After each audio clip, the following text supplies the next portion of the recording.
Hey, good evening. It's been a long time on my Speakers Corner UK YouTube channel, and the first time I'm doing it live to my Facebook page.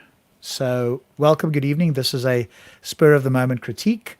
I'm here with my good friend and co host for Gin and Tonic, Fred, aka Stop Spamming. Good evening, sir. How are you? Hi. Well. Yeah, there's actually a point behind this, all right?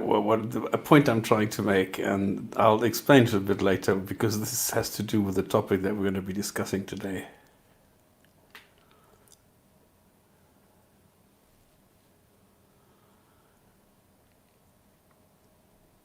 Is there silence or what?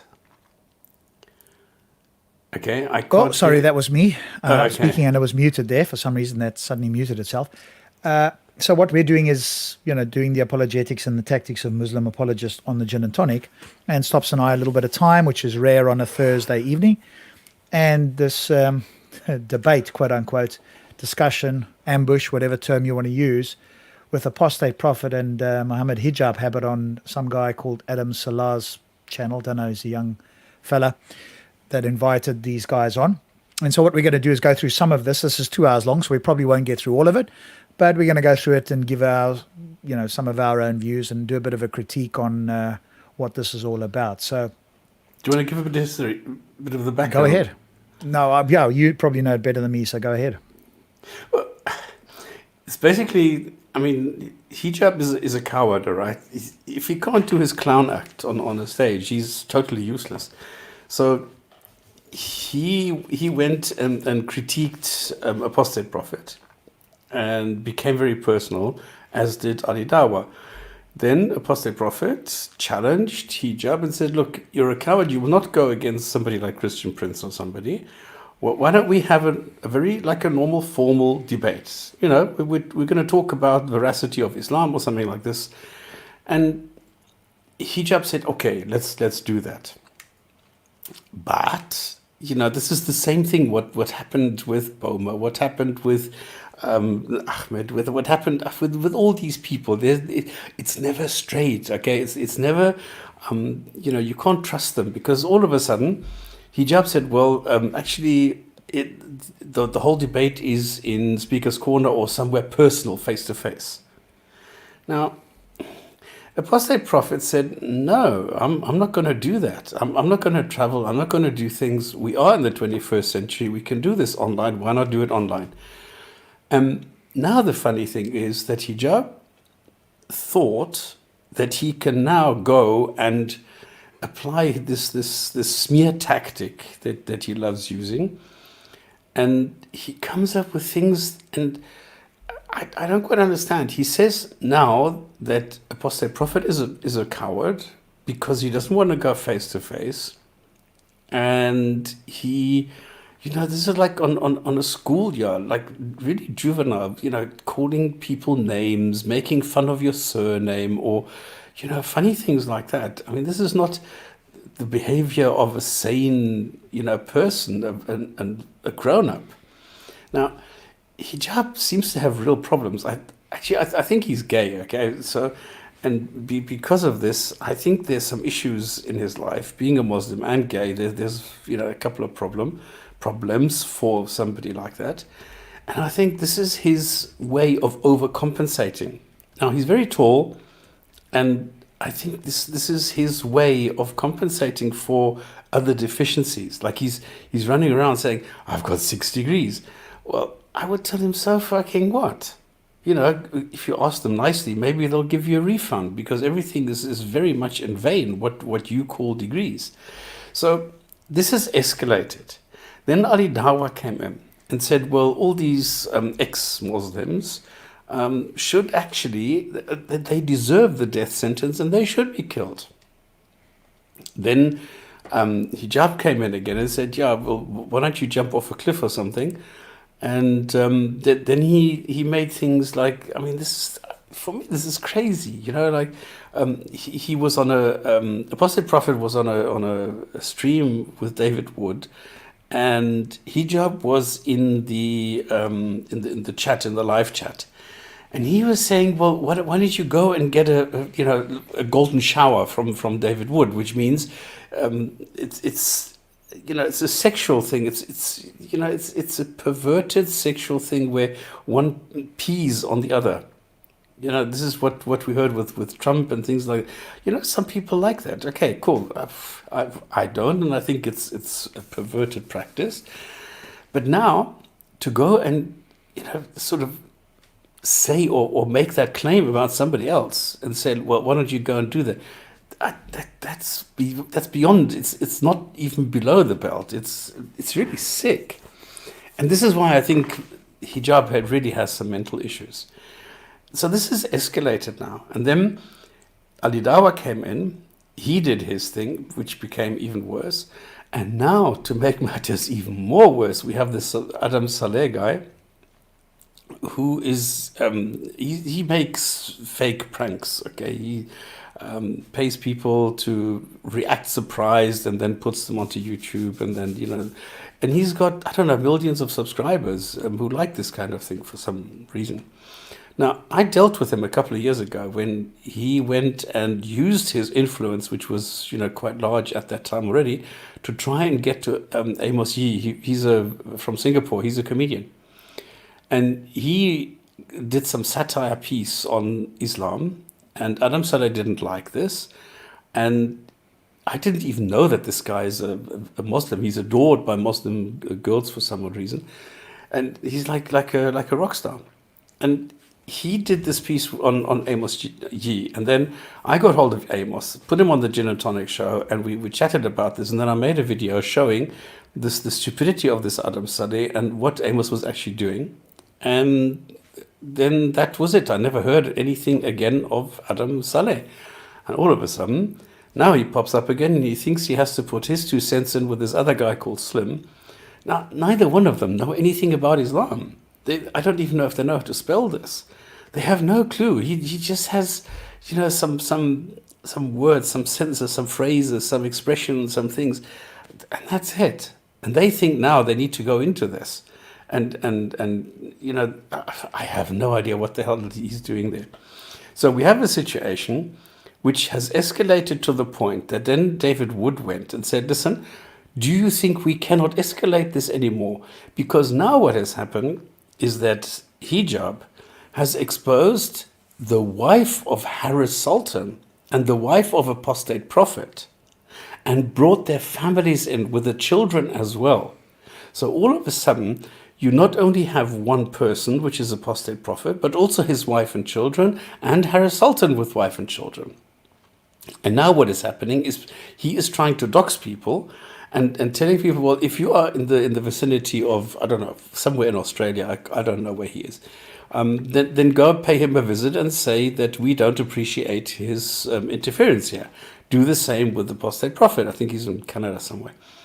And this is the thing that they are now trying to get to the person. In other words, they try and censor the speaker instead of addressing the speech because they have nothing. There is nothing that they have in response to what Apostate Prophet is bringing forward.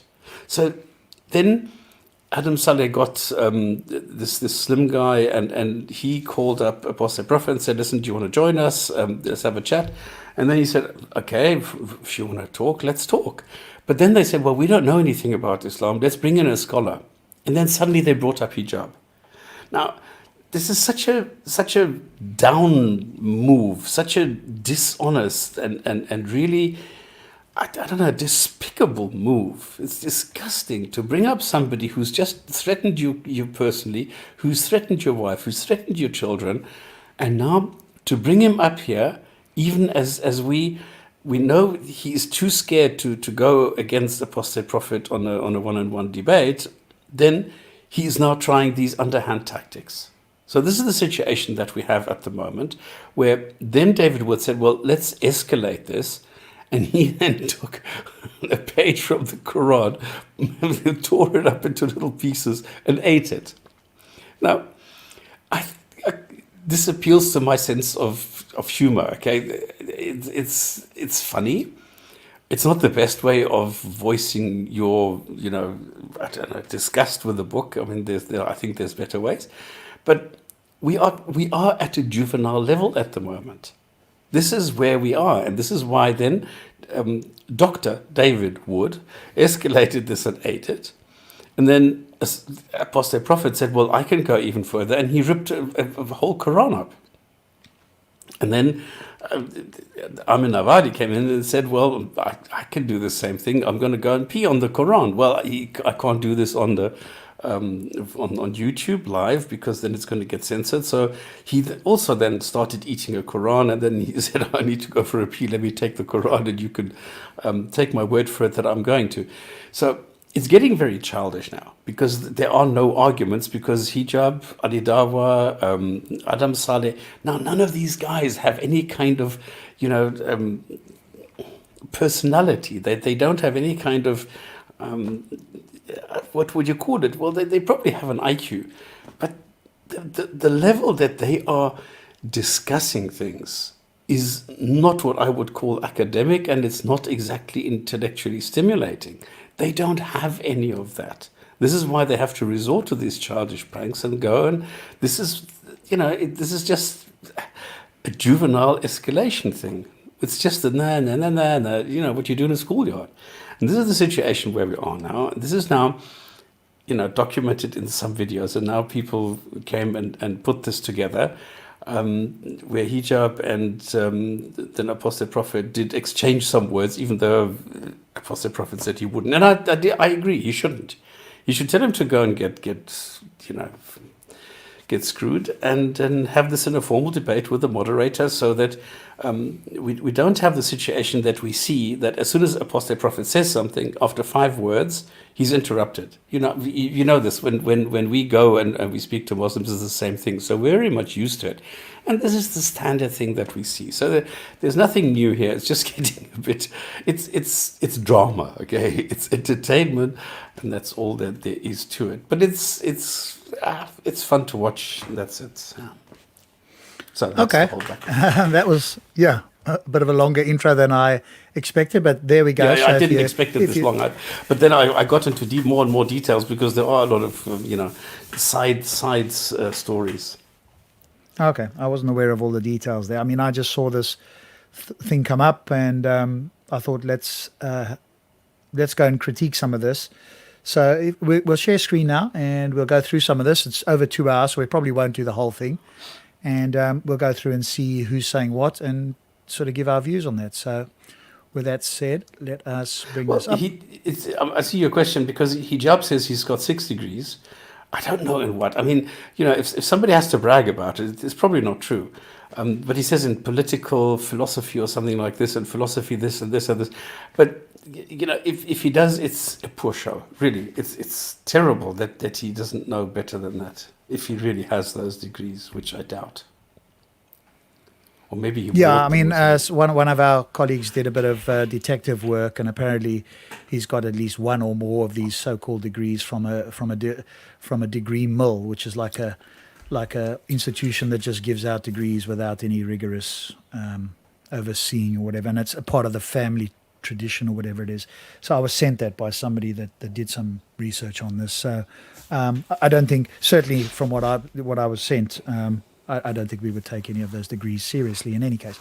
But regardless, I don't care whether the person has like 55,000 PhDs. What I care about is whether they actually have good reasons and arguments for what they believe, or is it just rhetoric, or is it ad hominems, or whatever it is. So we'll go through a little bit of this now, and we just, you shout stop when you want me to say something, or I'll stop and we'll say something if you want to.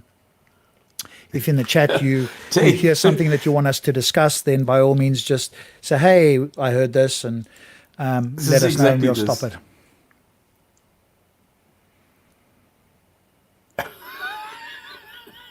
Yeah, who's this? Your man mentioning golden showers. Is that part of the degree you guys take? Well, here's the other thing, right? I mean, I know Hijab. In the sense that I've spoken to him on a number of occasions. I mean, I don't take him seriously, and anybody that does, that tells me a lot about their level of thinking and their ability to critique honestly. And again, this is just human psychology, right? If you have a certain view and you have people on your side, you are less likely to be critical of what they say. And so, certainly with some Muslims, again, not all, I don't generalize that all Muslims are like that, clearly, but some of them certainly are completely gullible and hoodwinked by hijab and that sort of, and whatever they say, these people will say they've won an argument. When you do ask them, what is it that they've said that is in fact a substantial argument, at that point you won't really hear anything. So that's always a good way to see whether somebody is just following along like a sheep and the brain is not actually engaged, or whether they've actually listened and they can articulate back to you what they think is a good argument. I can't count.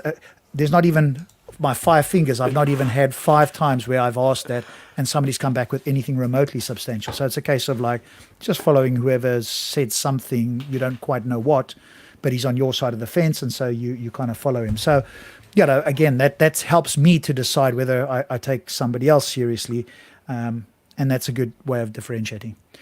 So let's go for it. Here, so this is the start here. This won't be up for very long, but this is apparently the interaction between AP, Apostate Prophet. I'll just shorten it to AP for short. And this Adam Salah guy, I don't know who he is, some youngster, as you say. I watched a little bit of this video, so I haven't watched, in fact, the whole 2 hours. I mean, that would have been too long, but I thought it's worth doing a bit of a critique. And he does admit that he doesn't know much about Islam, if anything. But that's fine. But then don't talk about something that you really have no clue on by your own admission. But here's what they say. So this Adam Salah guy is saying to the Apostate Prophet, hey, would you like to get on the podcast later? So AP says, hey, with you and Slim, whoever Slim is, yes. Are you available later, like in an hour? We're setting up a podcast, visuals right now. We'll be ready in 30 minutes. All you need is Google Chrome and headphones and a microphone, and we'll send you an email. No video. This is very short notice. I don't know if I can make it. Can't we plan it for tomorrow? Okay, so let's just see what happens. I think it sort of goes from there, and it then sort of jumps straight into the actual. So good are evening. you an ex-Muslim? Yeah, ex-Muslim. This is You're okay. the Let guy me just that explain this. This guy on the right. This is this Adam Saleh guy, the guy with the if you put a pot and trim around the hair, then this is what it looks like. And the ugly guy next to him is the guy Slim with the guy that you were watching. Oh, okay, yeah. So this is Saleh, and then the other guy is some guy called Slim. Presumably they're both Muslims, but they're pretty clueless by their own admission on Islam. But again, a lot of people are, right? Even atheists, even Christians, right? They have the label Christian, atheist, Muslim, but they haven't looked into it or examined their beliefs or whatever the case is. And these guys seem to be those sort of people, not people that, as you say, have got a reach, but pretty clueless on this topic. So.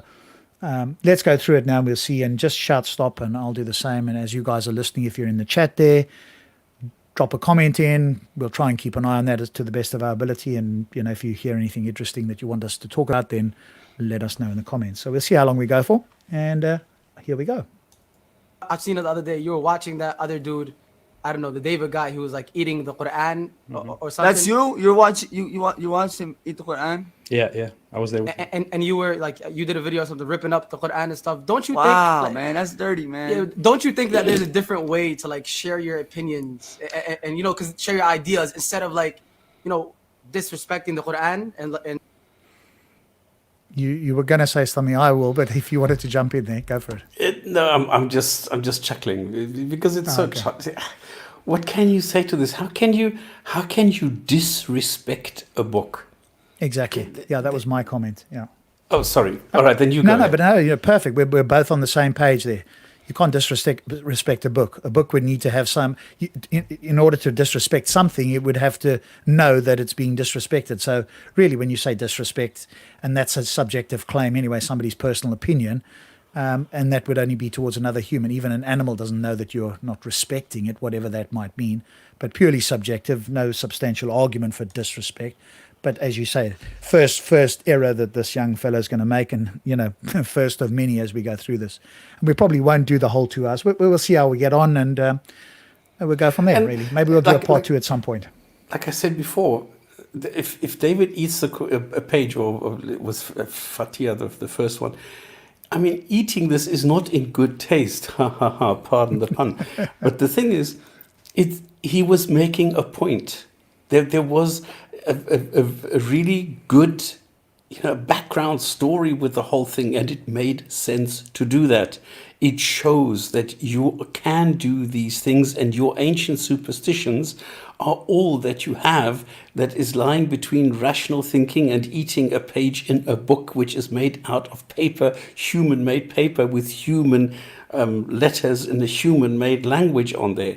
And this is what you need to appreciate. You can't have this kind of feeling for this book. It is an object, and it's his Quran. Exactly. He can do with it what he wants. Whether it's good or not is another story. He can do it. And the point that he's trying to make is, you guys, you Muslim apologists, are making us do this because you are the ones who are telling us we can't.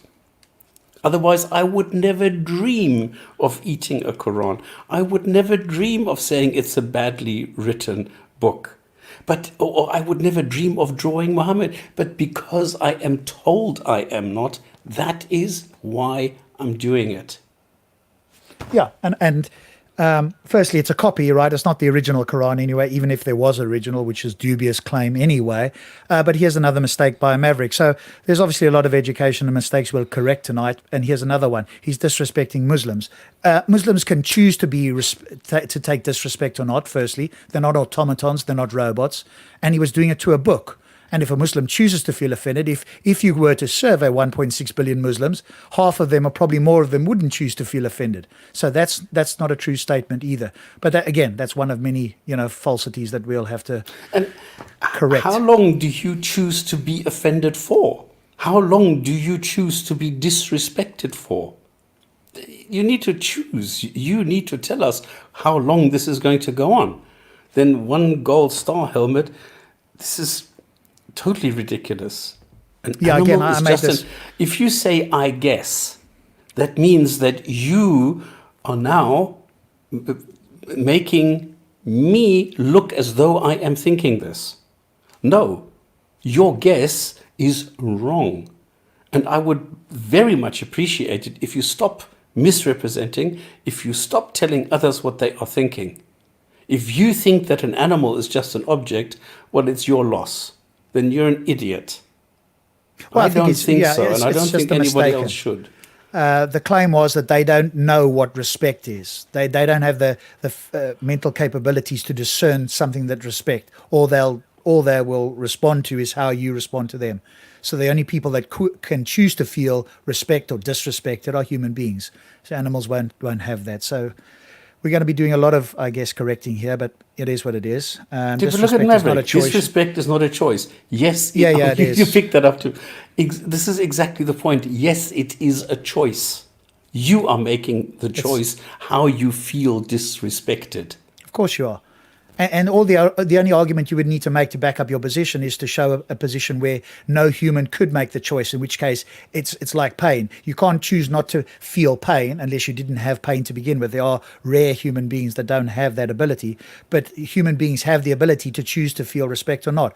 This is something I've talked about, and I've probably discussed it with you before. It's just you're not aware of this, so I'm explaining it to you, and I've done it before many times to many people. So either you haven't listened, or maybe it's the first time you're hearing this, whatever, I don't remember.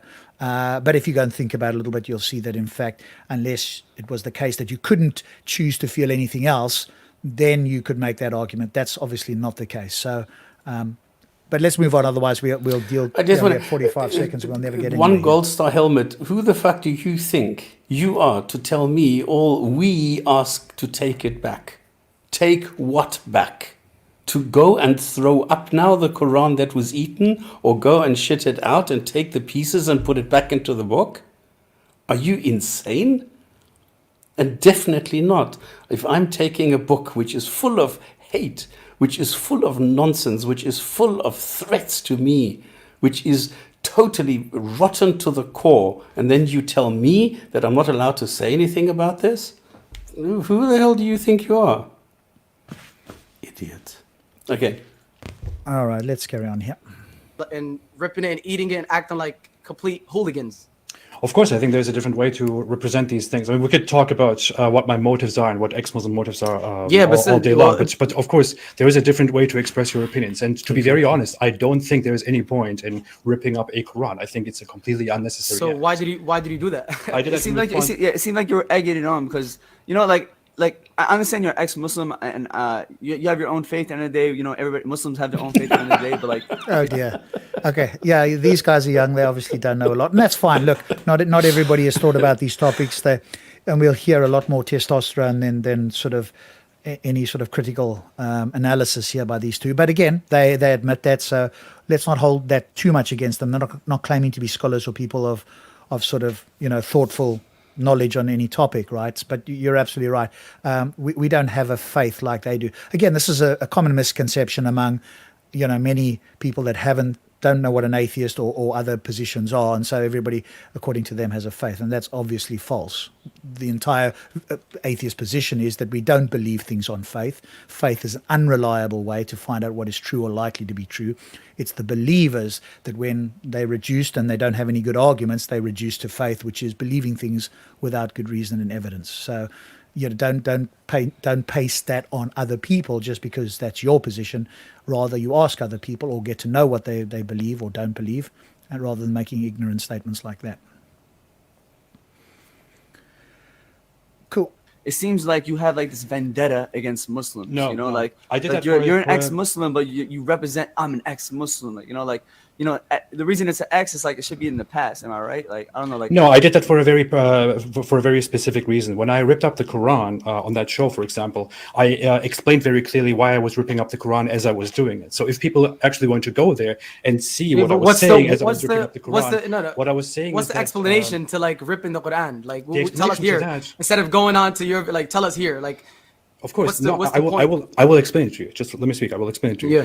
Yeah. So I am doing my ex-Muslim work, right? And there is a lot of back and forth between me and Muslims, and it's all going well as it maybe should. I don't know. But recently, between me and Mohammed Hijab and Ali Dawa, there has been a lot of But this is not even about. No. Sorry to cut you off. This is not about Mohammed Hijab, Ali Dawa, It is. Okay, so he did veer off into hijab and Ali Dawa, and this young fella is saying it's not about them. Now, clearly hijab is going to come on, so clearly it is about them, because presumably they had him in the back wings waiting to come on. So it wasn't as if he suddenly talked about hijab, and then they went, oh well, if he's talking about hijab, let's go and call him and see if he's available. They'd obviously prepared this ahead of time to see if they could get him on, and then to get hijab on, informally, if you like. So, but again, you see, the one thing that I notice with Muslim apologists, you've got to be careful what you say, because if you say things like that, and he's entirely correct that this is why he got to that position based on some of the things Hijab and Ali Dawa said and what you talked about in the intro. But as soon as you bring this up, they like to jump on red herrings, right? They like to jump on things because they're not going to let him finish the explanation. So they jump on things. So in order to avoid being derailed, intentionally or not, because they don't give him time to finish, I think one of the things is we just got to be careful to try and stay on topic, not to allow them the chance to have a red herring. Otherwise, off they gallop in a different direction, so they don't have to either listen or deal with whatever the critique is.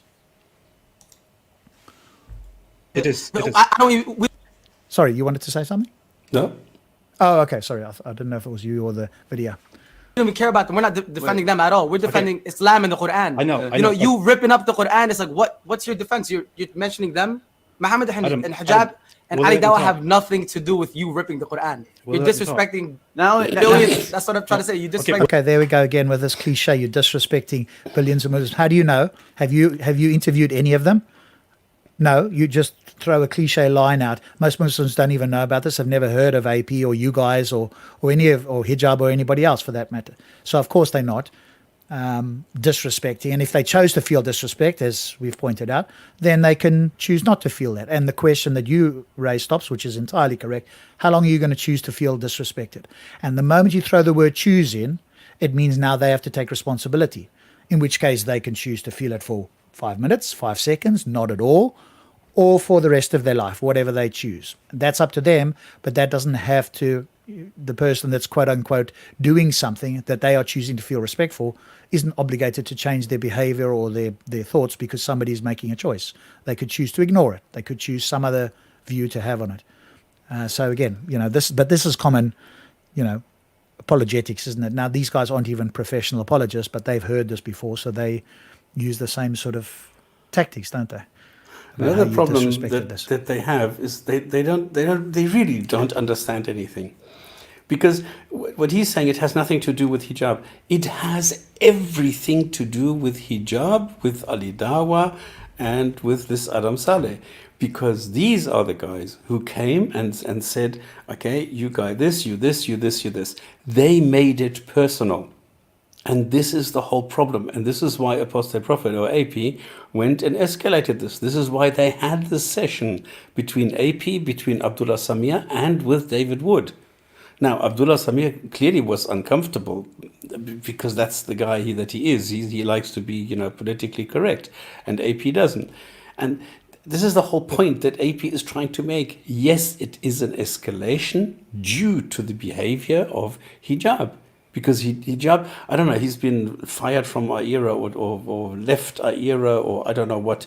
He was picked up by sources, and now he's been muzzled by sources. Sources went to him and said to him, listen, stop this. And you can see now that his tweets are like really toned down, and oh, it's just me that I'm so emotional, and oh, don't take me so seriously. And no, he's an asshole. And this is the whole point, that hijab is the one who escalated this.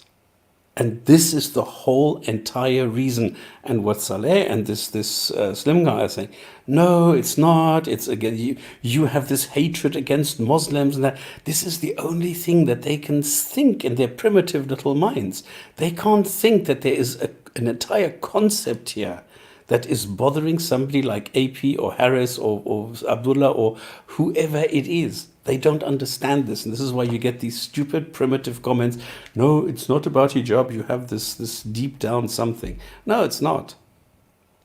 Yeah, and of course, if they'd allowed him to finish, he would have explained why he brought those names in, and that's what, as you've just explained now, that's what drove him to choose to do that the thing. But let's see now. He won't actually be able to get that out until a bit later on, I think.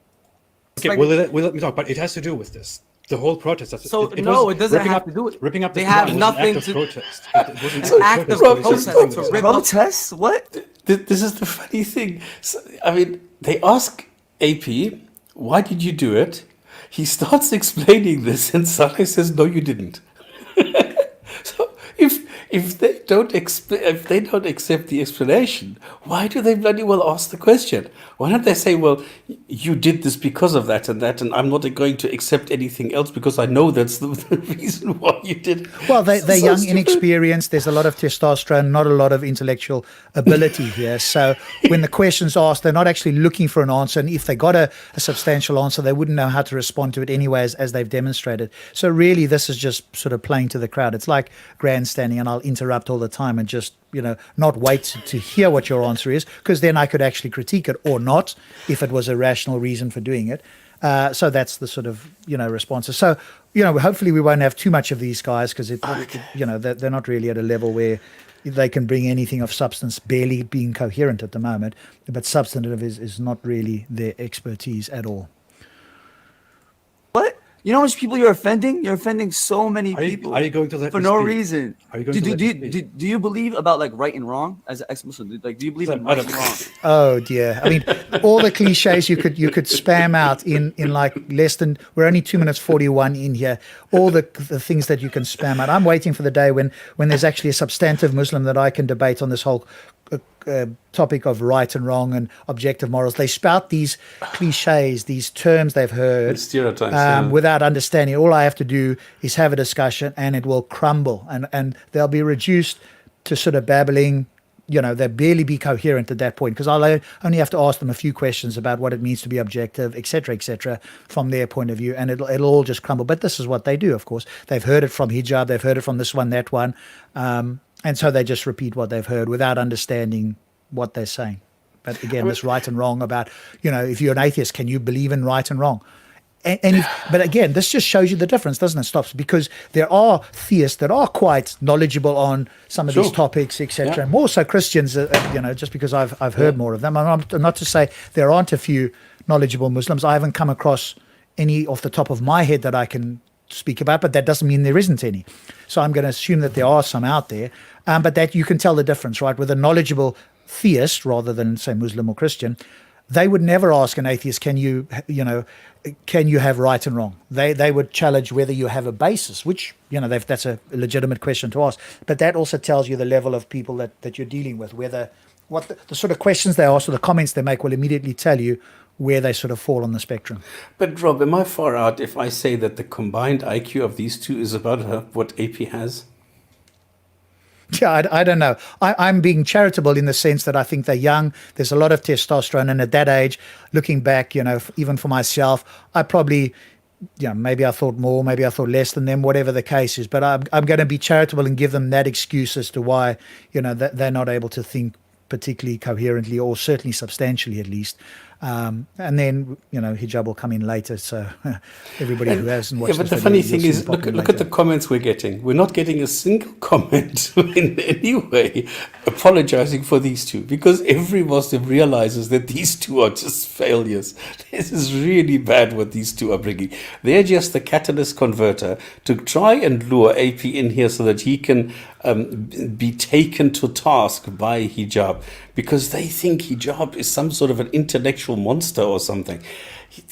Come on, he's not. Yeah. But I think this is just a trick to try and get those two together. This is just a show. Yeah. But I've said it before, right? Anybody that takes hijab seriously immediately tells me their level of discernment about arguments or whatever the case may be. And so it's a good way, again, to separate the chaff from the wheat, so to speak. In other words, to separate those who you might be able to have some sort of coherent, and maybe even they might even try to put forward a substantial argument, but anybody that sort of follows hijab or thinks that he's got anything substantial to say immediately tells me. So it's like a qualifier, really. Do you think that he's got anything clever to say or useful to say? All right, tell me what it is. Give me one thing, and let's see if we can discuss that. And of course, you will find that virtually all the followers won't have a single thing to say. They'll just repeat that it's wonderful. And that's a level of discernment. I go, okay, great. Like, we can put you guys aside. Then you really are not at a level where we can have any sort of stimulating discussion, because you really have no clue. So in a sense, it's kind of good for me, because I know that there's not going to be much time needed for that sort of people. Of course I do. But come on, I came here. Do you think that what you did was right? I came here so we can exchange. Yeah, we're just asking. I'm asking you a question. Like, do you think what you did was right though? Like, do you think that's right? I think it was right. Yes. You think ripping up the Quran? So that's childish. Just because you disagree with a certain group of people, do you think killing people who don't believe in Islam is right? No, we do not. We do not condone of killing. We do not. Do you think sending? Do you think sending veiled rape threats to people's lives? If anyone changes their religion or anything, we don't condone killing or nothing. That's a good thing. It's a shame that he didn't press that point. I don't think, if I remember correctly, that he does press that point, asking them, do you condone rape threats, etc. What you really want to get from them is does he? Because what you really want to get is a no there, like an emphatic no, so that can be kept in reserve for later on. I mean, there's a saying, all is fair in love and war, and this is exactly what they're doing. The funny thing is, they don't. The problem is they don't know Islam, okay? Because we don't condone the killing of apostates. Well, I'm sorry, then you're going against your idol, Muhammad. Because Muhammad, the messenger, what he said is, if somebody leaves a religion, kill him. This is a very, very straight command. So what they are saying, no, we don't condone that. It's un-Islamic. Well, then Muhammad, the prophet, the messenger boy, whatever, he was un-Islamic. So you need to make up your mind what you're doing here. Yeah. Islamically, if you kill one person, it's like you killed all humanity. That's how. You've obviously watched this whole thing. You just. I didn't remember he was going to say that. There you go. Now, if you ask them something, right? Okay, these two obviously pretty clueless. But if you had to ask a Muslim that wants to use that verse or that saying, is there a context to that? They would either have to say yes, and then we could look at the context, which was a specific context. And if they say no, you can always point to the other verses in the Quran. If you find the next one, it's the following one. The following verse, right? Yeah. You can point that out. So either they have to accept context, in which case it was only a specific time and it wasn't full time, or they're going to go contextless. That's going to put them in a deep hole that they really will never be able to climb out of. But again, these are just catchphrases that they throw out quickly. And if you machine gun shot them, it takes time, as we're doing now, to deconstruct these little phrases that they think are substantial. But the rest of us that know this a little bit better, obviously, we can deconstruct that quite quickly. It just takes a little bit of time to explain it. Point out one thing, if somebody is listening who hasn't heard this yet. This sentence is a standard sentence in the Quran, but if you actually read the sentence, not the way that he is misquoting it, this is what he's doing is not even a quote mine. It actually says that it's the exact opposite.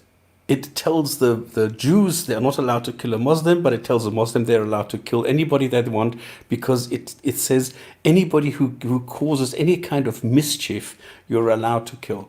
And you can construct any kind of mischief that you want, of course.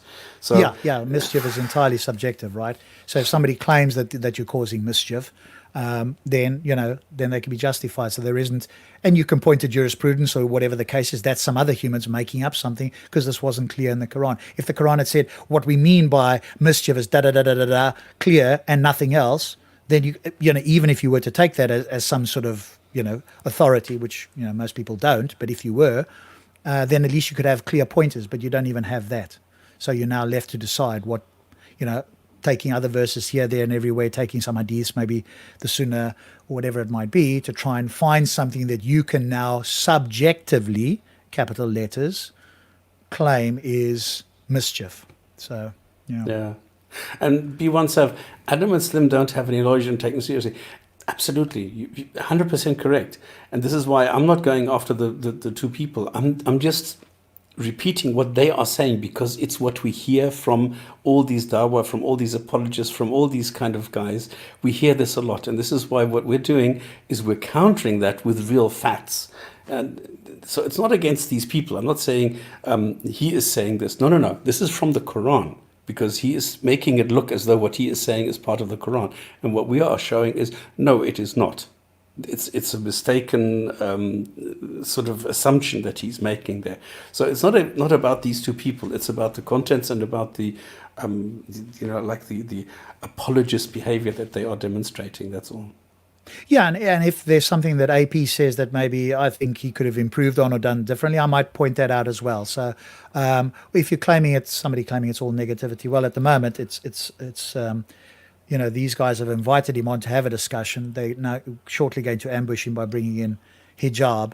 But they're quoting cliches, and they are going to say themselves that they're pretty clueless, right? You'll hear it from their own voice. So that says a lot, right? If I were to bring in a physicist and start to debate him and ask him about the physics of the universe, and then say, well, I don't know much about this, I would look pretty foolish, right? If I was bringing him in to educate me, that's different. But if I go in and I'm trying to challenge him and I admit that I'm clueless on physics, then I do look a little bit of a fool. So you just got to be a bit careful with those sort of things. And I would want to hear his explanation, and then I would critique it if there were such a thing. But as I'm going to offend them a little bit more. I'm going to get a slice of ham and a beer. Okay. You just shout when you're back and tell me to stop. Otherwise, I'll continue and stop as and when. So here we go.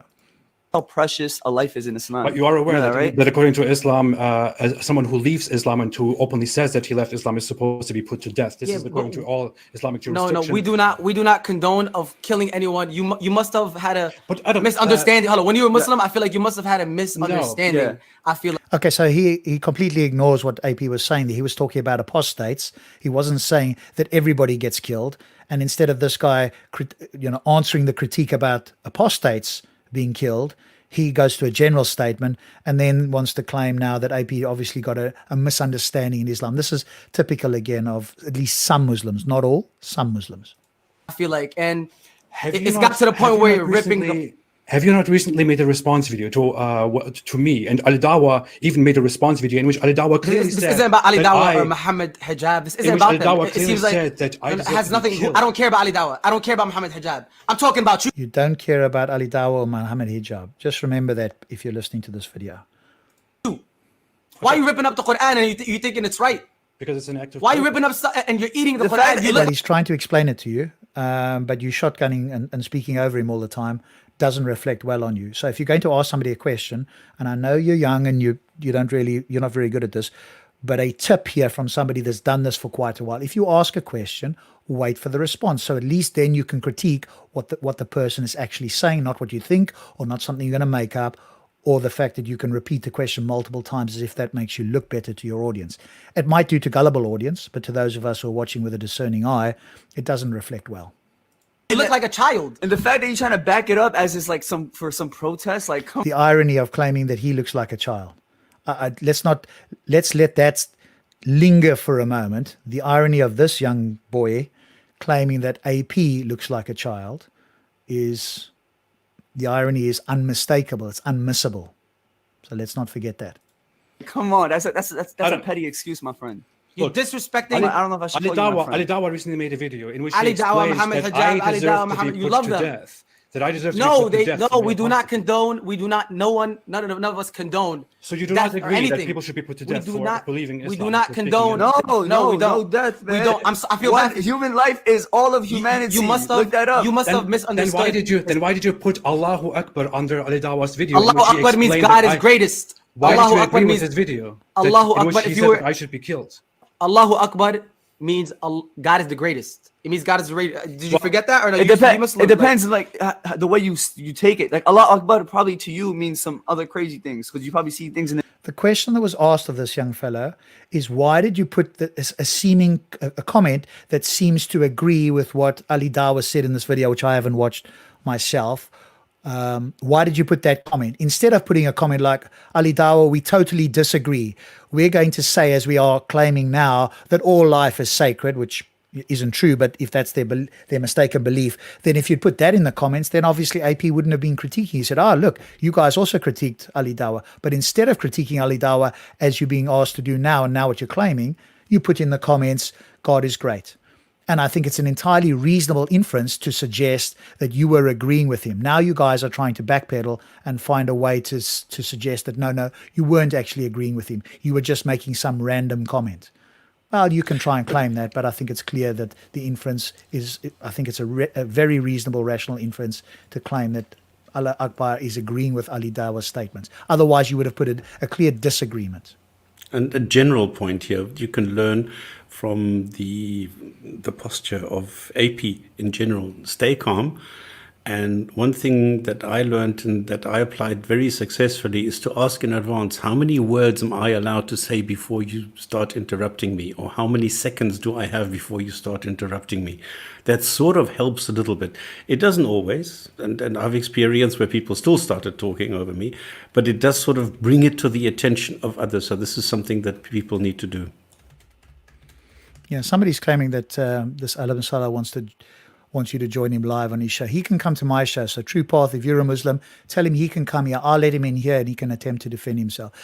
I would suggest that you warn him, though, if he doesn't know what he's talking about, it's not going to run well for him. But if he wants to come in here, he's welcome. He can come into the show here and attempt to defend himself if he likes. Yeah, but he's going to be embarrassed. He's going to be humiliated. He's going to look like a stupid fool. And if he wants to feel offended, it's up to him. Okay, this is what he needs to know. But he's welcome to come here. We're critiquing. He can come in here as a guest if he wants to attempt to defend himself.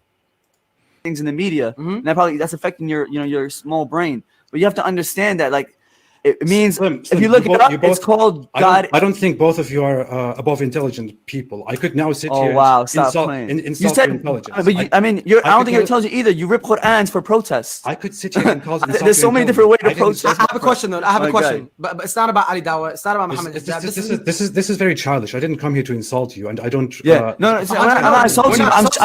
We're trying to understand you. Like I'm very trying to understand me. You're not letting me speak for 5 seconds. Speak. You're insulting me.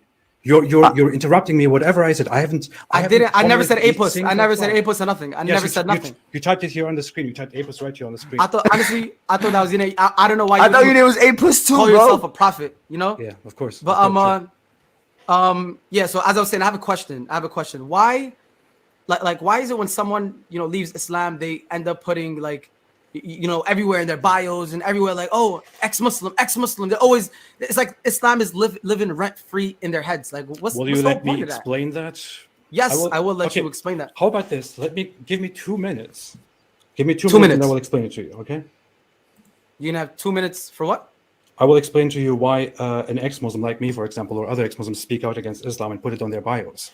I will explain it to you. Do you give me 2 minutes and promise me not to interrupt? You need 2 minutes. 2 minutes. You look at your phone. You can't answer it from your heart. Fine, give me. Can you give me answer 1 it from minute. your soul? You No, need a script? I'm setting a timer. Okay, can A you give me 2 timer. minutes? You'll hear that he won't get 2 minutes. These guys, it's like young men on testosterone, right? They keeping the mouth quiet and opening the ears, since they have two of those in one mouth, and using it in that ratio clearly won't work for these guys. And they have an audience, right? And if a Muslim sits quietly and listens so that he can attempt to respond with something, that apparently, it's at least to this audience and to other ones that many times Stops and I have had a discussion, that seems like a weakness. So rather than listening, there's constant interruptions, there's constant snide remarks and all the rest of it, because that's what the gullible audience seems to like. It's like a jousting. We're not going to listen to the actual argument and then respond to that. We're going to talk over him so that it sounds like we're giving some sort of response, even though it's like a rambling and a babbling response. We just open our mouth and something comes out. That's good enough, seemingly. Can you give me 2 minutes to explain why people man, like ex-Muslims talk about Islam? You know what? Before, how about this? I know you offered to be on our podcast and stuff like that, and you were, I don't know, I feel like in a way you know that we're not really knowledgeable. You say that, oh, you're not knowledgeable about Islam. You shouldn't be saying that at all. You know what I'm saying?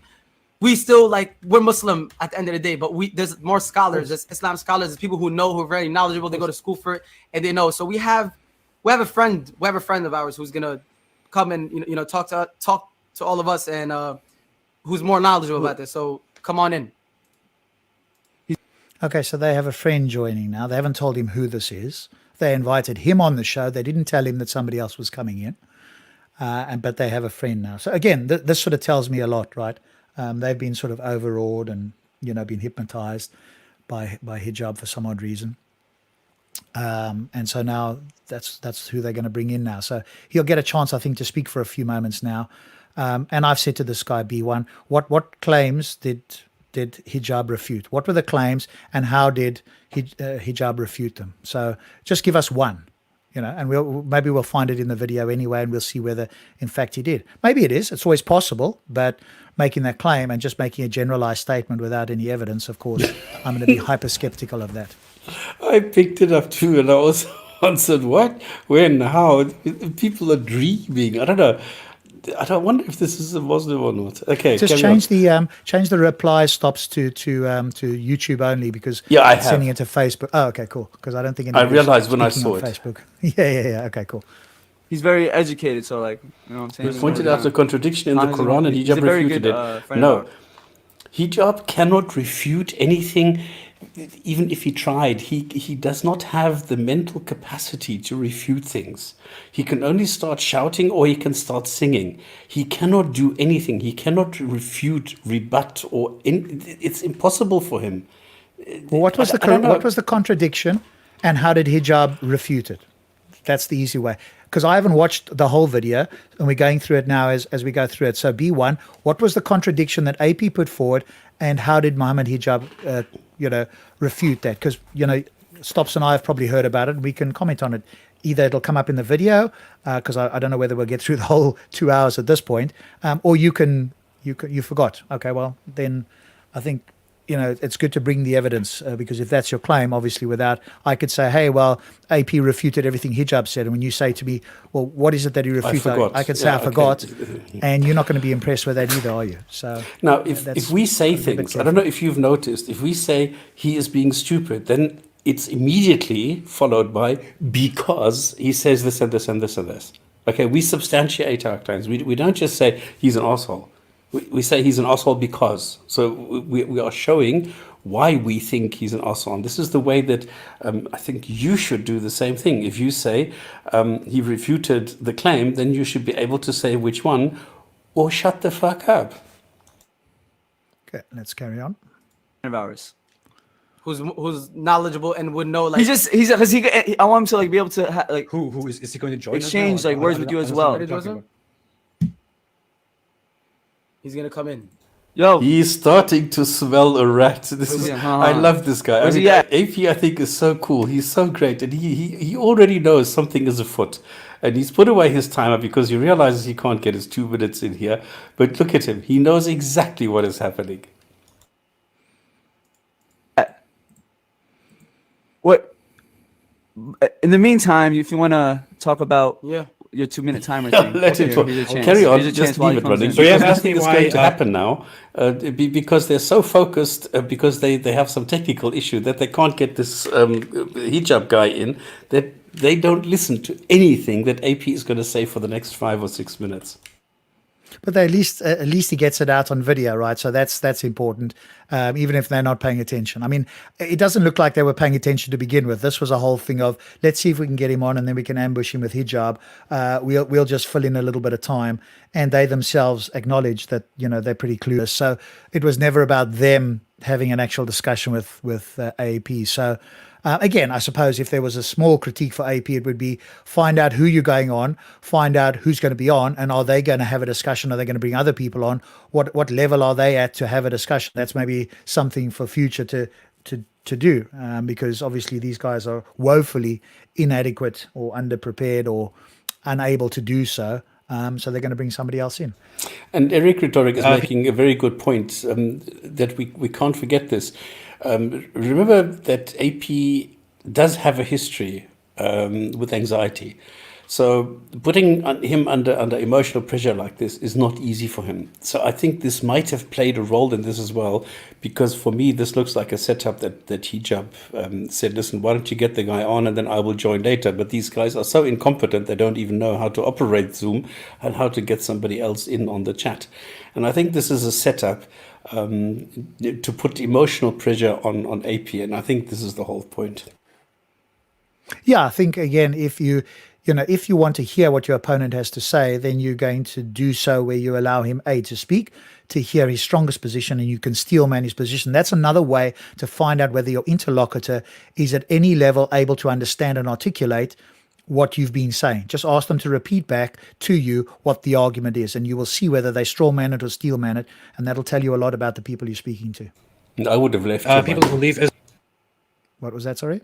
No, sorry, I said I would have left here because it's obviously a setup. So I would have said, listen, fuck you, I'm out of here. Cheers, bye. Islam are so obsessed with Islam and why they make it so open that they have left Islam and why they talk about Islam. Let me tell you this. There are many ex-Muslims in the world, including me. I grew up with Islam. I was extremely religious when I was a... Unmute them. Unmute them.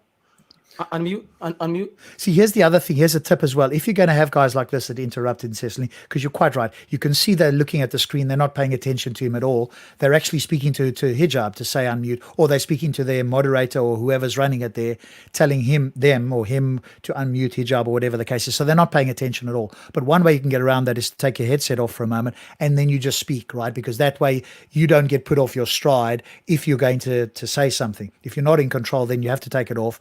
And if they mute you, that just shows their level. The other thing, by the way, just of interest, right?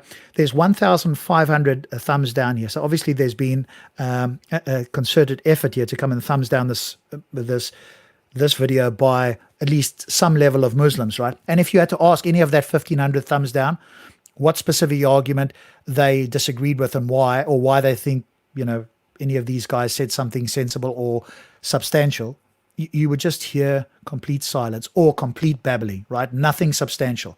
And that's just a wonderful way to find out who you're dealing with. Ask no, not him. Oh, wait a minute. Go. No, ask the bottom. Yeah, down. Ask unmute. So go on. I'm sorry. Go on.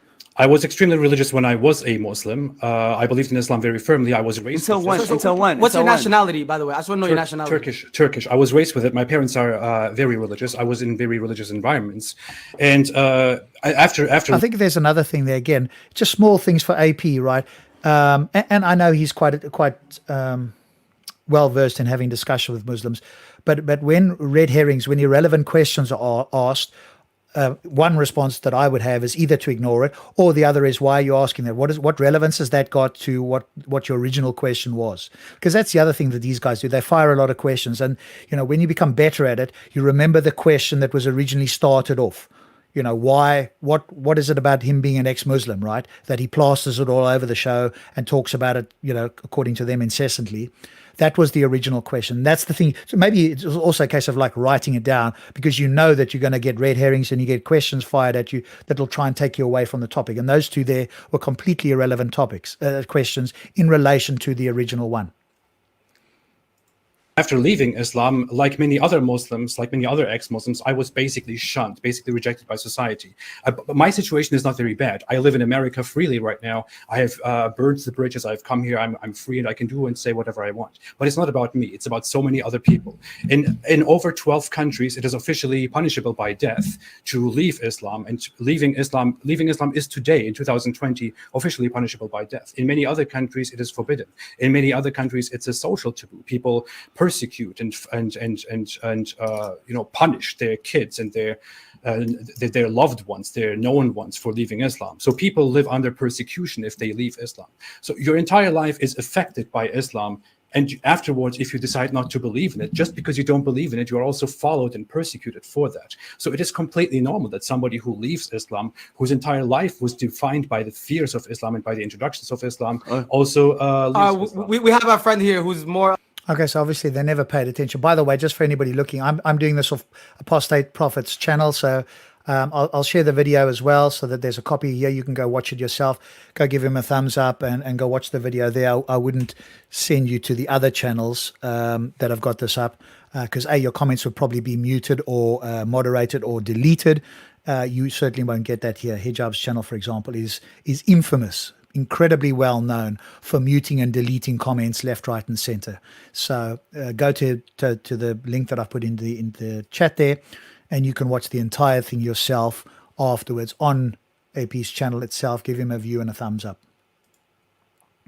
More I feel like he's way more... I will not talk to Mohammed Hijab. Mohammed Hijab has insulted my wife. He's really not... Oh, no. You've disrespected... Bro, you've disrespected... No, I just one quick thing. Okay, it's going to get a lot of shouting here. You may not hear it clearly, etc. We might stop it at certain points. But I think here's, again, a small tip for AP. If you say you're not going to have a conversation, then don't have a conversation. You either leave or you do whatever you're going to do, where you speak to them and you ignore hijab or whatever the case is. But I think that's the other thing. So maybe, because obviously it was in the moment decision for him to say that, etc. And then obviously this went on for a thing. But I think you just got to be careful of doing that sort of stuff. And it's easy for us to critique afterwards, by the way. So this isn't like, hey, we're holier than thou, we're perfect, or whatever the case is. But I think it's just things that we're noting for ourselves. You teach what you have to learn, and for AP to just have those moments when you can, to go, okay, if I'm not going to have a conversation, then I'm not going to have it. Otherwise, it looks like you're not sort of following what you said. And that's what your interlocutors do all the time. So obviously you don't want to sort of sink to that level. But I'm sure he knows it. I think this is more for the benefit of people watching. I think AP knows this very well. I do not care. And then you talk Mohammed Hijab is a scumbag. Relax. It's not about Mohammed Hijab. No, it's not about him. Mohammed Hijab. Hang on. Let's just stop there. Again, the testosterone of these young boys, that where rational thinking is not their strong point. It's not about Mohammed Hijab. You said that about multiple times. You're now bringing him on without asking AP's permission. So this is an ambush.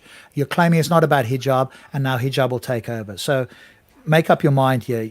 This is like a contradiction in your small mind here, where you're not following this very clearly. And so don't say it's not about hijab when you invited specifically hijab on here now to do that. I mean, that's just ridiculous. Okay, so again, this is the mouth running and the brain is just not caught up at all. Words are coming out and the brain hasn't engaged at all here for this young fella. Yeah. It's an ambush, and this shows what the reanimator, thank you very much, has just put up here. This demonstrates the dishonesty of hijab, because he's got hundreds of thousands of views, but only a couple of comments, because all the ones that tell him he's an idiot, he's a fool, he's whatever, are immediately weeded out. So nothing makes it through this thing. And I'm going to put this in the new video as well. I've got to, I made a comment and I can show how it got deleted. So this is exactly what happens all the time. But it's a good lesson as well, that if you engage with certain of these dishonest people, once you know they're dishonest, obviously you probably wouldn't, but if you were to, you ensure that you have full rights to put the unedited video up on your channel immediately, because you know that it'll be censored and moderated, and comments will be deleted. Anything that is not favorable to hijab or whoever it might be, and same thing on SE Dawa and all that sort of stuff. So again, don't go there, and those stats speak for themselves. And that's not the only case, by the way. Same with Cosmic Skeptic, had over 1 million views. He's now got it up on his own channel eventually, or at least some of it, because all the comments from all of his followers and other people who aren't his followers who watch the video, they're commenting, and those are getting deleted. So this is a pattern that happens on that particular channel. So again, not worth going there. Go to some other channel where you can actually comment, whether you agree or disagree. Like you could go disagree with AP here. He's not going to delete your comment. Is a scumbag racist. I have made a debate offer. Shut the hell up. You are scared. You are scared. Everybody. I made a debate offer. I made a debate offer to Mohammed Hijab. I made a debate offer to Mohammed Hijab. He can't hear us. He can't hear any of us. He can't hear any of us. Oh, I made a debate offer to Mohammed Hijab. Mohammed Hijab accepted my debate offer because to defend. I can't hear any of you on Zoom. Unmute. I'm mute on Zoom. Can you hear us? Can you hear us? Yeah. Can you Okay, unmute as well? Mohammed, Come to Zencaster. Mohammed Hijab is here. And, Zencaster. no, it's all right. We're here. Can you hear us here? I can hear you guys, but he's gonna have to unmute if he wants to engage. Okay. Can you unmute your microphone? How come he can understand some things and he's saying he can't hear? I can't hear you, but I can understand you. How does that work? Oh, they must be using Zoom, and somebody's muted or whatever the case is, and then they Yeah, but he's saying Zoom, he's muted. But he's understanding what they are saying. He's talking to them. He is responding to what they are saying. So if he can't hear, how come? Maybe he's talking about something wrong. AP or something. I don't know. But anyway, so this is obviously planned, because there is all with you can see the lighting as well, and the fancy setup. So this wasn't like, let's quickly call him up, because he's not in his car. True. No. This is in his studio, or his whatever the case is, right? So he's prepared for this, and he was, the moment obviously AP said he was going to come on here. This was all in preparation. And now trying to look the cool guy as well, so that he comes across as being some sort of intellectual person. Oh, he did this with me as well. I just laughed. Yeah, but even with you though, if people go watch that video back, he did acknowledge that he's an actor and a bit of a clown. He didn't use the word clown. I think he's an actor or whatever else he said there. So and we knew that already, so that's nothing new to us. But anyway, let's continue. Could do that, yeah. Can you hear us now? Yeah. Now I haven't been paying attention to what you've been saying, because I can't actually hear. So pretty much, as I was saying, we were telling him about his childish acts that he was doing, ripping the Quran and watching that guy eat the Quran, and he's trying to defend himself, but he just kept on mentioning your name, Ali Dawa's name, which I feel like is childish. It has nothing to do with Mohammed Hijab or Ali Dawa. This is about you. Well, it does, because that's what he was going to lead on to, as to why he did the ripping of the Quran, based on, as you've pointed out multiple times now, Stops, some of the sort of despicable things that Ali Dawa and Hijab said, that prompted him to say that. But he never got those words out initially, because he was constantly interrupted. You disrespecting, the Quran. Like, what kind of? There's different ways to share your opinions. Okay, I have to say something very quickly. You have. Adam and Slim, you have invited me here today. Yes. Acted as if you were very genuine people. Texted me and said, here. You wanted to be on a podcast. We have someone and said that I would be talking here to the. We are talking to the two we of are you. talking. You didn't say anything about Mohammed Hijab. I wouldn't have come here. I wouldn't have come here. He helped us, brother. He helped us. I'm sorry. I would not have come here if Mohammed Hijab was here, because I made a debate offer to Mohammed Hijab, which Mohammed Hijab clearly rejected. Afterward, Mohammed Hijab told me to commit suicide. He harassed my wife. He tried to dox me. He made death threats. He made rape threats. He harassed people's family. He tried to dox me. Look, listen. He also excused advocating for my death penalty, including he also approved of Ali Dawa insulting my 3-year-old son. Ali Dawa insulted my 3-year-old son, and Mohammed Hijab approved of that. I just want to say one thing before before you, I mean, you can go if you want to. It's just gonna say something about your spirit here. It will say something about you. Everybody, I beg you, give me I mean, the irony of this, right? This is the other thing, right? People, you wonder whether there is any level of introspection. And for those, again, it's not that I'm so smart, but I'm sure many people like Stops and everybody else understands what that means. When you realize your own limitations and where you're at, that's a level of maturity that people have. And when you clearly don't have that, and the irony of that he's running away, it's going to show something about him, when in fact it's like a mirror image that's being displayed back here. The fact that you either don't realize how ironic you're being, or you do realize it and you're just totally disingenuous, whatever the case is, the irony sits so thick there that it's just, again, one watches this and goes, you kind of wonder whether it's like a Jekyll and Hyde. Maybe there's a psychological issue going on here. There's like a mental block going on, projections, as Dave quite rightly points out. It's a fascinating look at human psychology, and we'll see that in action here. Obviously, there's a lot of testosterone going on now, and rightly so, I guess, from AP's point of view, because this is a bit of an ambush. And the text was clearly that they were going to have a conversation. At no point did they say that they were going to bring somebody else in. So let's see how they try and defend this. But Hijab is like a schoolyard bully. He sees that he's intellectually incapable of matching the arguments. So all he has is calling him names and then saying, "Oh, you're scared," forgetting that he is the one who ran away. He is the chicken here. He is the one who is too scared to go into a debate. And then he's turning around and saying, "Yeah, but you're scared. Don't be scared. Don't be scared." This is using emotional tactics. This is like schoolyard bullying. This is the way a grown-up behaves. But you and I know this, Stops, right? So we know that the level of intellectual maturity is non-existent.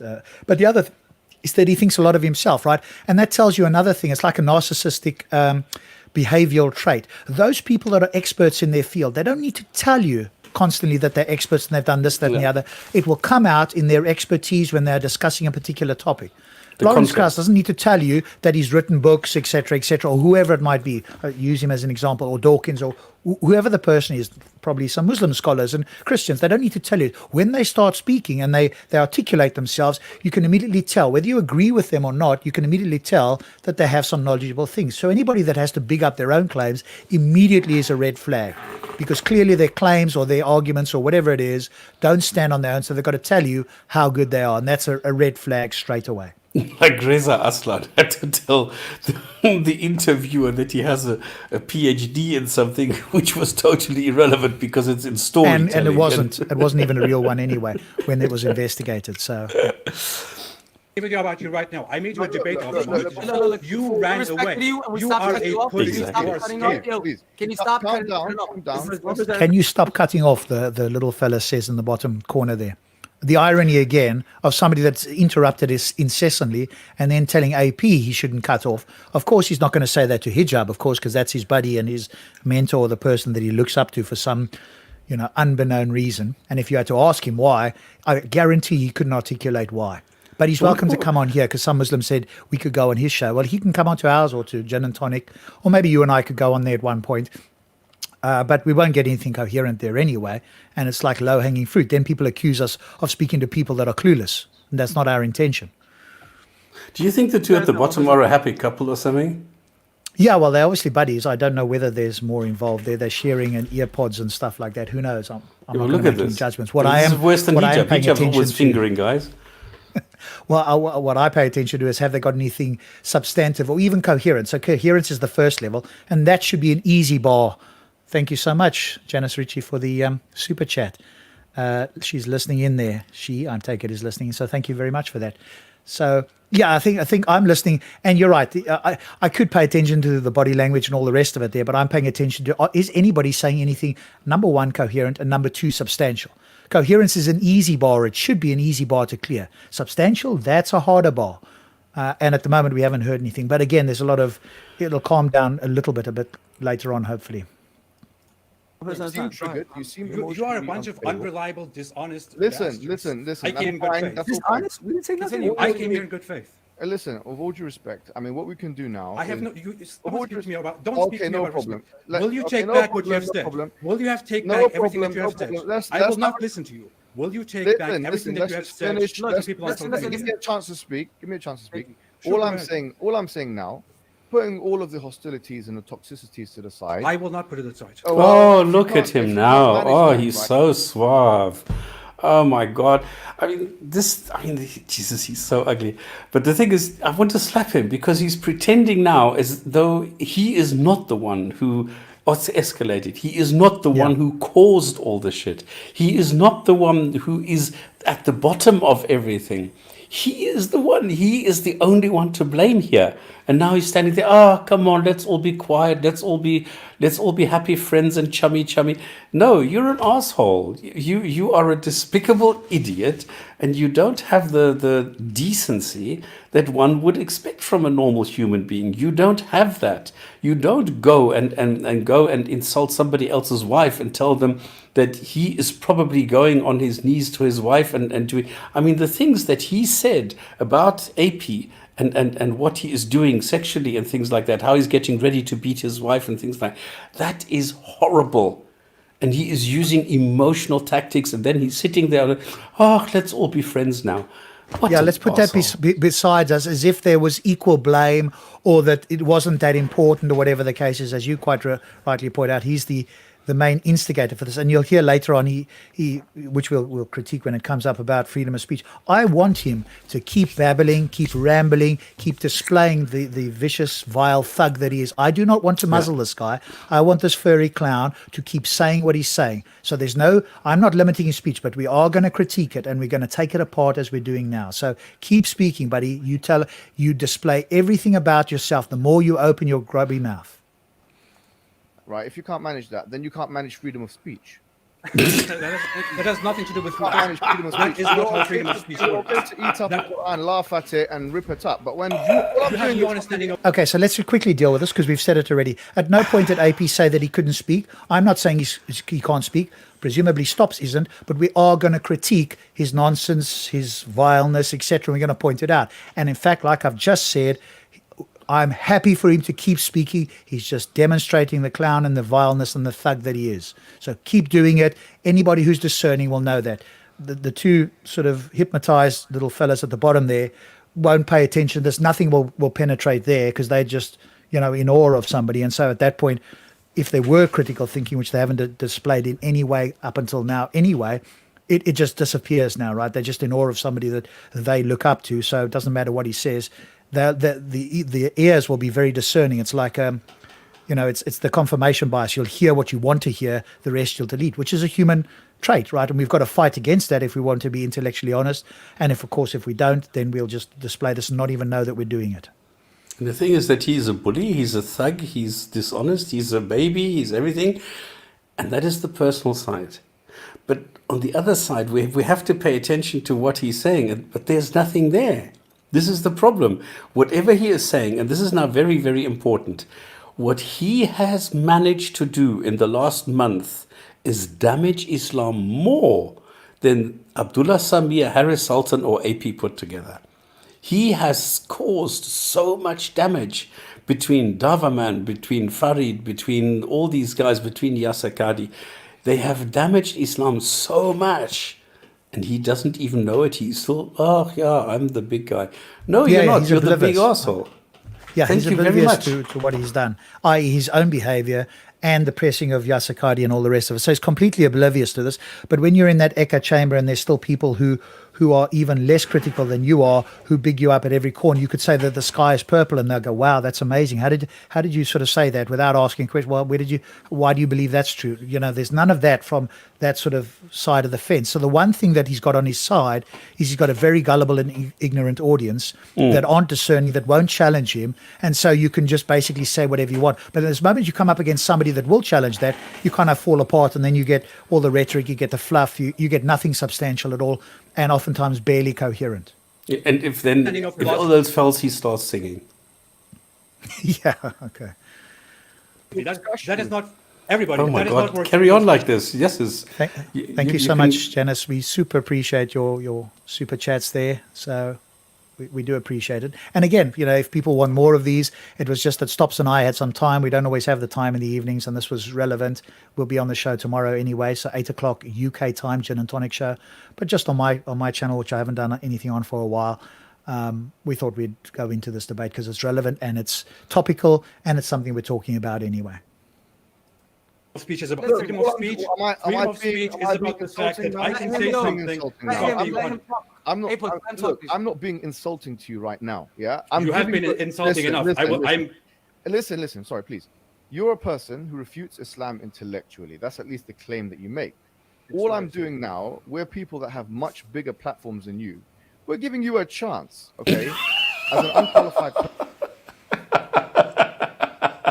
Yeah, this is a poisoning of the well. So if you're wondering what this is from an intellectual point of view, this is a poisoning of the well. This is not actually responding to anything that he said. This is, hey, we've got big channels. You're not qualified, i.e. the implication is that you shouldn't be talking about this. Well, just refute the claims. Don't go through the babble. Don't go through the poisoning of the well. That's another favorite hijab tactic. If you go and look at some of his other videos, we've critiqued that as well. So again, if you're listening to this, just pay attention to some of the things. If you're interested in the debates and stuff that, Stops and I have been doing, and he's been doing it longer than I have, pay attention to the things that are going on here, where somebody will bring in these tactics, these fallacies, to try and sway the audience, at least the gullible audience. But of course, when it comes to myself and Stops, and hopefully many of you that are watching, you won't be swayed by this, and you'll immediately notice that this has got nothing to do, and there's nothing substantial being said at the moment. That person who, as you are, to actually make a case against Islam. You have made your name. You have made your name by attacking. Don't tell me about giving people platforms. Please. We're giving you a chance. Look, I'm gonna say this. You have made your name by attacking. Don't talk about. Just for a second. Stop being emotional. Be calm. All we're saying is, look, if you have a case against Islam, all I want to hear now is your strongest argument against Islam. I will not talk to you. Say your strongest argument. We're saying it. Say your strongest argument against Islam. I'm happy to hear. I will not talk to you. I would. You have an argument. Listen. Isn't it interesting? If you're a Muslim and you're listening to this, we are inviting hijab to come on the Gin and Tonic Show. You can come on any Friday after 8 p.m. and we will discuss Islam on the Gin and Tonic Show with people that have actually read some of this. I'm not claiming to be a scholar, neither is Stops, but we have read the Quran. We've got significant arguments that we can bring against Islam, at least from our point of view, and he can attempt to defend them. Good luck with that. We'll never see him there. He'll be on his safe space, or it'll be an ambush like this. But he's welcome to come on the Gin and Tonic, and we will show the Emperor has got no clothes. No, he's too scared for that. Mohammed, you have to talk. Look, you are talking to me. You have an opportunity now to speak in front of millions of Muslims. I have made you an offer in which we were going to talk about. You have a chance. The floor is yours. In front of millions of people. This is your chance. What we're saying is, I have made you one offer to do exactly in front of millions of people. Refused. Listen, no. Put the offer to the side for now. This is not how we do this. This is not how we do this. You said you would love to talk. Don't be scared. You seem jittery. Don't be jittery. Don't be scared. I'm not. Shut the hell up. This is not about being scared. Calm down. Stop being so damn condescending. Take a chill pill, man. Stop being so damn condescending, okay? He's such an asshole. You know what I feel? But look at the two at the bottom as well, right? They're entirely hypnotized. It's like Darren Brown has cast a spell over them. And they're just entirely hypnotized. I like to look at the psychological effects, because we've heard most of the arguments. There's nothing substantial there that you and I agree is remotely persuasive to us. They can try their best. But now I'm interested in the psychology. What do human beings do under certain circumstances? And like I say, I've also done a gentle, thing for AP as well. And, it's easy to do in the armchair. You and I have been in the heat of debates, and it's not always, but it is useful that you can go back and go, what can I do differently, or what can I improve on in future if you're going to do these sort of things. So it is useful from that point of view, that we can learn, they can learn, and hopefully people who are listening can pick up something as well. What I feel like, I'm gonna talk right now. I'm gonna talk. You know what I feel like? I feel like you're trying to take advantage of me and Slim because we're not knowledgeable. Mohammed Hijab. There we go. So just in case, I did say it before, they've claimed that they're not knowledgeable. So why would you have AP on when he, at least has read the Quran and has more understanding than the two of you? And again, like I say, that's for AP in future to go, okay, what are we going to talk about? What do you want me on for? What do you know, et cetera, et cetera. So there's a few qualifying questions that AP can do for future. Now, if he just wants to be on so that he can try and get his point across, that's obviously he can do that. And in a sense, this is kind of good, but that's something that you could do because these guys were never actually going to discuss or try and rebut or even attempt to refute anything he said because they have no clue themselves.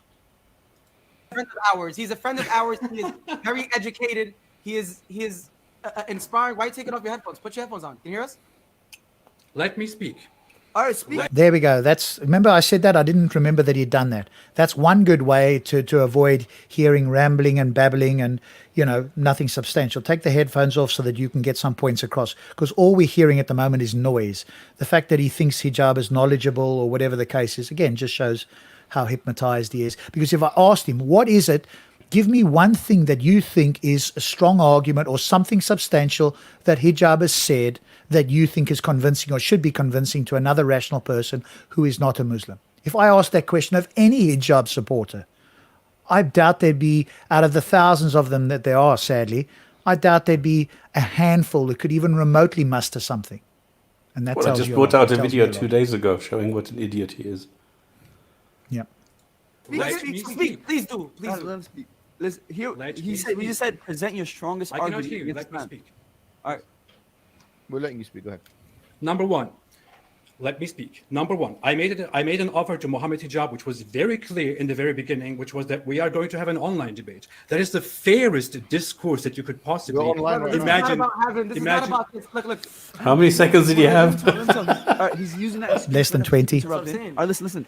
You made an offer to debate him, It was right? the fairest All right, offer that you you guys are could here to possibly debate now. offer in See, the. at this point, you need to take the headphones off again and try and finish what you were going to say because you're not going to be allowed more than 20 seconds without these guys sort of incessantly interrupting here. It's like because again, from a psychological point of view, they're all young people, including hijabis a little bit older than them, but they're all still very young, immature. And there's the psychology of I'm getting in a defensive mode here. My ego is getting pressed against because somebody's saying something that I disagree with or might look as if I'm being challenged or critiqued. And I can't allow the silence to go on for very long. So I have to respond with something. My mouth must open and something must come out so it looks like I'm responding. So instead of listening for him to finish, that's the kind of response. So at this point, when you realize that, take the headphones off and try and speak. Now, they can mute you, of course, but at least that way, you're not going to get put off with, incessant interruptions and babbling responses.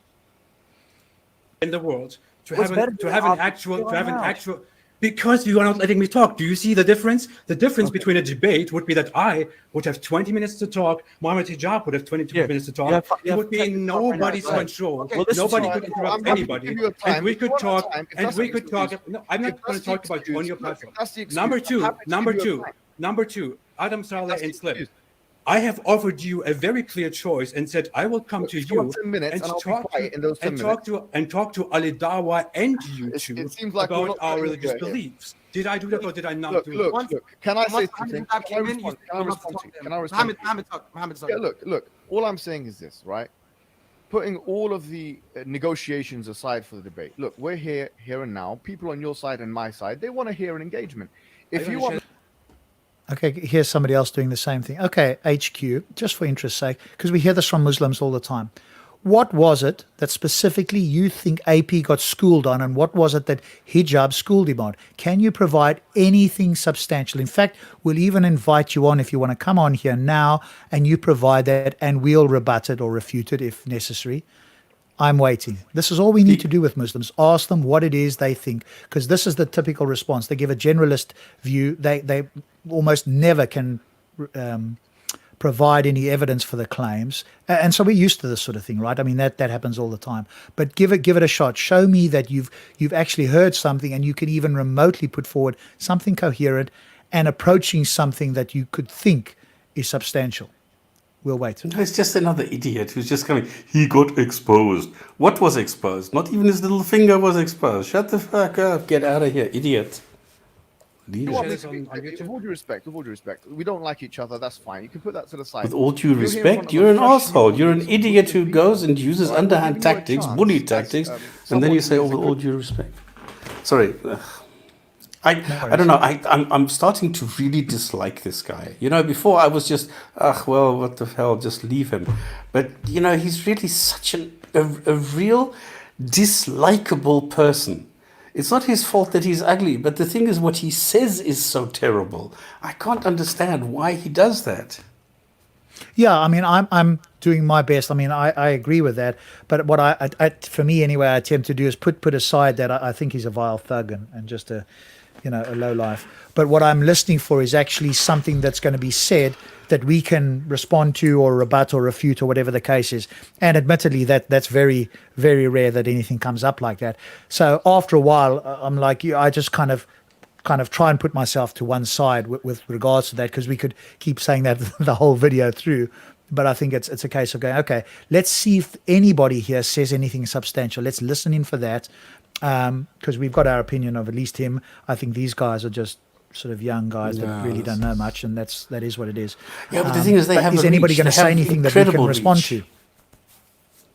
Yeah, that's true, right? There's a lot of gullible and ignorant Muslims. Not all Muslims are that way. I'm not claiming that's all, but the audience that these guys have is very much the case, because when you actually ask them any questions, as the couple of the commenters here have done, they don't give you anything at all. They claim that AP was schooled, this, that, and the other. When you ask them, give me something specific that he said that Mohammed Hijab refuted or schooled him on, you get nothing at all, which is par for the course. I'm very used to that. But that also tells us that we don't have any discerning viewers on that side of the fence, because if they were, they could present the argument, they tell us why they think it's substantial and how AP got refuted. At this point, of course, we don't have that. And it's very unlikely we're going to get anything like that. I'm starting to think that this HQ guy is a troll, because he's trying to push buttons to try and get a reaction. Yeah. I mean, these guys think, again... And B1, Sabur is a beast. I mean, I owned him so many times now. It's amazing that he can still, even talk. If somebody was to do that to me, show me that I am wrong with so many things in so many different ways, every single time, I would shut up. I would start thinking, listen, is there something I'm doing wrong? But not so. No, but again, there's no level of introspection there, or it's self-honesty. Hey, did I say that? Where did I get that? Maybe I got that wrong, which you've done before. I've done 2 videos as well. So yeah, we don't need to go there. I mean, they're all kind of in the same boat. But this one is, let's see if anything is said here that we can actually respond to that is in any way based on something that they claim to believe. A critic of Islam, a polemic against Islam, to produce your strongest argument against it. Now, what I'm going to say is this: look, I'm happy to stay quiet for as long as you want me to stay quiet. Right now, if you say, look, stay quiet for 5 minutes, stay quiet for 10 minutes, I will be muted for that time, okay? And then I'll have the same time to yeah, I can't see. Okay, let's see what AP's done is put something up. I'm just stopping it here so we can read this.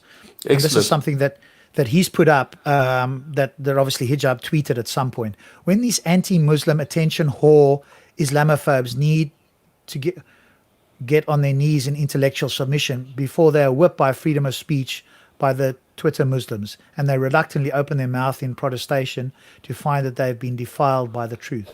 I mean, that's just a rambling thing by kind of like a lunatic, right? All we're looking for is something substantial. But again, this is kind of what we're looking for. Tell us something that's actually substantial. Don't give us this. I mean, he was completely at odds. We've got our knockdown argument of the inheritance era. His babbling response told us, there was nothing there. That's a knockdown. If I presented that to any Muslim, and we've done it many times now, they should immediately become non-Muslim. But of course, there's a lot of psychological and emotional baggage. The critical thinking isn't there, but that just refutes Islam on the spot, right? If you claim that the Quran is an inerrant book that has no mistakes and came from God, and there was a single error in there, couldn't have been from God, well, we have the answer to that, and we could flatten anybody with that. And we've done it many times, and I've even had responses where Muslims have said, we can't refute you, but we're staying a Muslim, right? The height of intellectual irrationality. So, but there's plenty of arguments. That's just one that's simple, that's easy, that's irrefutable. There's others that you can discuss and go backwards and forwards. Again, reasonable people wouldn't believe that Islam is true, and there's plenty of things we can say, but that can go backwards and forwards. But that's why I like the inheritance era. It's black and white, it's irrefutable, and you're done as a Muslim. But again, you first have to understand the argument, then you have to take a moment to actually do basic maths, and once you've done that, you've got nothing. You're done. Can you give one example where Rob and something, we got annihilated by EF Dawa. I've only done like 3 or 4 videos on EF Dawa, and all he tried to do is get a fake copyright claim, and that's it. So there is nothing, any time, anywhere that Subur annihilated. I own Subur. I don't know, I think I've made 4 or 5 videos on him, and every single time I've shown what an idiot he is. I showed how he is lying and making up stuff, and then I got owned? No. Rob's because...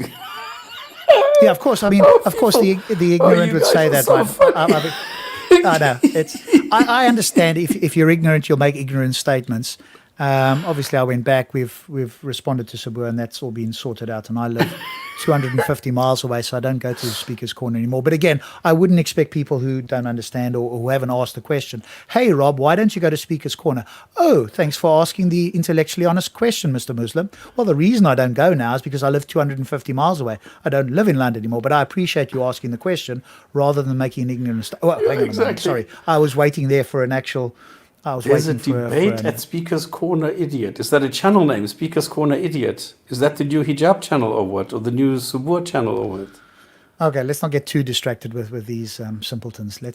So there's the tweet that Hijab put up that AP is now putting on the channel there, right? That's a hefty claim. Rob, it's barely coherent, but it's a hefty claim. Rob, do you know, I think what's happening is that Saleh is now sending people here because he's too scared to come here. So he's sending people there. Yeah. And this is why we're getting really the bottom of the barrel here with these comments. Nothing we can do about that, right? Yeah, nothing we can do about that. By the way, anybody who's listening... Greek Christian atheist is a cult group. This is so nice. Look, it's not our fault, right? We can't control who's on here. We're quite happy for people to listen. Maybe they'll learn something. Probably not, sadly, but we'll do our best anyway, regardless of the vacuous responses we get. Hey, it's part of the show, right? The show must go on. Pussies. Hijab is the pussy. Subur is the pussy. All these guys have been running away for 10 years from me. For 10 years they have been. I have it on video that he promised, yes, I'm going to have a debate with you 10 years ago. And he's still running away from me. Imran, same thing. Tzorze, same thing. What are you talking about, you fools? These guys are pussies. They are chicken. Yeah, let's move on, Stops. Yeah. I mean, we know that. I mean, it's just these guys are like very much brainwashed and hypnotized by the Your mum runs away from you. All we need to do is bring a substantial argument. Give us something that we can actually talk about rather than this vacuous nonsense, right? And that's what we're hearing here on this particular video as well. So let's try and listen with a discerning ear and see if we can pick up anything that's remotely coherent or substantial that we can attempt to have a Come to Speaker's Corner and open your mouth, spamming guy. Why should I travel for 6 fucking hours just to get to the UK to go in Speaker's Corner when I could do this here on the... we are no longer in the 7th century. We're now in the 21st century. We have technology where we can do these things. But these stupid guys... Rob, thank you very much. This is much more fun than sitting here playing games. Let's not get too distracted with the silly comments. Again, if you've got a comment that's actually substantial, I can just go with the comments all the time. Because really what we want to do is kind of explain and educate people on the sort of silliness that's going on in the video here for those that are discerning. That's my aim, at least. Anyway. Yes, I'm very scared to go to Speaker's Corner. I'm incredibly scared. Yeah, I'm very scared. But if this Adam Salah guy wants to come here, he's welcome. So if you're a Adam Salah fan, he's welcome to come on here. But presumably he's not going to come on to defend Islam because by his own admission, he's pretty clueless there. So, but he can come on and defend himself if he likes about how he's just sort of gullible following hijab. But then, of course, he's going to be asked some questions and that's going to be very uncomfortable. I understand. What's going on here? What are you doing? This is I don't know. Look, let's talk about now. Let's have our conversation now. Should we pull up your tweets? We're gonna pull up your tweets here. You want to pull up tweets? Yes, let's sweep all of this under the rug. The good thing is that they're using Zoom, so they can't stop him sharing his screen. Well, actually they can, but they don't know how. So So he's able to share his screen without their permission. You can't do that if you're a guest on StreamYard. So they're obviously not using StreamYard here, but he was able to bring that up. But they want to sweep all of this under the carpet, right? All that bad stuff. No, let's just forget about that. Let's try and have a conversation now after all of the bad things that have happened. Now, if this was reversed, Muslims would be up in arms, and rightly so, by the way. If we swap positions and AP had done what Hijab had done, and Hijab was in AP's position, Muslims would be entirely justified in going, hang on a moment, this is nonsense. He should apologize, blah, blah, blah. But because the shoe's on the other foot and it's their man that has been acting despicably, you're not going to hear a word about it. You're not going to hear any intellectually honest Muslim go, hey, do you know what? I don't agree with Hijab. He was entirely wrong. I don't follow him. I'm this sort of Muslim. Stand up and be intellectually honest for yourself, for the faith that you claim to follow. Tweets. Let's pull up your childish tweets in the You're just running away. You are making rape implications about my wife. You are making rape threats about my wife. That's not about your wife. You're making rape implications about your my wife. wife. And that's aside the point. It doesn't say your wife anywhere there. It says you are making rape implications about my wife, and you are seriously expecting you love Mohammed Hijab. You have a chance. Mohammed Hijab. What would happen if I insulted your wife sexually? Why does it say your wife there? Right here. This is my wife. No, that doesn't say when these Islamophobes. What would happen if I insulted your wife? You can do it. It's freedom of speech. You can do that if you like. Yeah. Would it be? Is it freedom of speech? No, it is. You insult my prophet, you eat the Quran, you rip it up. How about Ali Dawa telling me that? Yay, we've got somebody who's attempted something. So we'll come to this. Rob, Hijab annihilates AP, especially when he refutes his points on why the Quran is wrong. Well, we'll see about that. Maybe AP didn't bring the strongest points. We'll see whether that's the case. Maybe we agree, maybe we disagree. At least you've attempted to bring something. Maybe you can be a bit more specific about which points is wrong, and we'll see if we get that far. It's already 11:20 here in the UK, at least, and obviously wherever stops is, time's a bit different there. But we've still got a long way to go. But at least you're attempting to do something. Now make it more specific, and we'll see when we get there. Telling me that I should have. How about Ali Dawa telling me that I should have sex with my 3-year-old son? Your wife How is about a that? public figure. Your wife is online on a public. Public figure by definition is She has a public profile. Sorry, what was that? No. I was going to correct him on the public figure, but I think AP is doing it. Oh, okay. She's open where to people know her just by her name. Why is it that freedom of speech is only applicable when that is not what freedom of speech is about? Freedom of speech. Why can you rip up the Quran? Why can you eat the Quran? But then when we come back, right, and do something against a public figure, which you might find distasteful, you're now panicking and having an anxiety attack. No, hang on. A public figure is not a private person. Just because Why insulting him? Why don't you produce your strongest argument against the same? Sorry, stops. Go ahead. I want to say two things. The one thing is that if you are a public figure, then you are a politician, somebody who appears in public. And just because you know somebody's name, just because you know somebody is married, just because somebody is doing broadcasts, like I am not a public figure just because I make some YouTube videos. That is not what a public figure is. The other thing is free speech is only the fact that no court can I don't know, in any way prosecute you for something that you are voicing as your opinion.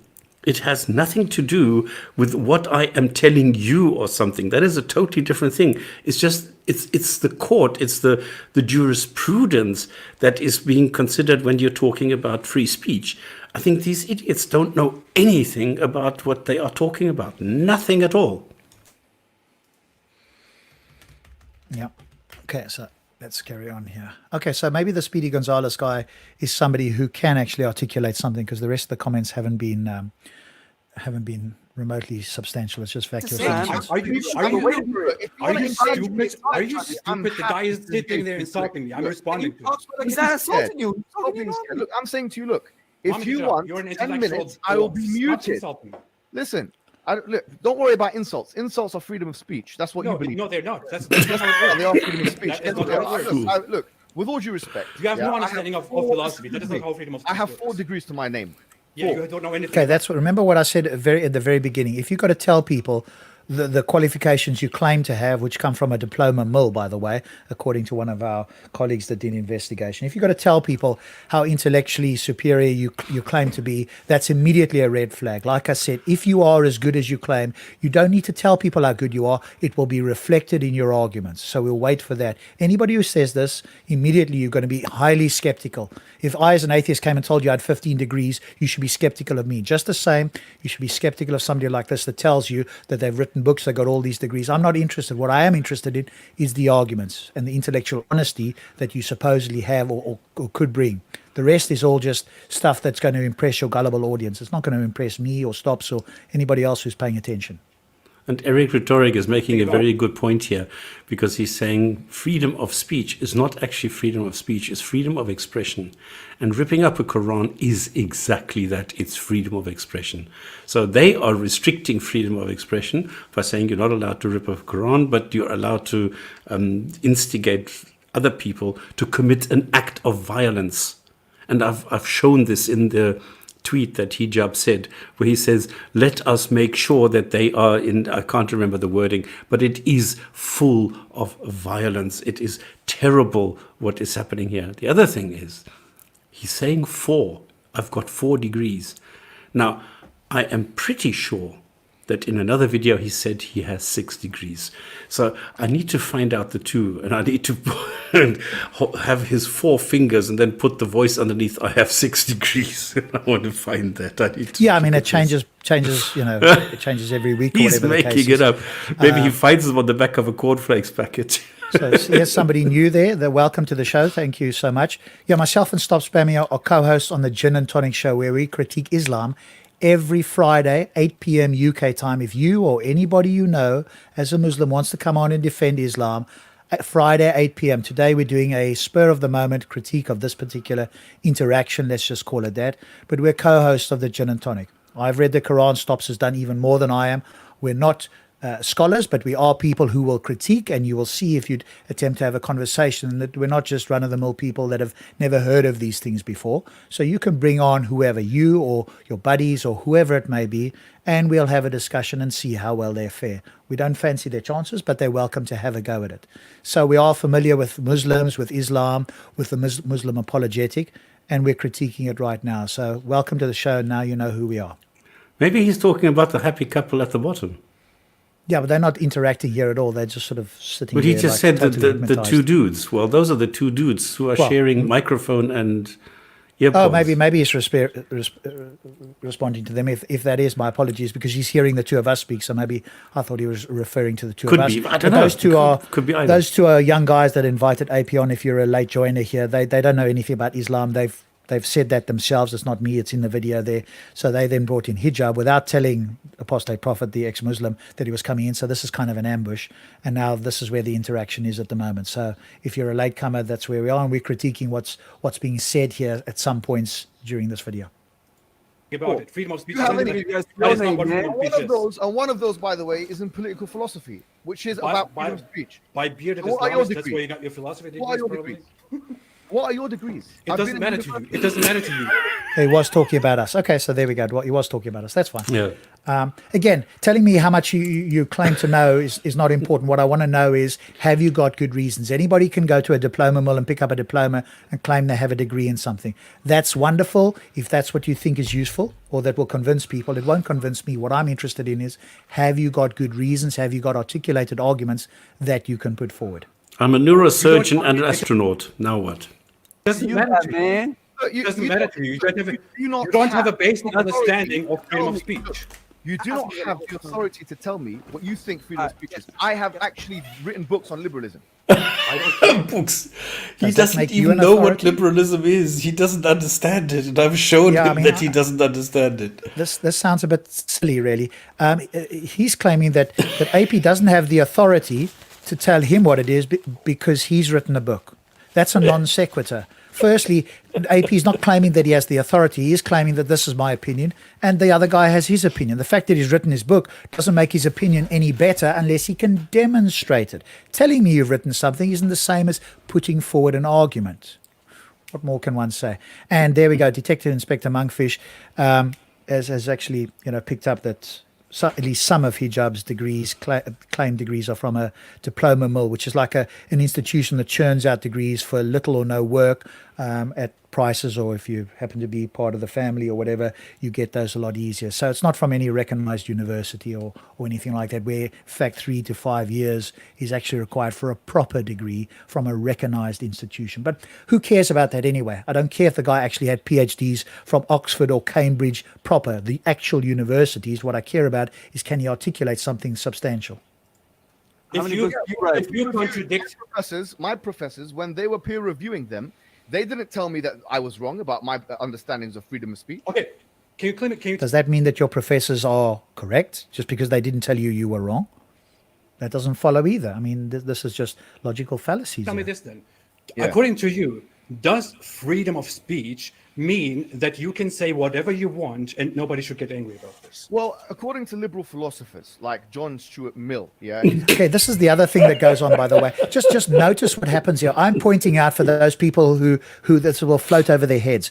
Notice what happens. This is another common tactic. It's used by Sabur a lot. Hijab is employing it, and other Muslim apologists from Speakers Corner do it as well. Tortoise and others, right? They quote other people or claim to quote other people, when myself or Stops or other people who are listening here go and look up the quotes. We either find that it's cherry-picked, it's quote mined, or it's taken out of context, or it wasn't even attributed to the person they claim, right? But this is a tactic to make it sound like they're knowledgeable. I don't care who said what. I want to know is, what did they say, and why do you believe it's true? So quoting a name isn't impressive to me at all, and in fact tells me that you're trying to hoodwink people, and I'm immune to it, so it doesn't work with me anyway. But it's a tactic that you'll hear a lot. Hey, this one says that. Hey, John Stuart Mill. Hey, this professor said something. Great. So what? I can bring a professor who says something else. Now what? So quoting a professor, you will always find a disagreement in almost every area of philosophy or political science or whatever the case is. So all you need to do is quote somebody who has a different view. Now what? Now what are you going to do? Now what you actually would need to do is put forward arguments and have a discussion about that, rather than quoting people's names. And the thing is also, is professor in some way a protected and defined job description which has a curriculum, which has anything in it? No. Anybody can call themselves a professor. It doesn't matter of what. So the guy who's saying here now, well, they're not professors for nothing. In a lot of times they are. Now, if a professor goes to Hijab and says, your understanding of freedom of speech is correct, that professor is an idiot. And he shouldn't be calling himself a professor. So it doesn't matter what the title is. It depends what they say. It depends what level of reasoning they have, if they make sense or not whether they have a title. Yeah. Janice Ritchie, thank you so much again for your super chats. That's super appreciated. Hopefully you at least were entertained. Maybe there was something that that we've talked about that's resonated with you. But again, thanks for coming on. Thanks for the super chats. Sleep well. And as Detective Inspector Monkfish, I love him, says here, he misses Saladin already, who said it was a low IQ chat. He's out of here. Again, if you asked him what would present your argument, because that's a claim, right? There's a low IQ chat there. Present your argument. Again, you wouldn't get anything. But as our esteemed colleague says here, he misses him already. I don't. I have to be honest. I would have to disagree there. I don't miss the vacuous comments. It's just a distraction that's unnecessary, right? The funny thing is they love doing this. Remember in this chat in Safaz or something where they kept on talking about the IQ. But then when I asked, okay, do you know what an IQ actually is? Crickets, they don't even know what IQ is. Yeah. But again, that's scraping the bottom of the barrel. That's not our intention. We're not looking for the most ignorant and unknowledgeable Muslims. Yeah, but those are the ones that are pushing themselves up in front of us. This is the problem. Well, that's true. And then we've got to have that discussion and show and ask questions, and then you don't get anything. But that's not our fault. It's not like we're going looking for those people. If you don't respond, they say we are the cowards running away from them. This is the problem. Yeah. I mean, I don't. The coward running away thing is just a childish, low IQ or low psychological ploy that, again, just doesn't work for me at all. Other books like On Liberty and so on. Freedom of speech is only curtailed by the harm principle. And for him, no, it's not. The harm principle entails physical harm. There were some things that he mentioned in his book that he saw was distasteful, right? So, for example, people having sexual intercourse, he said things that affect the sensibilities of people. So, for example, people having sexual intercourse on the roadsides, John Stuart Mill saw that as something which is unethical. But in terms of me insulting, the freedom to insult is not something which is censored by freedom of speech advocates, including those philosophical founding fathers. Now, my point is this: it's very happy days for you when you come up and rip the Quran and eat it and spit it out. It's freedom of speech. But when hold on. But when I don't, within the scope of the law, because to this day there's no police officer that has contacted me, and believe you me, there is no court injunction against me. All the things that I've said on Twitter are by law, UK law and US law, absolutely within the full scope of the law, and I'm waiting for a court order. I'm waiting for an injunction to prove me otherwise. There's nothing within the spirit or letter of the law, nor was that my question within the parameters. Okay, I will agree with Hijab here. It's rare that I do. He hasn't done anything against the law that I can tell, and in fact, I don't want to muzzle his speech. I want him to be a vile, distasteful character. Right? That's fine as well. And with AP, if he wants to eat the Quran, it's not something I would do. I understand why he did it. He wasn't allowed to explain it on this particular discussion here because the two young boys at the bottom constantly interrupted him. It's not something I personally would do, but I understand why he did that. And again, that's his freedom of expression, not something I would do. I wouldn't muzzle either of them, right? So for them, they can express themselves as long as they're not causing or inciting direct violence of people. And even that boundary, one would need to push quite far in order for that to be the case. If somebody said, I wish Hijab was killed or whatever the case is, that wouldn't be the case, or AP was killed, I wish that were the case, that wouldn't be incitement to violence. But if somebody said, hey, I've got a bounty on somebody's head, the first person to do it will get this bounty. Well, now you really are butting up against incitement to violence. But the rest of it, you just need to deal with. And so let's see whether we get past this sort of freedom of speech, because I don't think there's going to be an agreement here. But I think AP's position is he's calling it out. He's not, as far as I can tell at least, and I could be wrong, but he's not saying, okay, you can't say this, but he says, and he said it earlier, I'm sure, if we rewind a bit, he did say, but I'm going to critique it, or he didn't use those words, but he basically said, and I'm going to call you out. So I think as far as I can tell, that's his position. Parameters of freedom of speech as per liberal ethics that stop me from insulting you and your wife, who has a public figure platform, attacking Islam and calling the Prophet of Islam all kinds of names. If you cannot handle the freedom of speech when it comes back at you, do not try and give it. Okay, now let's remember he said that. If you're watching this and you're an intellectually honest Muslim, let's remember what Hijab said here. I can handle it. I'm sure AP can handle it as well. He's pointing out that it's distasteful and vile. That doesn't mean that he can't handle it. Now, again, maybe I'm speaking for him. Hopefully not. But let's remember that when it's pointed to you, Hijab, because you've now said that's the standard that you're using. Let's see if you can live up to it. To people, a community of people, by spitting out the Quran, laughing at the Quran, and so on and so forth. The Quran is in fact a copy. It's not even the original Quran. And some Muslims claim that it's not a correct Quran or the right Quran. Or you've got to learn Arabic. It depends who you speak to. Every Muslim's got their own idea on this sort of thing. So it's a copy of a book. It's written on some ink there. The fact that you take a book so seriously, again, makes me question your psychological development. Firstly, it's not the original, like we said. And it's a human-made paper with human-made ink, human-made glue, human-made cardboard, human-made printers, human-made everything. What the hell is your problem? And again, there's a difference between, quote unquote, insulting some person that's alive today that could choose to feel insulted or not, whether that's AP or his wife or somebody else, and a book or a dead person. Right? There's a difference there.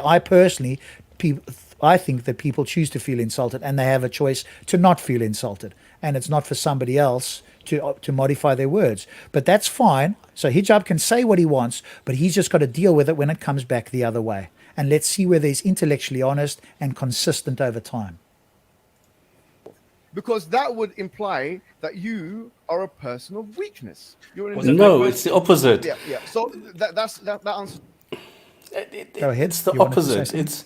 It's exactly the point. He is more intellectually honest than any one of these other people, because he is saying this is a book, and what you are saying is I am going to endanger your life, and this is the distinction that he is making. How is ripping up a book the equivalent of threatening somebody's life in this. Why is killing somebody the equivalent of just ripping a book? It's not. You cannot go and compare the two.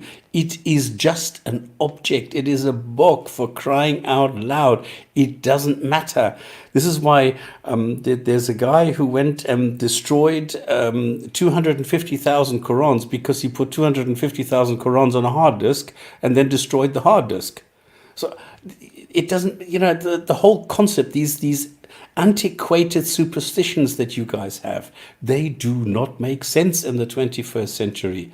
Stop behaving like Arab nomads from the 7th century. This is exactly what you're doing.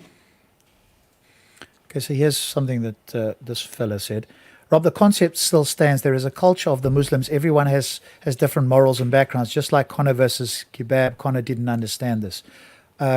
So maybe you can articulate, maybe you can expand upon this. I agree that people have different ideas. What we're talking about is whether something like being insulted is a choice or whether it's something like feeling pain. If I hit you, you can't pretend like you weren't hurt or injured.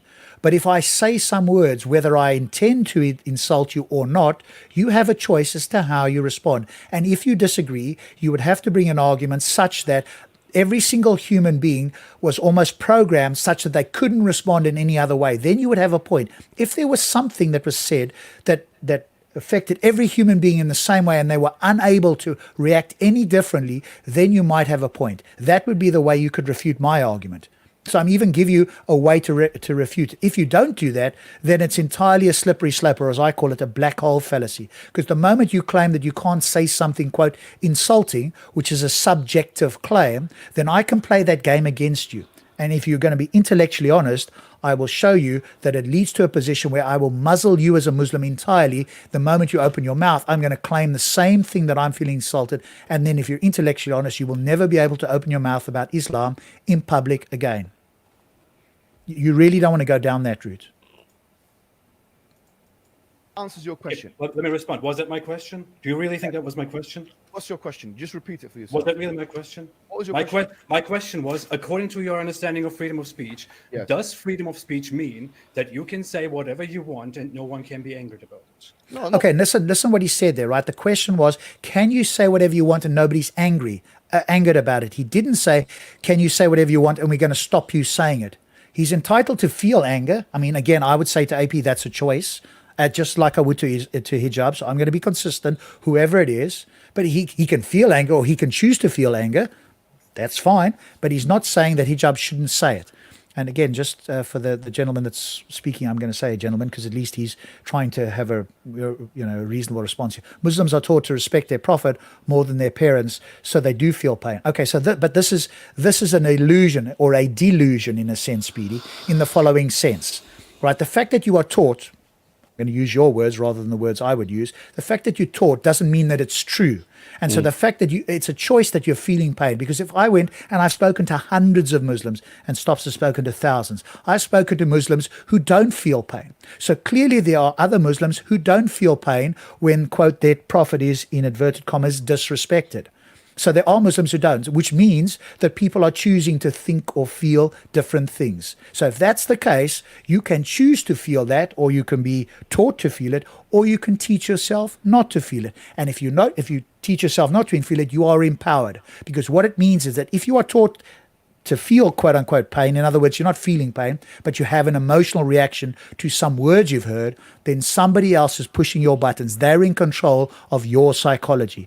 And I'm for everybody, whether it's Muslims, atheists, or Christians, for you taking back control of your own psychology. And what that means is you take responsibility for the sounds that are uttered that you hear and that you interpret in your brain. That way you can control your emotions and you're in control. Otherwise, you are allowing other people to control you. And my question to you is, how long do you want to allow other people to control you? And they will. And it's not going to change unless you have an entire Muslim state which muzzles everybody from saying anything about Islam, as long as everybody else can say something about everything else, which of course is a double standard. So again, if you're intellectually honest, you're not going to invoke double standards, are you?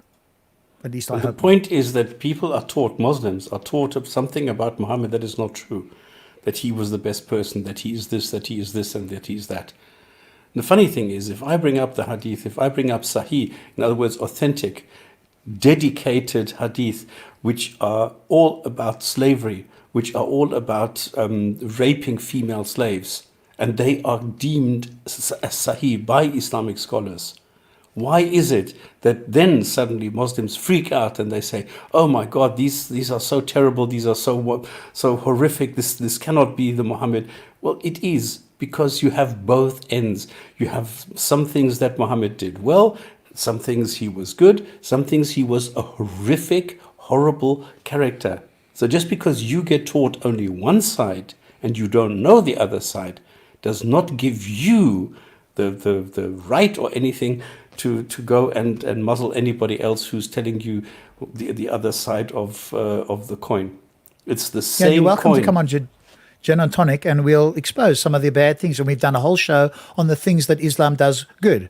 I mean, even you'll find some good in Mein Kampf, right? If you look hard enough, you'll find something in Mein Kampf that Hitler said that most people would agree is good. That doesn't mean that Hitler was good or that Mein Kampf itself as a book is good, but you can find good things even that bad people say. And so that's the case. Now, with regards to your comment here, Conor insulted Kebab's father. Who's Conor? Who's this? Conor McGregor is a UFC fighter, and Kebab is the Muslim fighter that defeated him online. And I agree that Conor was very provocative. But again, if you have a sense of psychological maturity and an advanced level, you don't let that get to you. Now, if Kebab chose to take it as offense, then that's his level of psychology. Now, I don't know whether he did or not. You're claiming he did. But if he did, then he allowed Conor to control him. He allowed Conor to get inside of his mind. That wouldn't happen if you raise your level. And I'm all for educating and helping people raise their psychological level so that other people don't have to control your thoughts. Because at the moment, that's all that happens here. You hear something, you choose to feel offended. You don't even know that that's happening necessarily on a conscious level. And what I mean by choice is you can choose something else once you become aware of it, and then you can be in control. So the fact that this happened, this fight erupted, taught Conor that if you say certain things to the wrong people, that you're going to get, well, that just shows that certain people have a low level of psychological development. If somebody insults my parents, I've had a threat of my wife and children being killed and raped and stuff like that. I don't take offense. I listen to who the person is. I see who the dark person is. They can say that. I can tell them they're vile, despicable people. I'm not going to shut them up, and I'm not going to take offense. The moment I take offense, I'm allowing them to control me. Nobody controls me, or at least to the best of my ability. I'm not Buddha. And even if I were to get an emotional response, I recognize that it's my responsibility. I've allowed a button to be pushed, and I'm going to reset myself so that I'm in control and somebody doesn't push my buttons. That's the way to overcome this sort of behavior. And the longer you guys don't do this, the more you're going to allow other people to control you. And then you're going to try and muzzle other people because you can't control your own emotions or thoughts. Is this why I have so many Muslims telling me that they're going to rape my mother? Oh, you've had that as well, have you? Yeah. Oh, plenty. Do you know how many Muslims have told me they're going to rape my mother? And I said to them, well, maybe, I mean, she's 83. Maybe you're doing her a favor. Yeah, you can, have whatever response. Like you could have a joking response or not, or whatever the case is. I think the main thing is, which I think I've hopefully clarified, is that you're in control of your emotions. And I don't choose to take it as an offense. I just say that somebody is a vile, despicable person. I wouldn't say that to any Muslim that I dislike. And I don't like Hijab at all. I think he's a vile thug. But I would never talk about his family. That's just not what I would personally do. If somebody else wants to do that, that's fine. Yeah, but remember, he's gay. He doesn't have a wife and things like that. Well, I don't know about his sexual proclivities. But what I'm talking about is being in control of your psychology and your emotions. And the moment you are offended or insulted, you have now allowed somebody else to push a button. And if you want to allow that, you carry on until the point that you want to be in control. But if you are going to allow it, you are in no position to demand somebody else does something different. You can critique them, which is exactly what AP is doing here, but you're not in a position to muzzle them or to silence them. You either deal with it or you walk away or close your ears or whatever the case may be. Yeah, but the thing is, what we are seeing again and again is that Hijab is just a baby. He can only cry, he can only whine, he can only... That's all he can do. If he can't do his funny clown act on the show, then he's sitting there and he's just crying like a little baby and running away all the time, running away. Speedy is saying Hijab's point is, why don't people have more civilized debates instead of insults? Because they know this is insulting towards people with different culture. Like your mate has used gay as an insult there. Well, I think if you go look It's back, not an Speedy, insult. you'll see who started this whole thing. Now, again, that he needs to take responsibility. So Hijab was not the person to go, hey, AP extended the invitation to have a formal debate or a debate where it would be moderated in, as you say, a civilized way. Hijab rejected that because he claims to think of himself as some sort of intellectual. Now, nobody else does, but those people who are hoodwinked, who don't know any better, probably do. None of us take that seriously. He's no intellectual by any standard that we would think that's the case. And there are plenty of other people who are actually intellectual people that I would agree does have degrees and are worth, having a conversation with. He doesn't happen to be one of those. But the fact is that invitation was presented in a civilized way, and Hijab rejected it and then went off on this rant. And by the way, AP is not the only person he's done this to. He's done it to Abdullah Samir. He's done it to, I think, Harris Sultan. And he's done the same thing to Cosmic Skeptic and others. So there's a pattern here. Speedy, you've got to recognize when human beings are in a pattern. This is an emotional pattern, and this is a poisoning of their well against certain people that he either can't or doesn't even realize that he can't put forward a substantive argument. So instead, it's poisoning the well against other people. And then wants to sit and sweep this all under the rug. No. Now, if you take Hijab seriously, I'm sorry, then my view of you has sunk through the floor. At least be intellectually honest that this is not the sort of example that you want to follow. And by the way, I don't think that he's representative of all Muslims. That's why we are critiquing him specifically and not making a general statement that he represents all other Muslims. But if you follow him and you think that he's got good arguments, or that you indeed agree with his behavior and the way he's handled things, then that says a lot more about you than it does about anybody else. I'm on one of those things tonight, I guess, and I haven't had any This drinks. is excellent. It gives me time to read the chat of it. This Salega literally made gay soft porn. Okay, what's insulting? Nothing. It's just stating a fact. And the way that I see Hijab fingering guys all the time, his whole demeanor, his whole mannerism indicates to me that he's gay. Okay, so I don't care. It's not an insult. It's just stating a fact. The same guy as Prokilya just said, okay, he made soft porn. Okay, so nothing wrong with that. It's up to you. Yeah, Speedy as well. Everybody has got their own way. Stops has got his way. I've got mine. And, there's different ways of having a conversation here.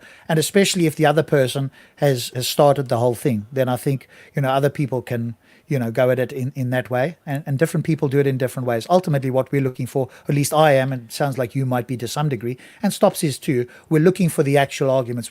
But when somebody behaves despicably or vilely, then we're going to point that out. And like I said, he can continue doing it. I don't want to shut his mouth. I want him to shout it from the rooftops. He will demonstrate the sort of human being he is, and that every other Muslim like yourself and anybody who's intellectually honest would want to distance yourself. If this was AP doing this, and the roles were reversed, I would distance myself from AP immediately and say, that's vile things that you've said. I don't want to have anything to do. You're not coming on our show. We don't want to, we don't want to be involved with you. But the fact that Hijab has done this and nobody else is pointing this out or being intellectually honest about it is quite revealing, I have to say. Yeah.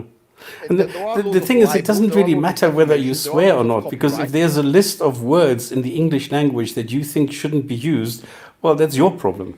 And if I use a word that you don't like, that is your problem. It's not mine.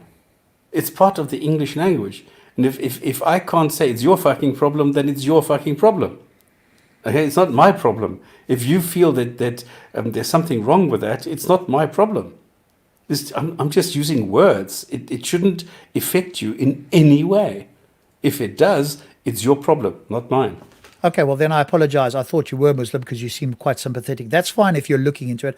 We'd be happy to have a conversation with you, and hopefully we can convince you why Islam is not true, and at least answer some of your questions, etc., and see that if you're going to look into and you feel like you have to have some sort of God belief, then certainly Islam is probably at the bottom of your list if you have to choose a God. In fact, I, as a staunch atheist, would provide for you a God belief that I do think is coherent. I just don't think that there's good evidence. So I wouldn't put it forward and say, hey, I believe this is true, obviously as an atheist, but I could put forward a view that I think is both rational, coherent, and in fact is, I would consider at least amoral God, if not a moral God. Amoral meaning doesn't have morals one way or the other. But that isn't the case certainly for the Abrahamic God. So I'm happy to talk to you about that if you need to have a God belief. There, at least in my view, is one that one could go. And if it were true, I would actually be interested in having a relationship or a conversation with that version of a God. But the sort of Abrahamic gods, no, that one I wouldn't want to go near. They would be like the celestial version, as Christopher Hitchens said, the celestial version of Kim Jong-il. It would be world-shatteringly depressing. I'd want to sort of be annihilated when I eventually die, rather than be in front of that sort of a God. But if there was the other sort of God that I'm talking about, that I will want a relationship with. But again, I can't put it forward because I don't think the evidence is compelling for any rational human being. But let's get on, otherwise we're never going to get done. HQ, Go on. you are such an idiot. I mean, look up Rob versus Sabur debate. What the fuck are you talking about? This was Rob just recording Sabur just ramble on and on. He didn't say anything. He just said, look, just carry on. I don't know anything about this. Just carry on. This was not a debate. Sabur made a total fool of himself. And Rob explained this later. And you are still going on about this? I can't believe that people are so ridiculously stupid to still put out this so long ago. Like this. Rob, remember when Sabur smashed you? Yeah. I know. I mean, this is, I don't take that particularly seriously. Again, if you cared about what was true or likely to be true, I've done two 1-hour refutations of that. Anybody can come and make spurious claims in Speaker's Corner, and you can't immediately rebut them if they make claims. Right, that's different. If you have a prepared debate and you know what you're talking about, then you can potentially, especially if they give you, which I think is the most honest way to do a debate, they give you all your sources so you can research it. How many Muslims will do that? None. I would give them my source and say, hey, here's what I'm going to be talking about. Here's the sources I'm referring to, because I want to hear your strongest arguments. Do you think a Muslim interlocutor will do that? Very unlikely. Do you think they would do it in Speaker's Corner? Impossible. Just quickly before we move on, this gentleman's asking me, tell us which one, Rob. Yeah, if you want to look it up, if you want to look for a God belief or a version of a God that I actually, as an atheist, think would be, the most reasonable one I've come across, not from an evidential point of view, but just from a philosophical and a moral point of view, then it's Conversations with God. It's a set of books by an American author where he has this, supposed conversation with God. Whether he made it up or not, the concept of that God is a moral, coherent God that, if it existed, I'd want to have a relationship. So it's called Conversation with God. And of course, it's completely different to any Abrahamic God. I mean, the difference is night and day in virtually every respect. So let's move on, otherwise we're never going to get anywhere here. And the other thing is, if anybody really wants to talk about Islam, we are there every single week. Every single Friday evening, you can come and talk to us and talk about Islam. Every Friday. Now, the funny thing is that all these guys, whether it's Sabur, whether it's Hijab, whether it's Sources, whether it's any one of those guys, they are too scared to come on the show. Now, what does that tell you? You are too scared to come on the show. You are here typing with a big mouth, but you are too scared to come on the show and talk to us.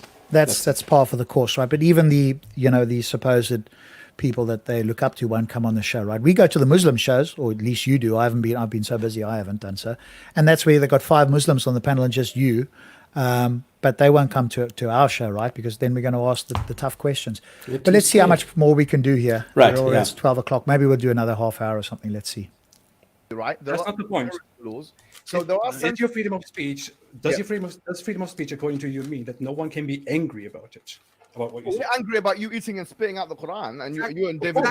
Of course, you can. I mean, it doesn't matter. If you don't want to play by the rules, don't do the things that aggravate other communities. Well, that was not my... Okay, but did you notice that he asked a question? He said, can you be angry within freedom of speech? And Hijab said, well, I'm angry that you did the Quran. So he's acknowledging that you can be angry. And in which case AP is allowed, by the same standard that Hijab is using, he's allowed to be angry as well. So you can both be angry if you choose to be. That's a choice you both have, or you can choose to feel something different, right? But don't try and hold somebody to another standard. And why don't you be intellectually honest and just say, yes, freedom of speech does allow you to be angry, and I'm angry that you burned the Quran, and you can be angry that I insulted your wife. There we go, and we move on. But no, we're not getting a straightforward answer to this. That's not what my question was about, because you are making it look like we can be angry. You are making it look like I have no right to be angry and to refuse to talk to you You're angry because you insulted. Because your mind has got nothing to do. He wants to debate him, though.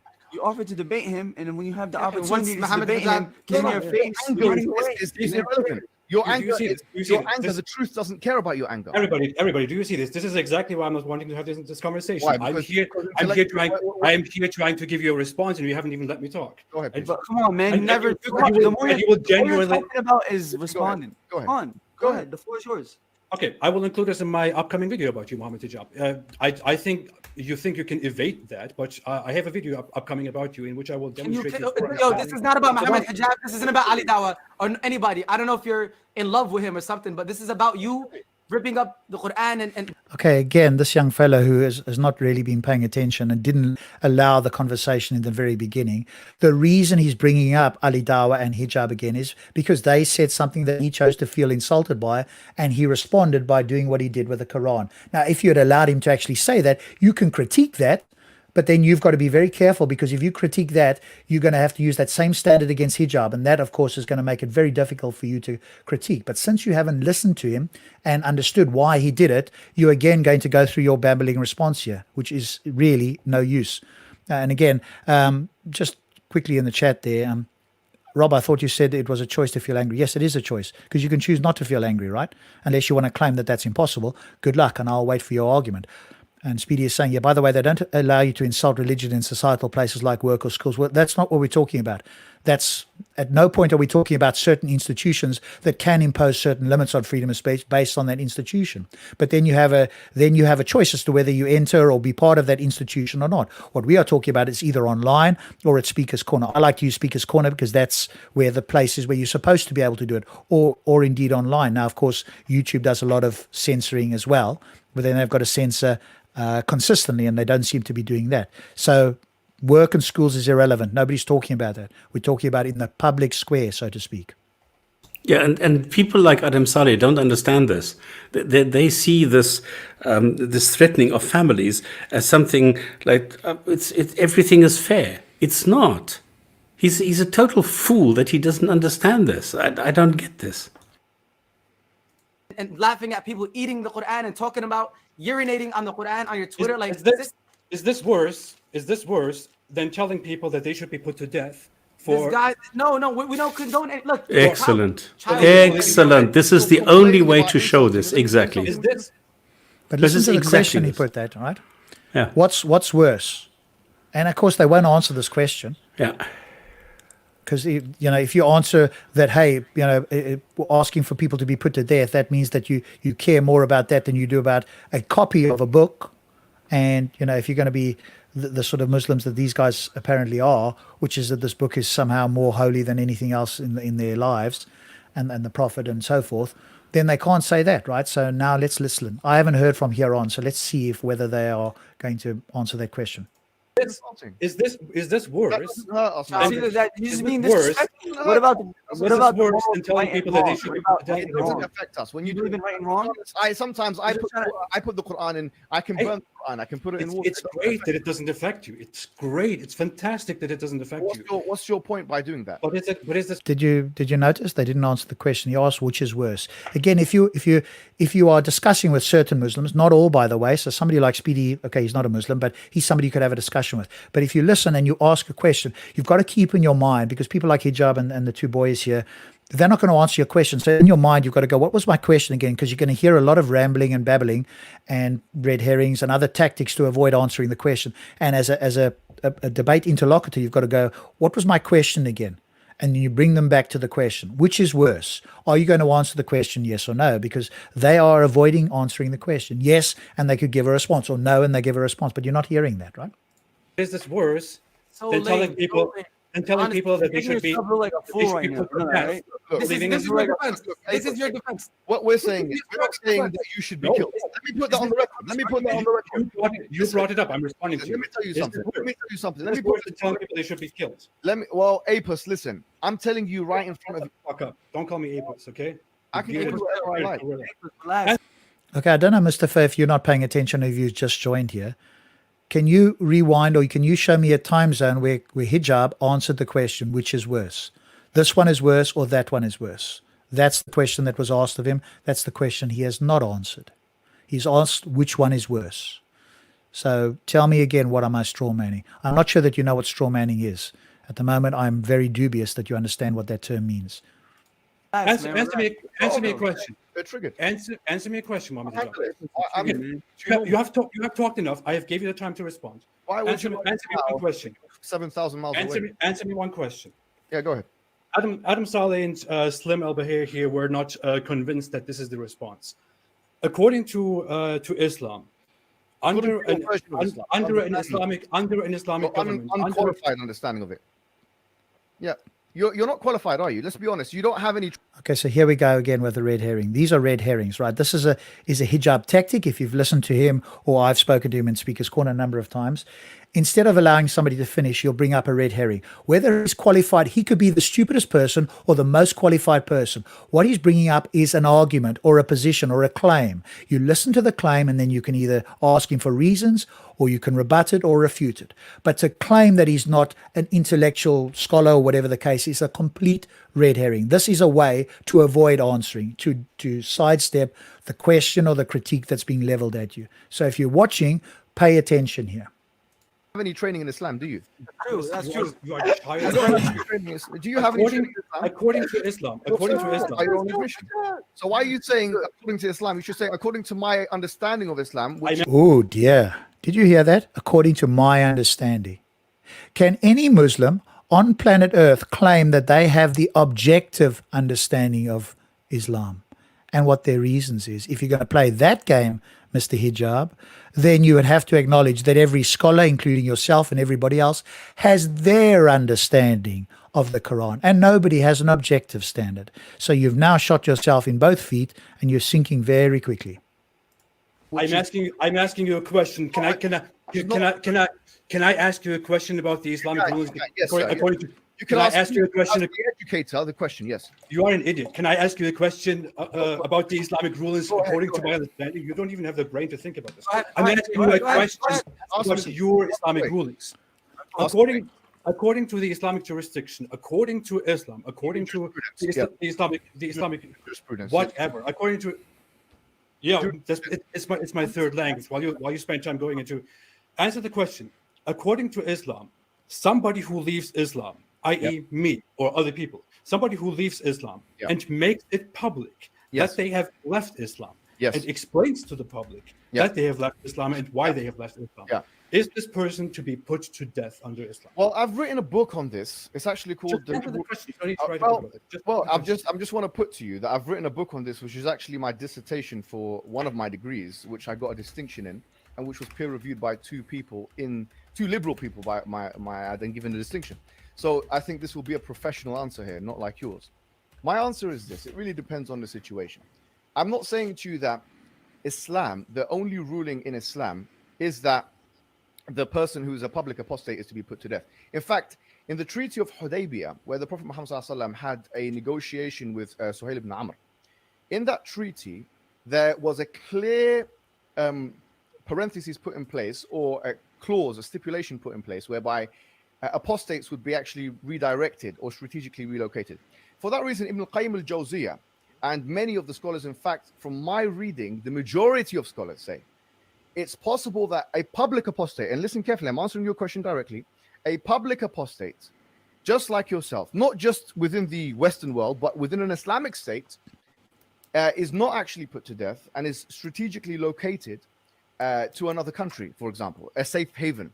And that is not despite the Islamic law, that is because of it. That's one scholar's opinion based on what?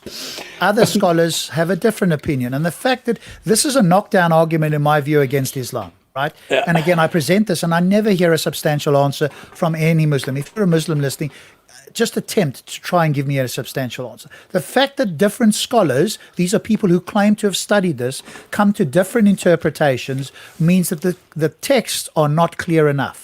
If the text was clear, you would expect it to be perfectly well understood and everybody come to the same conclusion. Presumably, according to Surah 3, 138, and I can't remember what the other surahs were that we read last Friday, but there's multiple verses in the Quran that talk about it being a clear message to mankind. And if it's a clear message, then the opposite of clear is people coming to different conclusions.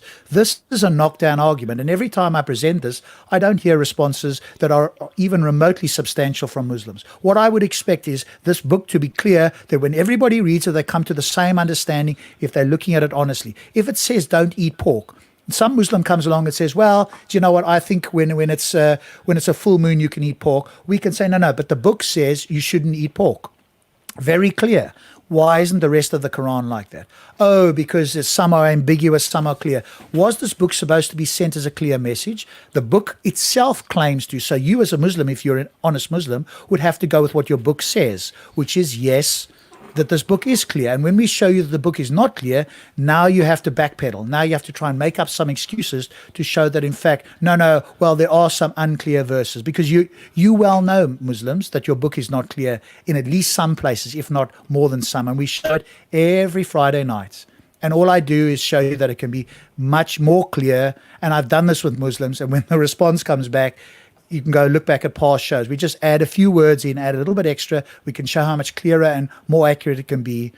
And then we ask which is more accurate. And of course, they can't say our version, because that would say that the Quran is unclear. So they have to rabble and bamble and so forth. This is a knockdown argument against your position. And the same for hijab here.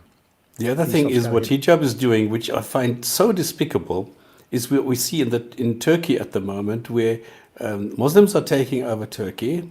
And now what they are doing is they're expecting the people who are not Muslims to get out of the country or face the consequences and get killed. This is the problem that we have. This is the problem that we have in the countries. This is the problem that Islam is the only religion that does that today on this planet. Now, the problem is that Islam is collapsing, and Muslims don't know this. This is why they're getting all this funny propaganda. It's the fastest growing religion. It's not. So, it's a matter of time before there's going to be a huge tsunami and it's going to go down. But until then, they're going to kill as many people as is possible. And the audacity and this false sense of supremacy that they have in Turkey, for example, that they are saying, well, it is now an Islamic country. And this is what hijab is saying. It is now an Islamic country and you have to get out. And you have to get up and leave, because you don't believe what they believe. You don't like talking ants. You don't want to believe talking ants exist. So you need to go and leave the country or get killed. This is the option. And hijab says, you see, there's nothing wrong with this. And this is what is so terrible. This is what the Islam virus does to your brain.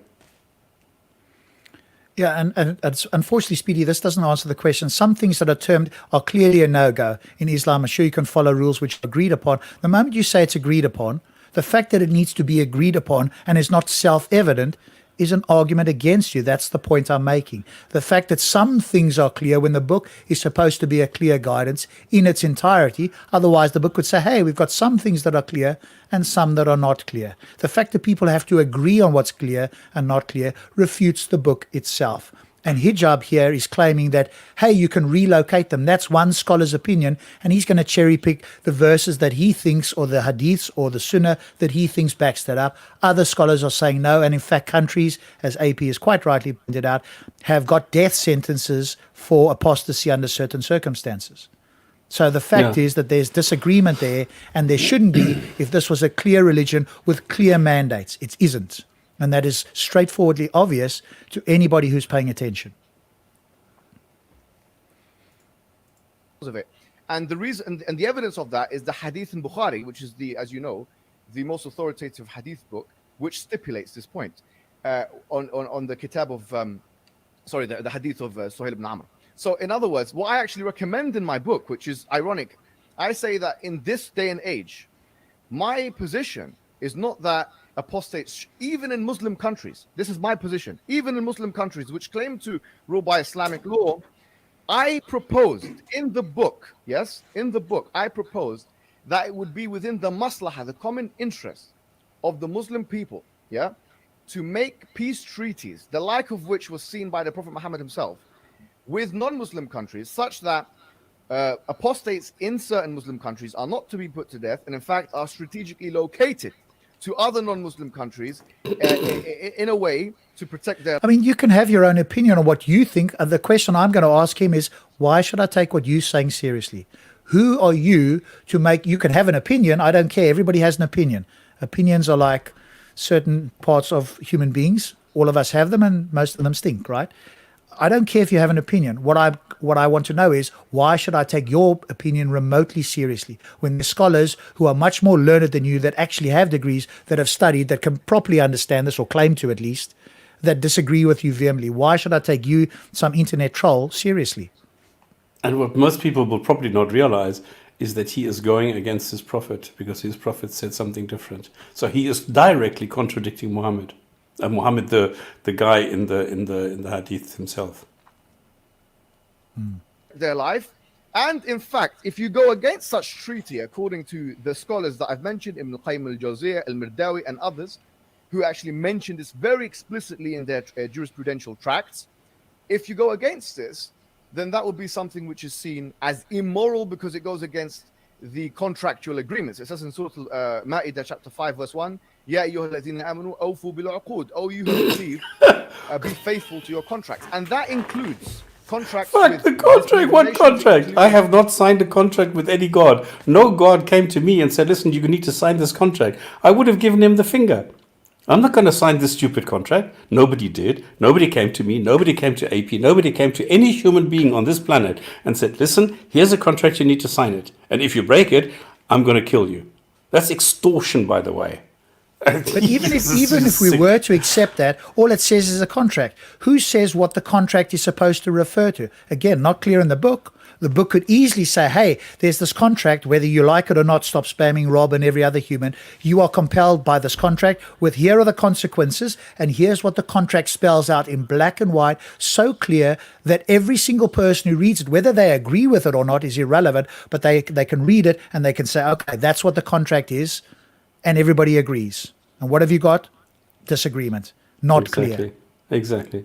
And Time look and how again. the happy couple downstairs, Adam Saleh and his slim partner, how they're very quiet at the moment. They've got nothing to say. Well, they're barely following. I mean, they don't understand one way or the other. But they're going to side with hijab. And again, that's course. just confirmation bias, right? Hey, here's the guy I look up to. I don't really know.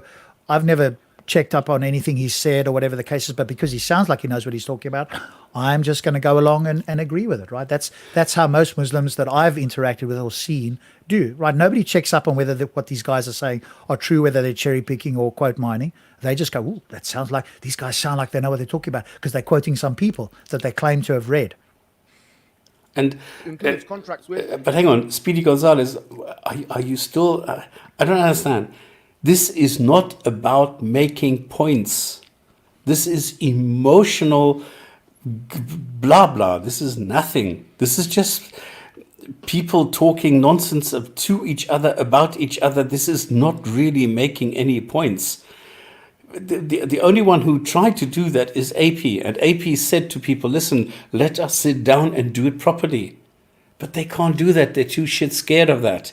That's why we've got this chaos here, this disaster, where Muslims are shown at their worst, where they are being shown to be dishonest, to be totally incompetent and not making any points. So this is the worst situation that you can have. Instead of sitting down and having a decent civilized discussion, we've got this bullshit.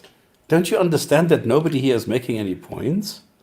So you guys that think hijab or sabur or anybody has made any substantial points, invite them. I'm telling you, you can invite them onto the Jinn and Tonic Show. We are doing it every Friday, 8 p.m. until 10 p.m. normally, and we'd even run it longer if necessary. Get them to come on. Get them to come and defend Islam, and we will show what we think are points against it, and then we can discuss, and you guys can maybe learn something, or maybe you can actually pay attention to it and see what happens. Yeah. I think we've got very strong arguments against Islam and the Quran being God-made book. I've presented at least 2 tonight, very vaguely, and I can go into more detail if we need to. That's not the point here. What we are doing is critiquing what hijab is saying here. And bring Adam Saleh and his boyfriend. No problem at all. Bring them both. Yeah, but they don't know much about Islam. So I don't want to be accused of us going after the low-hanging fruit. Being the people that these guys seem to almost worship, and let's see, right? And I don't expect their minds to be changed, because I don't know that they can differentiate good arguments from bad, or even how that's done. So when they hear their Muslim brethren speaking, it's just like, okay, well, he sounds like he knows what he's talking about. I'm not going to believe the atheists or the Christians, because my man sounds like he knows what he's talking about. I don't know whether it's true, but I'm going to go with it because, hey, I already believe it. And he must know what he's talking about, because, hey, it sounds like it, right? This is the sort of mentality that is often employed.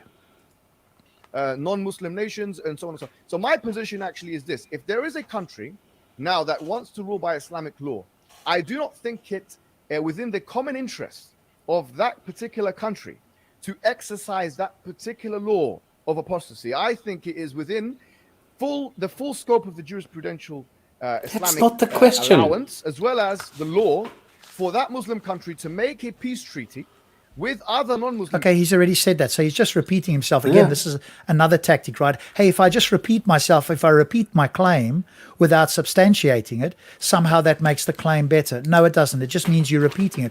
What you think is irrelevant unless you can provide substantial arguments. And not only that, you would then have to counter those countries who use Islamic scholars and jurisprudence that claims that it is okay to execute apostates. So you, Hijab, as an internet person of no particular repute, would have to go up against the scholars of the countries in which these apostates are being killed and have an intellectual discussion. And if you can show that, in fact, you've got the stronger arguments, then you might be getting somewhere. Otherwise, why are we paying attention?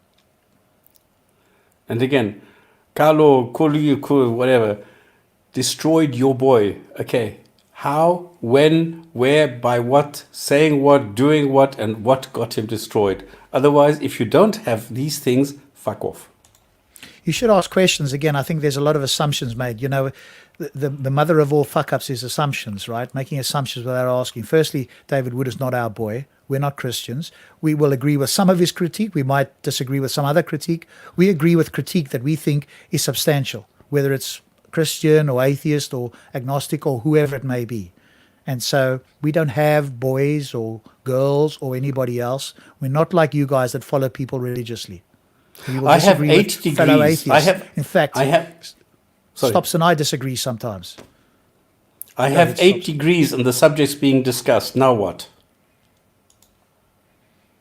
Yeah, again, you know, this is like an appeal to authority. That's a fallacy, because what we're looking for is an actual argument, not telling me how many degrees you got at a diploma mill, or the fact that, you know, these aren't recognized degrees at any high-level university, or the fact that you've written a book. Hey, I can write a book as well. It doesn't mean that the arguments are good, and I can throw the book out. Like I said to you, those people that haven't heard it, anybody that has to tell me how well they are well-read or how many degrees they've got, I'm immediately skeptical. Because people that are experts don't need to tell you they're experts. They will demonstrate it. At no point has Hijab remotely got close to doing that. Muslim countries, such that there will be a strategic relocation. Rob, I like this. Sorry, can you just interrupt just 1 second? You don't know what I have just owned Hijab. I just published a video 2 days ago, which shows what an impotent, incompetent, stupid idiot this Hijab fellow is. 2 days ago, all right? So at least I put my money where my mouth is, and I demonstrate it. I bring evidence, and I show this. What do you do? What does Hijab do? Nothing. Can you go and grab quickly your link and pop it in the chat here for people who are interested? Again, if like somebody with Speedy who might go watch your video, right? The rest of them won't watch it because you know, it might give them some, you know, something that's uncomfortable, or B, they won't be able to respond to it. But pop your video in there so they can see it. A couple of quick other questions here. What is your views on morality, Speaker's Corner? We don't follow no men, but Allah and His Messenger. Okay, well, why would you follow them? What makes them the authority, and how do you know that? Speaker's Corner UK. So you rape female captives? You enjoy raping female captives? That's what Mohammed suggested. Now what? Yeah, they're going to claim he didn't, of course, and then stops. You just show them in the Quran and the Hadith. When you put the two together, that's abundantly clear. But again, they haven't read these things, and if they have, they'll claim that, you know, we've heard all the apologetics, but you just put those together, and it's very clear there. Speaker's Corner UK, does atheists believe in reincarnation? Atheists don't believe in a God. That's the claim of atheists. Some atheists might believe in some. You get spiritual atheists, whatever spiritual is supposed to mean. And atheist is simply the denial or the lack of a belief in a God, depending on what what atheists you speak to. Some atheists can believe in reincarnation. It's not entailed by atheism that reincarnation is impossible. I don't believe that's the case because I don't see good reasons and evidence, but there might be an atheist out there who does, and they might have an argument for it. So you've got to speak to different atheists. Atheist is the claim that we do not believe that a God or gods exists. That's it. That doesn't necessarily entail it, as I've said. So there we go. Oh, I'm Speaker's But I'm Corner glad you're UK asking today. questions. Yeah, I'm on Speaker's Corner UK because I'm on my Yeah, channel. but me too. Oh, cool. Okay. Well, you're both doing it, so that's fine. All right. Yeah, you coming up as me. You might, because you've logged in as me, so we're both coming up with that. That's fine. So some of the comments aren't from me; they're from my colleague Stops, but because we're on StreamYard together under the same account, obviously it'll come up as both being me. So Stops, you can obviously point out when you're making a comment there, but yeah, it comes up. That's just the way StreamYard works. I don't know that there's a way that you can have it separately, unfortunately, at this stage, and they're always working on it. So there we go. So at least I appreciate one or two people there asking questions about atheism or whatever the case is. Then at least you understand. You can disagree. I don't have a problem with somebody disagreeing. What I have a problem with is people assuming. Assumption is the mother of all fuck-ups for those that choose to feel offended. Don't assume things. Ask questions. At least then you'll understand our position, and then you can critique it. I don't have a problem with you critiquing it, but I do have a problem with you assuming something or critiquing in ignorance. So just ask a question, and then I will tell you what I believe or what I understand atheists believe, etc. So at least there's a couple of people asking questions, and that's useful to know. So good on you. Keep asking questions. You can disagree, but at least you'll know our position. Don't make assumptions. In history, there have been times where there have been public apostasies, but in the book that I've written, and the capital punishment employed, but that's not the position that I think is most beneficial for the world today. And I think, actually, my historical analysis, when I did a historical analysis, I looked at America, and I looked at Turkey, which are countries. Well, you are contradicting with the historical consensus in Islamic jurisprudence. Well, actually, I've just mentioned to you. No, you're saying I'm contradicting it. I'm giving you evidence from. It is very clear that you are when there's no difference. Okay, whoa. Okay, let's just hear what he said. He said he's giving evidence. Okay. So again, this is an error in speech. The fact that you're making claims is not evidence. There's a big confusion here. If I repeat myself multiple times by saying the same things, suddenly that becomes evidence? No. You'd have to point to some jurisprudence and say, hey, I'm basing it on this, and that's what I think. Oops, you just cut. It muted me there. Can you still hear me? Am I coming through okay? Yeah, you just left. Oh, one sec. I just bumped something there. Oh, okay. Is it coming through? 1, 2, 1, 2. There we go. Yeah, you're back normal. Okay. Yeah, I just touched something there. Sorry about that. And AP could bring other jurisprudence where people are referring to other passages that say something different. So you haven't actually provided evidence. You've repeated your claim multiple times. That is not evidence. And if you're going to ask him for evidence, then you need to provide evidence because all he has to do is repeat his claim, and that's using your standard. So are you paying attention, Muslims, to the tactics that's being employed and the logical fallacies that Hijab is employing here? I'm spelling it out for you as if we were watching this, at school. Of opinion. I've just told you Ibn al-Qayyim al-Jawziyah. That's not what consensus Zad al-Ma'ad, sorry. He mentioned the allowance for this. How can it be a consensus? The majority consensus is that apostates are to be put to death, which is. No, you're forcing your worldview. I am forcing. There are several countries in the world to. He's expressing his interpretation. You're expressing yours. At no point have you provided Rob, evidence. Rob. In this case, it's not. This is hijab clutching at straws. Okay, it's very, very clear. They are very, very clear, like totally authentic, declared as Sahih by Islamic scholars. Hadith, we say, kill him. If somebody leaves their religion, kill him. This is very clear. What hijab is doing is bringing at other, which may be Hazan, which can be Da'if or something. These are totally different scholars. So this is not Muhammad saying, kill him. He is trying to sow doubt. He's throwing out exactly what you are always saying, always these red herrings. This is totally useless stuff that he's doing. Well, you can't actually get them to strike me, although that shows the level of morality that you're at. Oh, Saeed, because in fact, this is on Apostate channel. This is on Apostate Prophet's channel anyway. But this TYM guy, this Syed guy, this is the asshole that gave me these fake copyright claims. This is this idiot who went and got some videos where I critiqued two guys or something, and the guy who didn't know that the middle of 286 can't be 143 or something. And I showed this. And I got copyright strikes, and I got hate speech, and all sorts of things. And then the YouTube panel looked at this, and they reinstated everything. But this is the kind of tactics that people have to employ because they don't have arguments. If you catch them out and you show them facts, what happens? They go and they block you. They lie and they cheat and they deceive because they have nothing else left. This is the tactic. So this is this arsehole who did this, all right? I don't understand why this declaration of intellectual bankruptcy, if this is all they have, and then he's coming here saying, unbelievable. I'm not monkfish. I don't think it's a joke. Maybe you think it's a joke. If I said to say, hey, let's go and strike your channel, would you take that as a joke? I don't think you would. So be careful, because I can play the reductio on you as well. So let me quickly. Well, I'm taking down Esidawa at the moment. I'm taking them down a notch. Every time they bring out a new video or something, I'm already refuting it. They've stopped now. They have stupid contents now because they're too scared. They're not doing this anymore now because they know 2 seconds after they've published a video, I'm there and I will refute it. So they've stopped.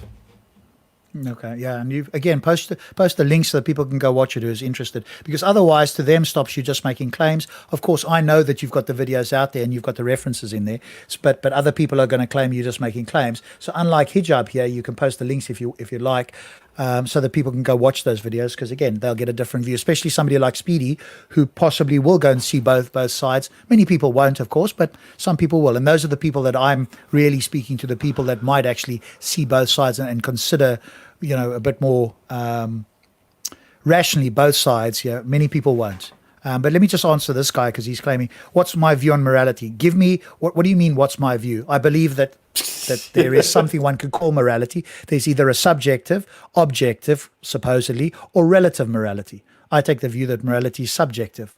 If the term is correct, I'm an anti-realist, meaning that I don't think that morals are real in the sense that it's a real fact about the world. If there were no humans, there would be no such thing as morality. That there would be no such thing as harm or pleasure or whatever the case. There would be no creatures to affect that. Now, if you're going to claim that there is objective morality, anytime you want to have a discussion on that, let me know, and we will deconstruct that and show that claim, that Muslim claim, is a vacuous claim. So that's my position. And I can argue for why it is, and I can tell you what my beliefs are, etc., around that. And you can come on to the Jinn and Tonic and have that. And maybe Stops has got similar, he might be slightly different.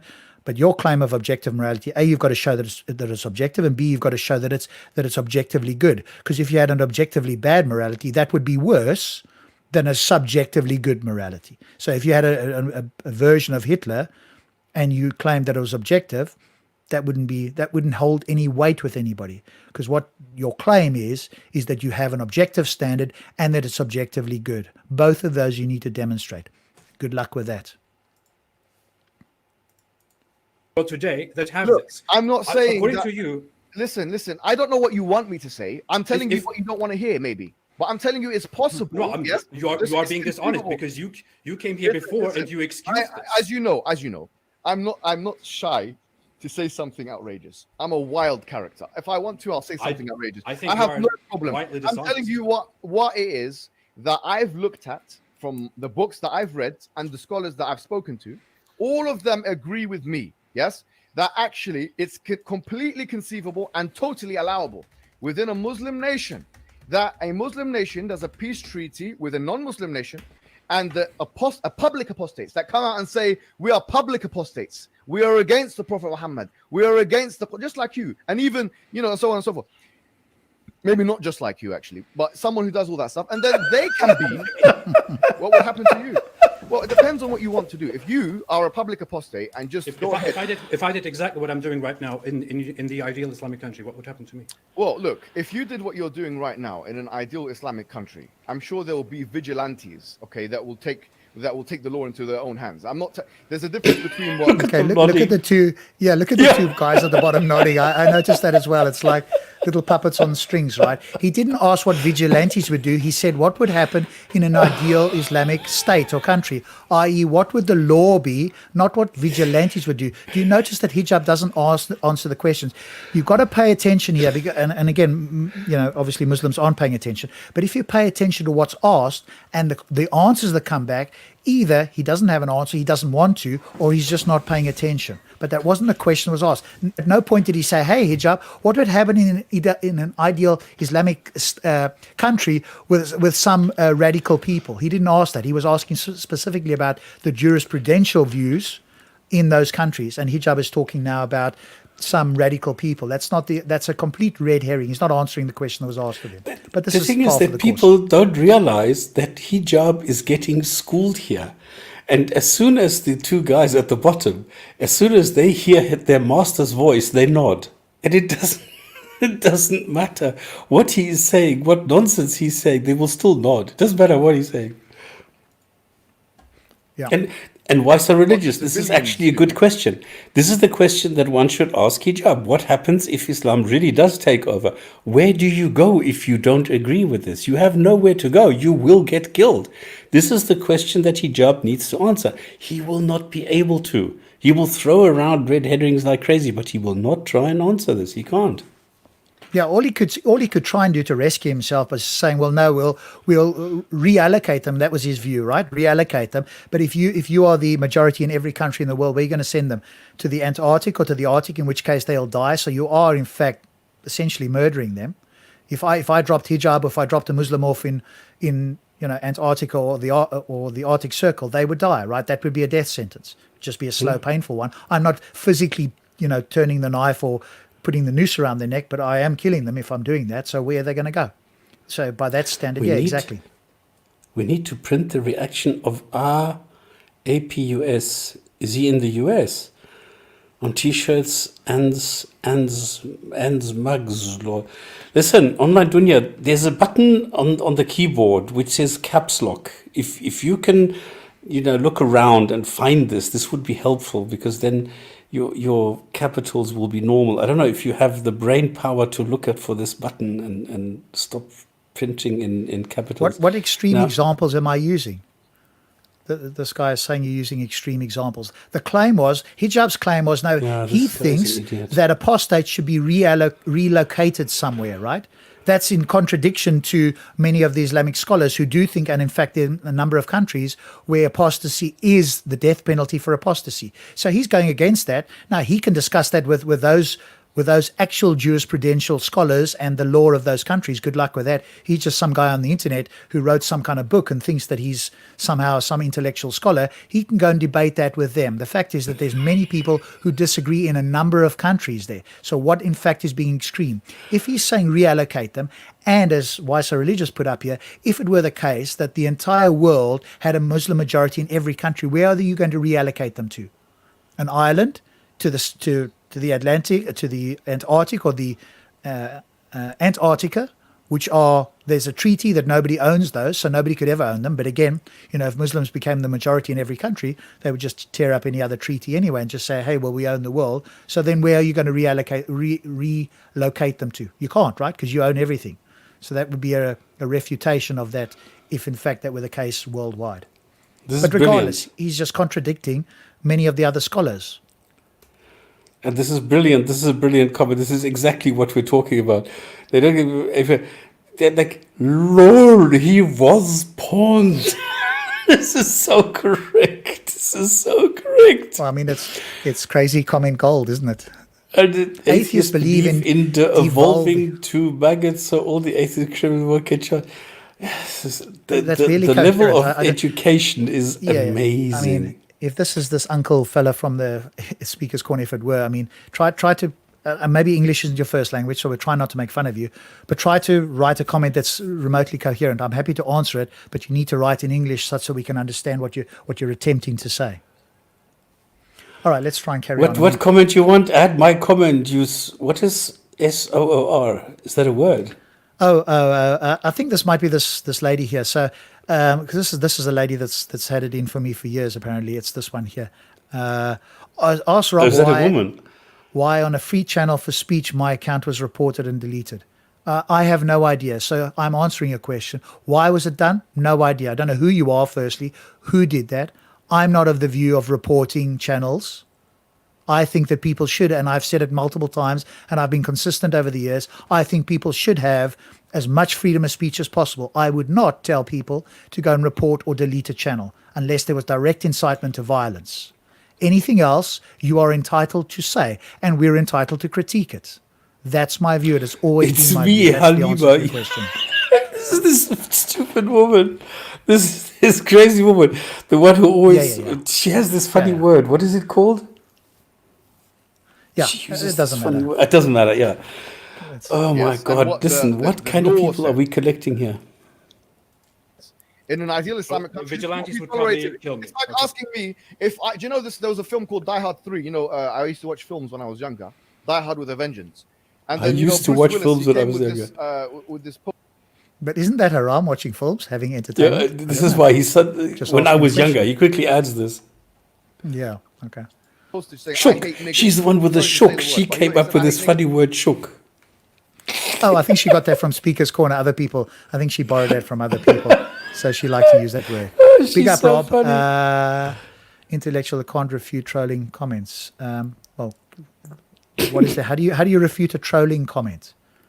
Yeah, you can't. You just point out that it's a troll, right? I'm waiting for anything substantial. I haven't heard it in a comment yet. The only person that's remotely tried to be coherent and present something is the guy called Speedy. He's the only person so far that I've heard even attempt to try and do something where I could have a conversation. He and I could speak, right?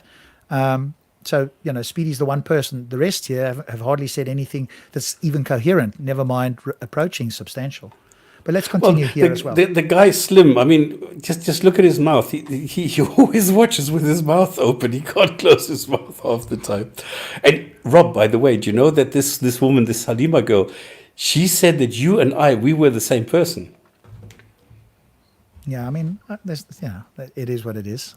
Yeah, we can't help. I've attempted at one point a couple of years ago, or a year ago, whenever it was, to have a conversation. What is this appus? What is this? Why do they have this appus? What does it mean? This is supposed to be some derogatory term for Apostate Prophet. I think it's something Hijab started, or whatever the case is, right? So it's supposed to be a derogatory comment.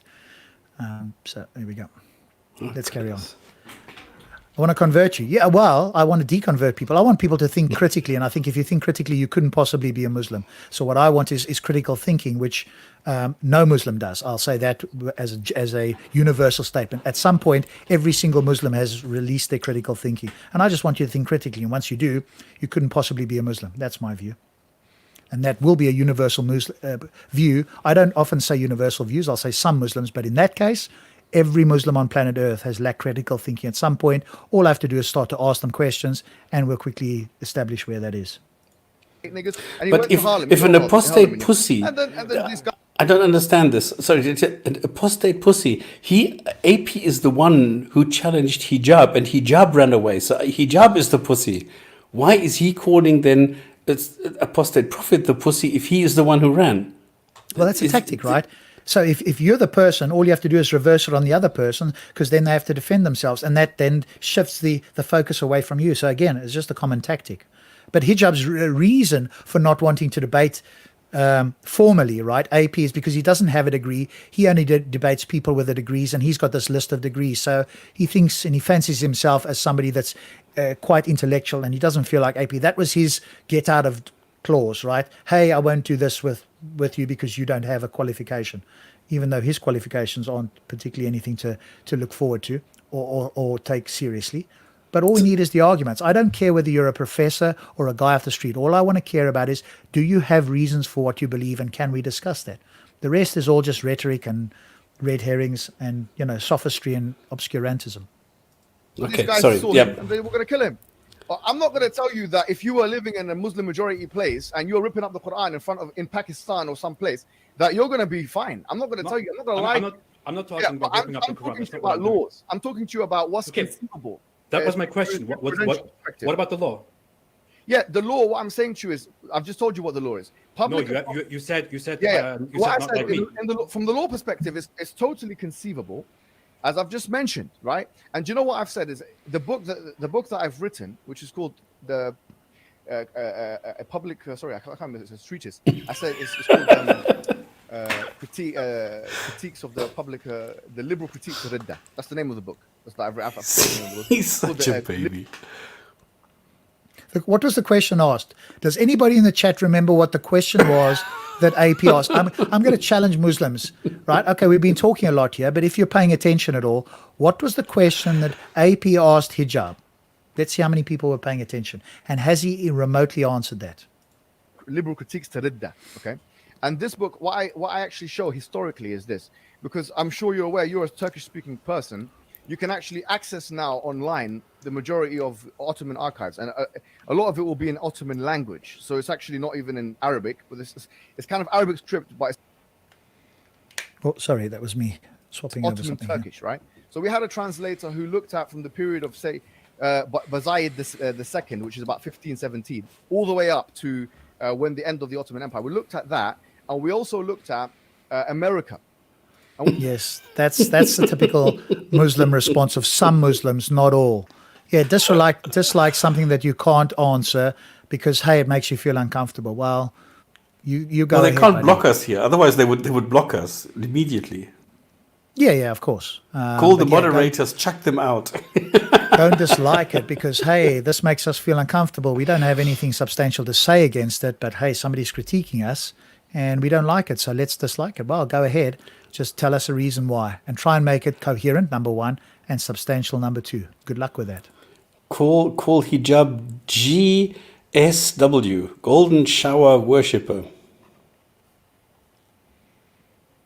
Sorry, I'm being childish. Oh, okay. Sorry. And what we found was quite intriguing, actually, because what we found is that there were some acts in America, for example, burning of flags.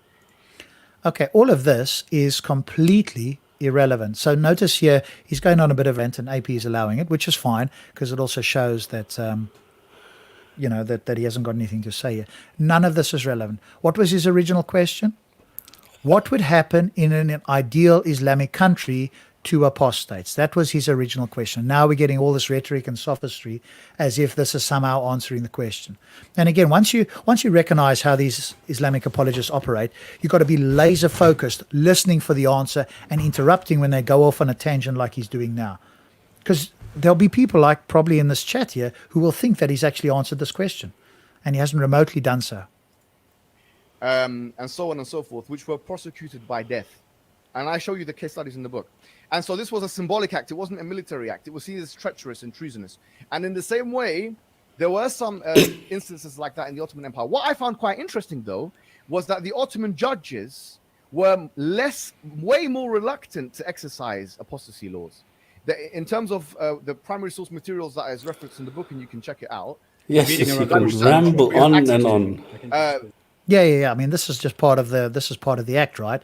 I'll refer to books. I'll talk about it, but I won't be clear and concise in response to your actual question because hey, that might mean that I haven't got a lot to say, or that you can actually respond back to me. So I'll keep talking and make it sound like I'm saying something substantial. This is just another tactic, right?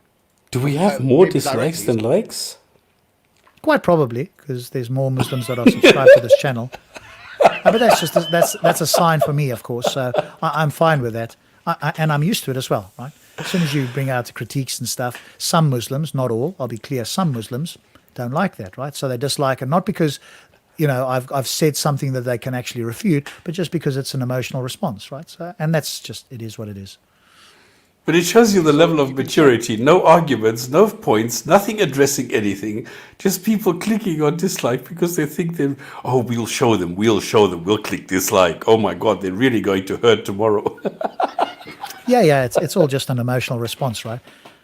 The only person, like I say, that I've seen in the comments that has kind of tried to respond is the Speedy Gonzalez fella. Everybody else here is just making stuff up. They can't say anything substantial. We could bring on one or two of them now for last 20 minutes if somebody wants to come on here, and we'll quickly sort of deal with them. But of course, it's much easier to be a comment. I understand that it would be scary to come on here with the two of us, I guess, and that's why people don't come on to Gin and Tonic. Check out actually on an implementation level how much this was actually implemented. By the way, I'm not trying to say, and I want to make this very clear, I'm not trying to say that there is no such thing as the capital punishment in Islam for non-allegiance to the state, which is like ridda. I'm not saying that, but what I'm saying is that there is maneuverability within the law, the scope of the law. So such that that is not the question. Like a ruler there's a scope of maneuverability there. And what I'm saying is, and this is not a reform position, it's not a liberal position. This is within the traditionalist discourse, and I think people like you should actually listen to people like me, because if I get my way, right, he's smiling, he's just sniggering. Then, in fact, the world will be, in your world, a safer place, in your understanding. So why do you condemn the killing of apostates? Force me to want to kill you people like that? Lovely question. Did you hear that? What he said there while he's rambling away there? Do you condemn the killing of apostates? Let's see if we get an answer. I don't want to because I don't believe you. Look, you don't have to believe me. I've given you evidence. Do you condemn the killing of apostates? Do you condemn it?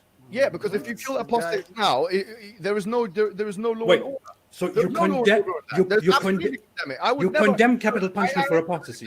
I absolutely condemn. Do you condemn your friend Ali Dawa telling me that I should be punished to death? I absolutely condemn the killing of apostates, because that is completely against law and order. Apostates, listen, I say to you something. You know, good. He's actually given an answer. Now that disagrees with a fair amount of Islamic jurisprudence, but at least he's given a straightforward answer. Look, it's not difficult. The problem now is you have to justify that, especially in view of what many of other Muslim scholars have said, and indeed other countries have got as there is Islamic law.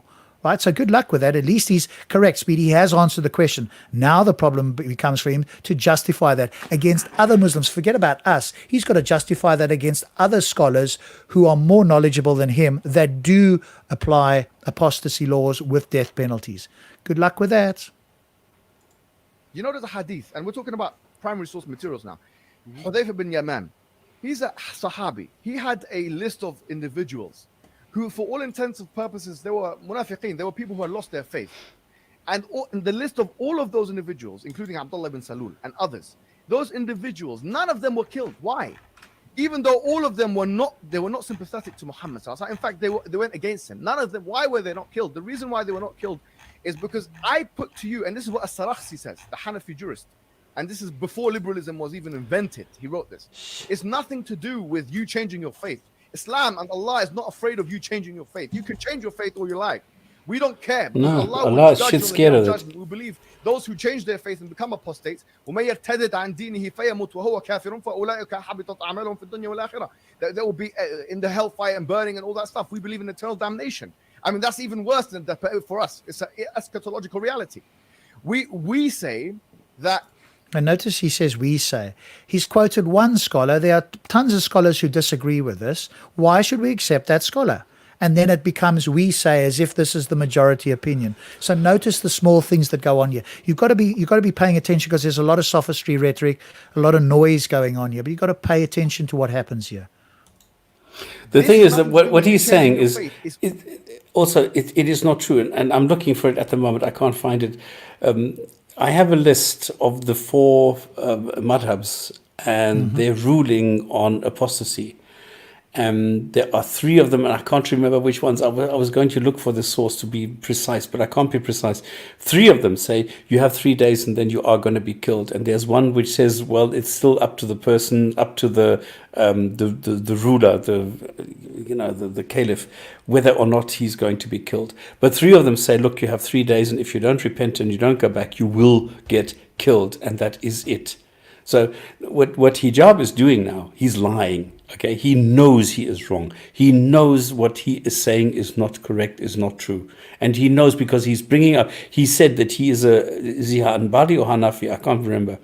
And he knows exactly what the ruling is in that specific madhab. He knows it. And yet he's pretending like he doesn't know, and he's pretending like it's not there. So this is the level of dishonesty that you get here. I'm sorry. Yeah, and again, you can quote a minority, opinion. Why should anybody take that seriously? As you've pointed out, the other madhabs have a majority view on this. Now, you can have your own opinion. The question is, why should we take it seriously? And if you're going to choose one particular person that you're going to quote from Muhammad's time, the question remains, why should we take that person over the majority opinion?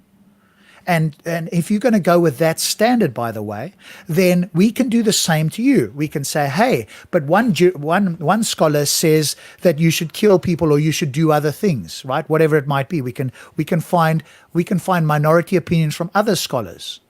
And then you would have to play by the same rules. So either you're going to be intellectually honest and consistent and go with the majority view, or you're not going to do that, but then you've got to accept that that can be used in other ways against you. For views that you don't like, we can find scholars that disagree with you, that are minority views. What are you going to do then? Are you going to now appeal to the majority? Can't do that. You've just denied the majority previously.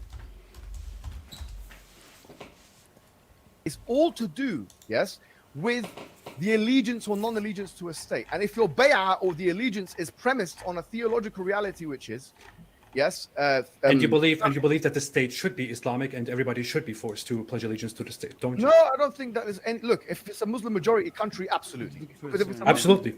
Yeah, if it's a Muslim So what is the difference then? No, you believe that an Islamic state should be established. I think if it's a Muslim majority country, then there's a democratic impetus for even on democratic worldview, for you to say, well, the majority are Muslim. If they want Islam, then surely on democratic principles, outsiders should have nothing to do with that. But So everything that you have said was just a complete waste of time, because you believe that an Islamic state, because you believe that an Islamic state, an Islamic government should be established if the majority is Muslim, including but the Islamic government shouldn't. You, for example, want to spread Islam to the entire UK. So if the majority of the entire UK was Muslim, you would want everybody to adhere to an Islamic state, and this Islamic state should require. I don't want an Islamic state in Britain. I'm not asking for an Islamic state in Britain. If I, for example, left Islam in that Islamic state and openly spoke about it and openly spoke against this religion, then I would be put to death, and you would. No, I'm not saying you're put to death. I'm not saying you're put to death on the end. You just said you're making it seem like we want to kill you. No one wants to kill you. Like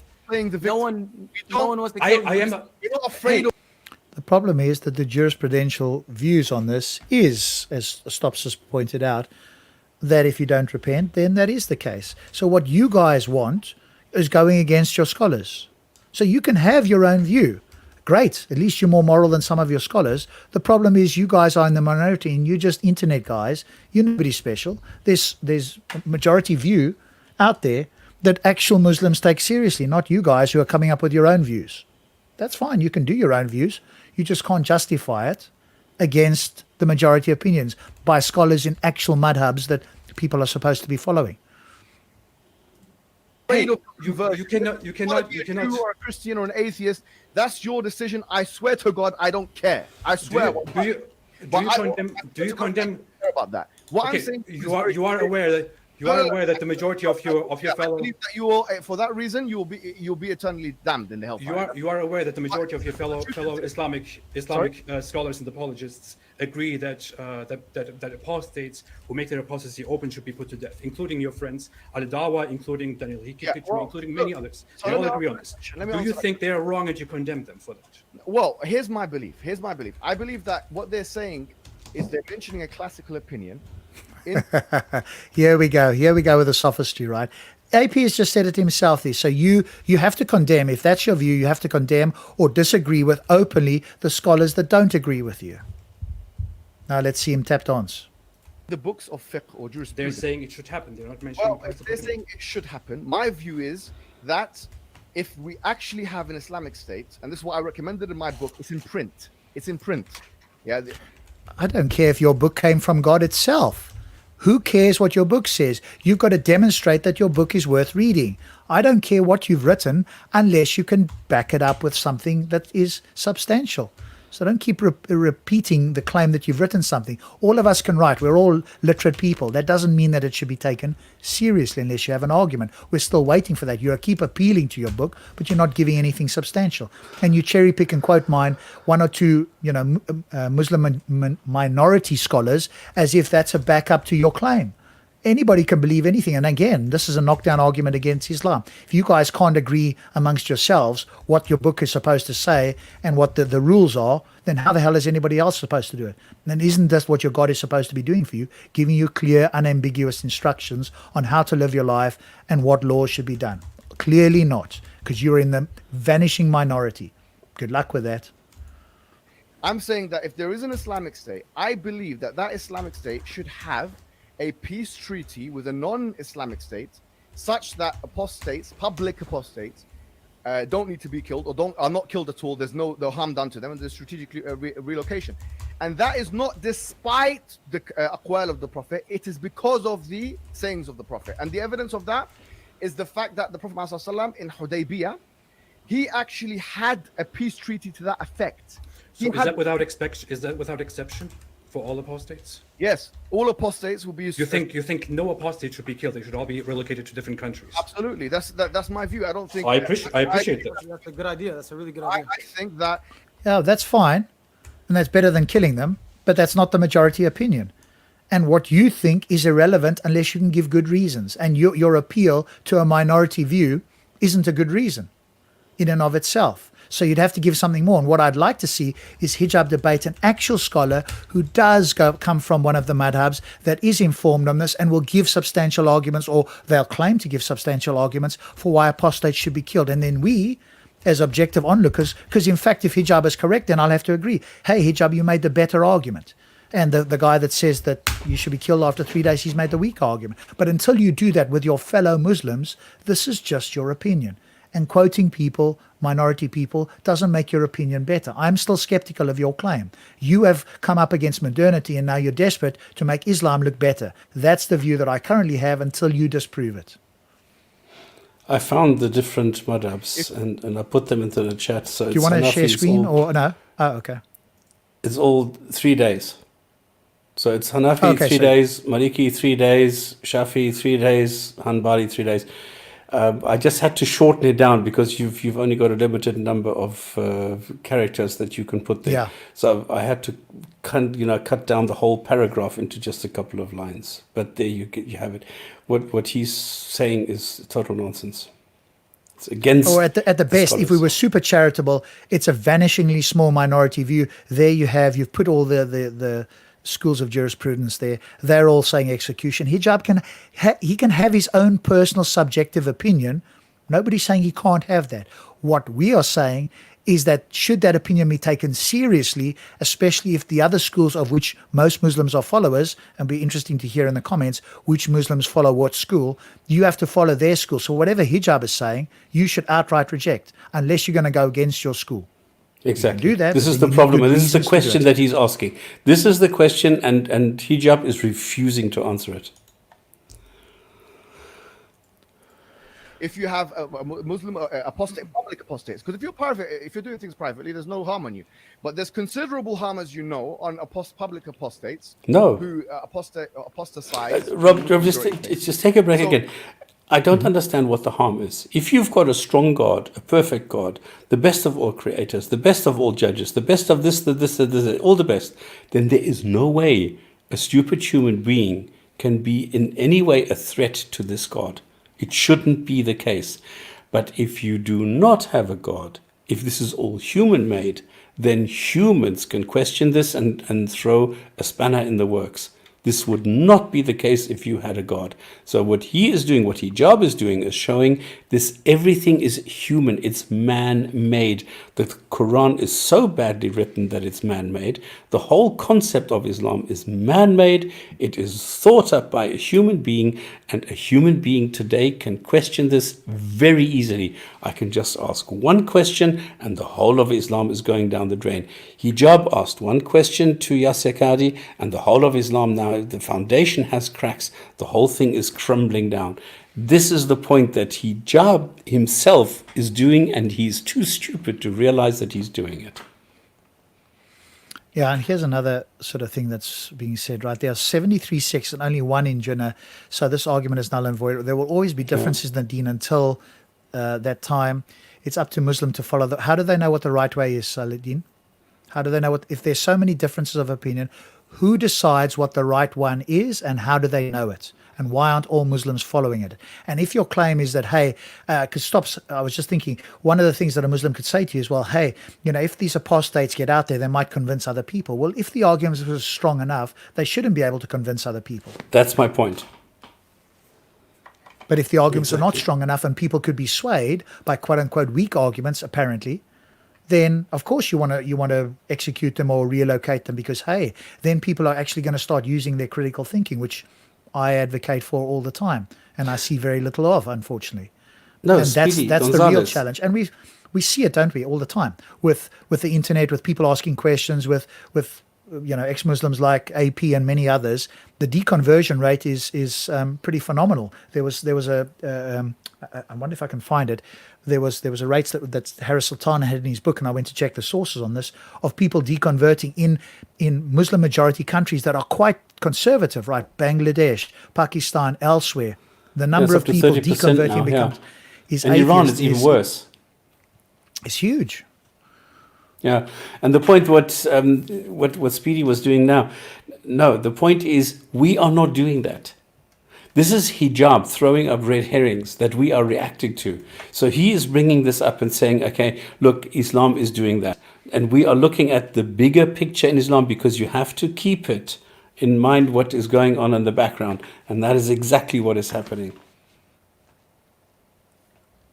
All right, we'll go for a little bit longer. I think it's eventually we'll need better. Maybe we'll do a part 2 on the stops, who knows. So those individuals should be relocated, in my view, to other non-Muslim countries. And that is not despite what the Prophet said.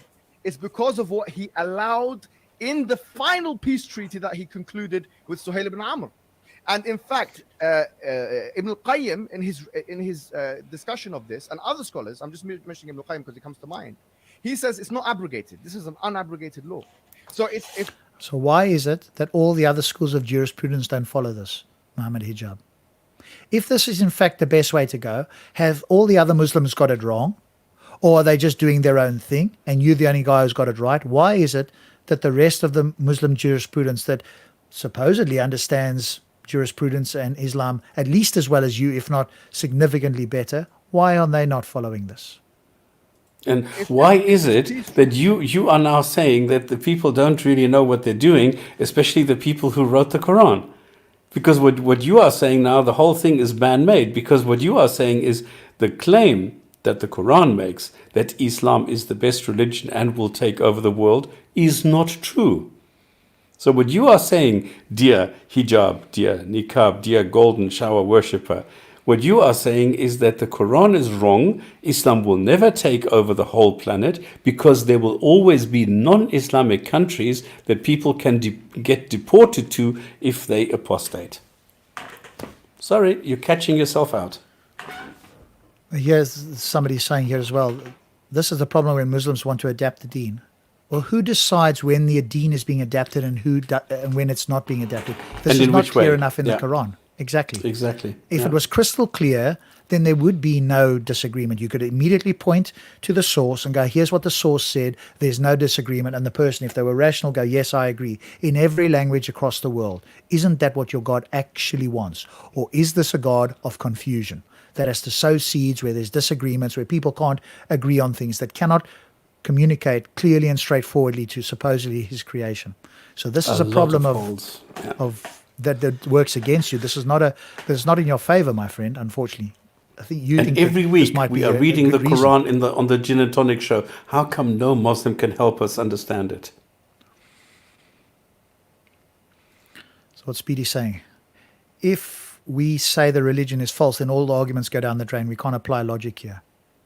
No. Well, I don't know what you mean by that. If the religion is false, then of course the arguments are false. That logically follows, obviously.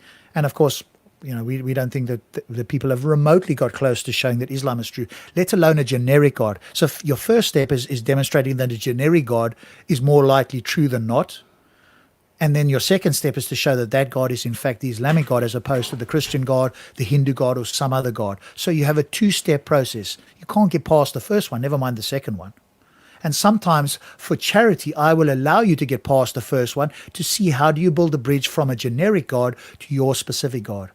And that bridge, even that bridge can't be built. So even when I'm charitable to give you, let's say for argument that a God is more likely than not, then how do you show that it's the Islamic God? And then you want to point to the Quran, and that sinks you. And the thing is, you can have a false religion and you can still have good arguments. It doesn't stop you. My servant, bring a single chapter like it and call your witnesses besides God if you are truthful. Oh my God, really? Really? Yeah, an unfalsifiable claim. Who decides what the criteria is? No, we've Other done this so humans. many times. Yeah. We've done it a million times. Right? Why do you do? I know, You're not but- talking no, but to it's- beginners here. We are not. I guess is why do people come here and come with these? Yeah, but they don't know any stupid better, things? Stop. So they're going to repeat what they think is a good argument. They've never heard our responses. So we've got to take it that maybe people haven't heard this, right? And so they're repeating what they've heard from their imams or from Hijab or whoever else, right? Bring a verse like it. This is supposed to be an argument or evidence in favor of the Quran being true. And if the Quran is true, then Allah exists. That's the type of argument they're trying to make. Yeah, The but problem every is- normal person first checks who am I talking to. Every normal person first checks. Okay, do these people know what they're talking about? And then coming with something like this, please. This is like going to an of somebody who's doing calculus and saying, "Oh, can you do 1 and 2, please?" Right, let's agree to do maybe another 5 minutes of the video. So by 45 minutes, I think we'll end the show because we've been going 3.5 hours already. Time flies when you're having fun, shit. isn't it? Yeah, So we'll do another it's 5 minutes amazing. to 45 minutes, give or take. So about 5.5 minutes, and then we'll have to bring it to a close. And we could always do a No, part 2 next week or something Speedy, like that. Maybe. he did not rebut any of AP's points. All he does is he throws red herrings, he deflects, he bypasses, he does not ever answer a question that AP puts to him. I don't understand why you don't see that. Well, the only thing he did answer is that no apostate should be killed. Now, that goes against the jurisprudence, but at least he answered that. Now he would have to defend that against other Muslims who probably have more weight on their side. That's an internal argument they can have. That's the only thing that he did answer. Many of the other things he sort of sidestepped and didn't answer directly. And the other two guys obviously haven't said anything at all. So this is really, they're just sort of spectators there. Right, let's see if we can do 5 more minute stops and then we bring it to an end for tonight. Oh, what a pity. This is so nice. My view is that actually do you want to that continue? should be what This happens. Now, is I've said so- to you, I would like to reiterate this for the public because I think this is very great news because many other people, especially many of those who oppose Islam, would like to hear this in very short sentences. So Mohammed Hijab here agrees that Mohammed Hijab opposes the general ruling of the killing of apostates, public and private apostates, Well, and he agrees that if in an Islamic state, in an Islamic country, which a majority Muslim country should be turned into, let me correct then apostates. Okay, you comment there. I've just got to run quickly to the toilet. I'll be right back. Go ahead and respond there. I'll be back in a moment. I think this is. I think there's so many things so funny. It's true. I'm having fun because this is. I mean, there's no structure. There's nothing. We're just ad-libbing here. Now, if I watch the face of Hijab, as soon as AP says something, he gets very nervous. Look at him. He's clutching the microphone. He's so like agitated because he cannot answer the questions. There is no rebuttal. There is no answer that he can provide that is in any way rational. So what he's doing is just trying to interrupt. He's just throwing out things there. He's trying, his best to deflect, to throw out quotes, to throw everything at AP, and it does not work. Now, we've been going for 3.5 hours. I can't believe it. And we've only covered 40 minutes of the video. Now, in those 40 minutes, Hijab has not managed to do anything. He has not been able to dent anything in what AP is saying. And he is right, because the whole point is there all the time. Can you go and threaten a person simply because he has changed his mind on a God? Now, this God created AP according to the belief that Hijab has. So if the God created AP the way that he did, knowing in advance that he's going to do this, why would he go ahead and do that? If Hijab is unable to answer this, why doesn't he create AP with the knowledge of a perfect messenger, so that he will have to have all the information that is necessary to be a good Muslim? And if he still doesn't, why doesn't he equip Hijab with the brain power and knowledge to be able to answer the questions that AP has? Why don't you use logical thinking? You need to keep the bigger picture in mind. I mean, the people down at the bottom have not completely sided. I can't even remember whether, he's managed to close his mouth. Wow, brilliant. But the question you need to ask yourselves all the time, why is it that AP can challenge your God and the God is unable to do anything, even though he created AP knowing he's going to do this, and he created Hijab unable to respond? And he knew about this as well. So does that sort of tell you that there's a God? No, it tells you there's no God, and it tells you we're just doing this ourselves. It's just ancient superstitions that we're facing here. And we've got and that's another top argument shotter, against. lol clowns, AP has mental illness. Oh my God, people, come on. Can't you see that you are making total fools of yourselves? Come on, let's go. Let's Next try one. and focus on anything substantial there. But you've now brought up another good argument, of course, which is the argument for predestination and free will. Of course, that paradox, that contradiction. And again, when Muslims try to, it's like they don't understand it. And I walk them through it like I would be speaking to a child, and I explain why this is completely incoherent. And yet it's like it just won't register. It's like the brain switches off when the logic comes to, okay, let's understand why this is a massive problem for you Muslims. The brain just like switches off. And we've done it with Benny, who was commenting earlier, and others. And like they just stop thinking at this point, right? And they just then repeat whatever they've heard. So that's another good argument against ripping up a Quran makes a lot of sense if you are being threatened with your life, to show how stupid this whole thing is. That's why it makes so much sense. And calling somebody APUS, I still don't really understand this. Who the hell cares if you are ripping up a Quran in Arabic that you can't even read? It's just a fucking book. There's nothing special about it. We have free will. Oh, no, please don't. No, we won't do it now. But anytime, maybe we'll do another one where we'll answer these questions more in depth. Oh, come on. Guys, if we had to go through that argument, you'd be stuck with that. So I understand you think that you've got free will, but you also have a view that God has predestined everything. In other words, God knows everything that's going to happen. He knows how we're going to live our lives. If that's the case, then libertarian free will does not exist. That's a contradiction. We can explain it more in depth, but I appreciate you might not get the gist of it at the moment. And even when we have explained it such that children will understand it, I still get resistance or Muslims just either pretending or really not understanding where the problem comes in there. No, they're not allowed to. Rob, they're not allowed to. They can't, because it will question the whole point. They have their purpose, and if you start questioning that, you are questioning the purpose, and then it doesn't work anymore. Yeah, of course. Should not be killed, but they should be forcibly relocated to other countries, which is still by definition genocide, but at least it is not death. So that is what you are agreeing with. Genocide.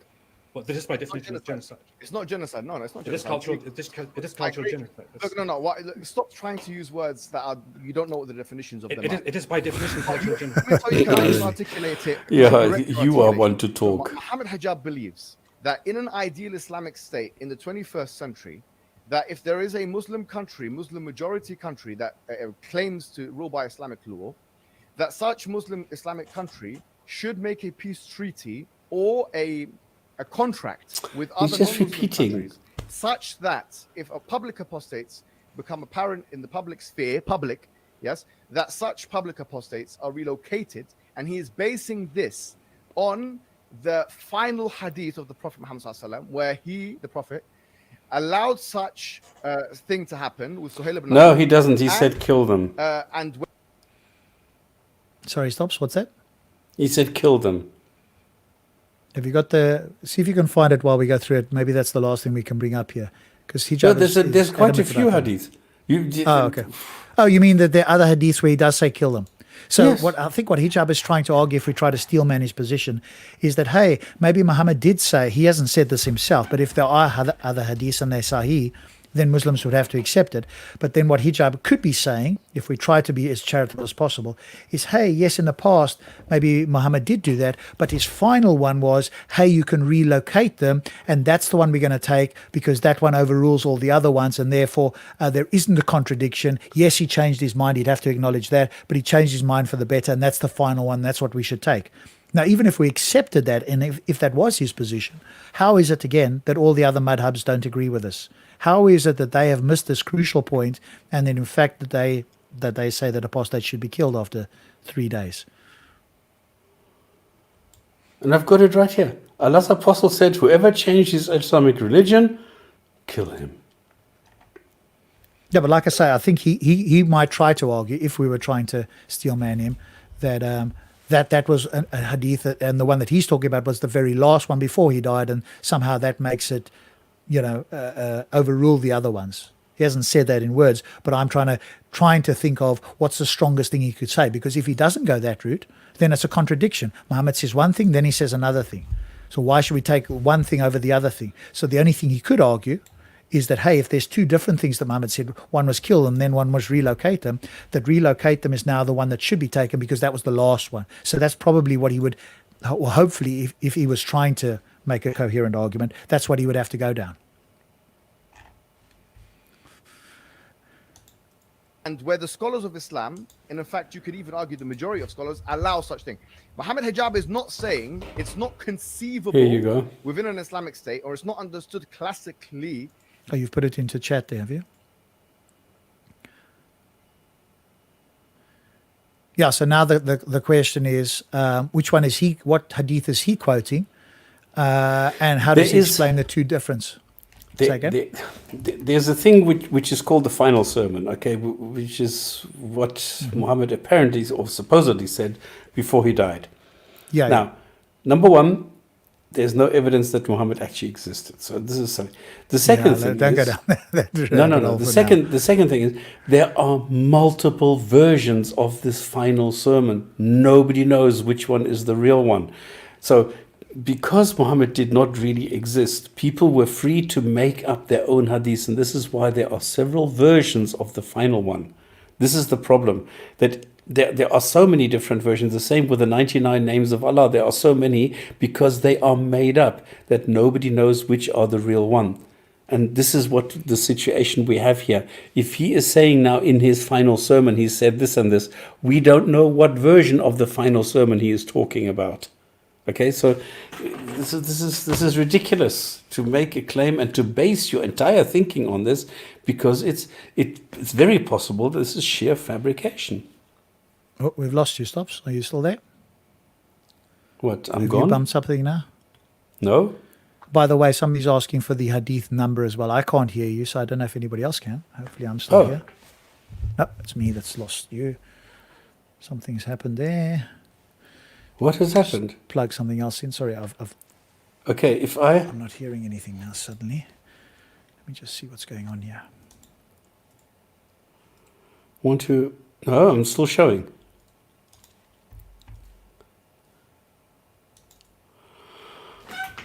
One, two, three. It should show the... Can you hear me now again?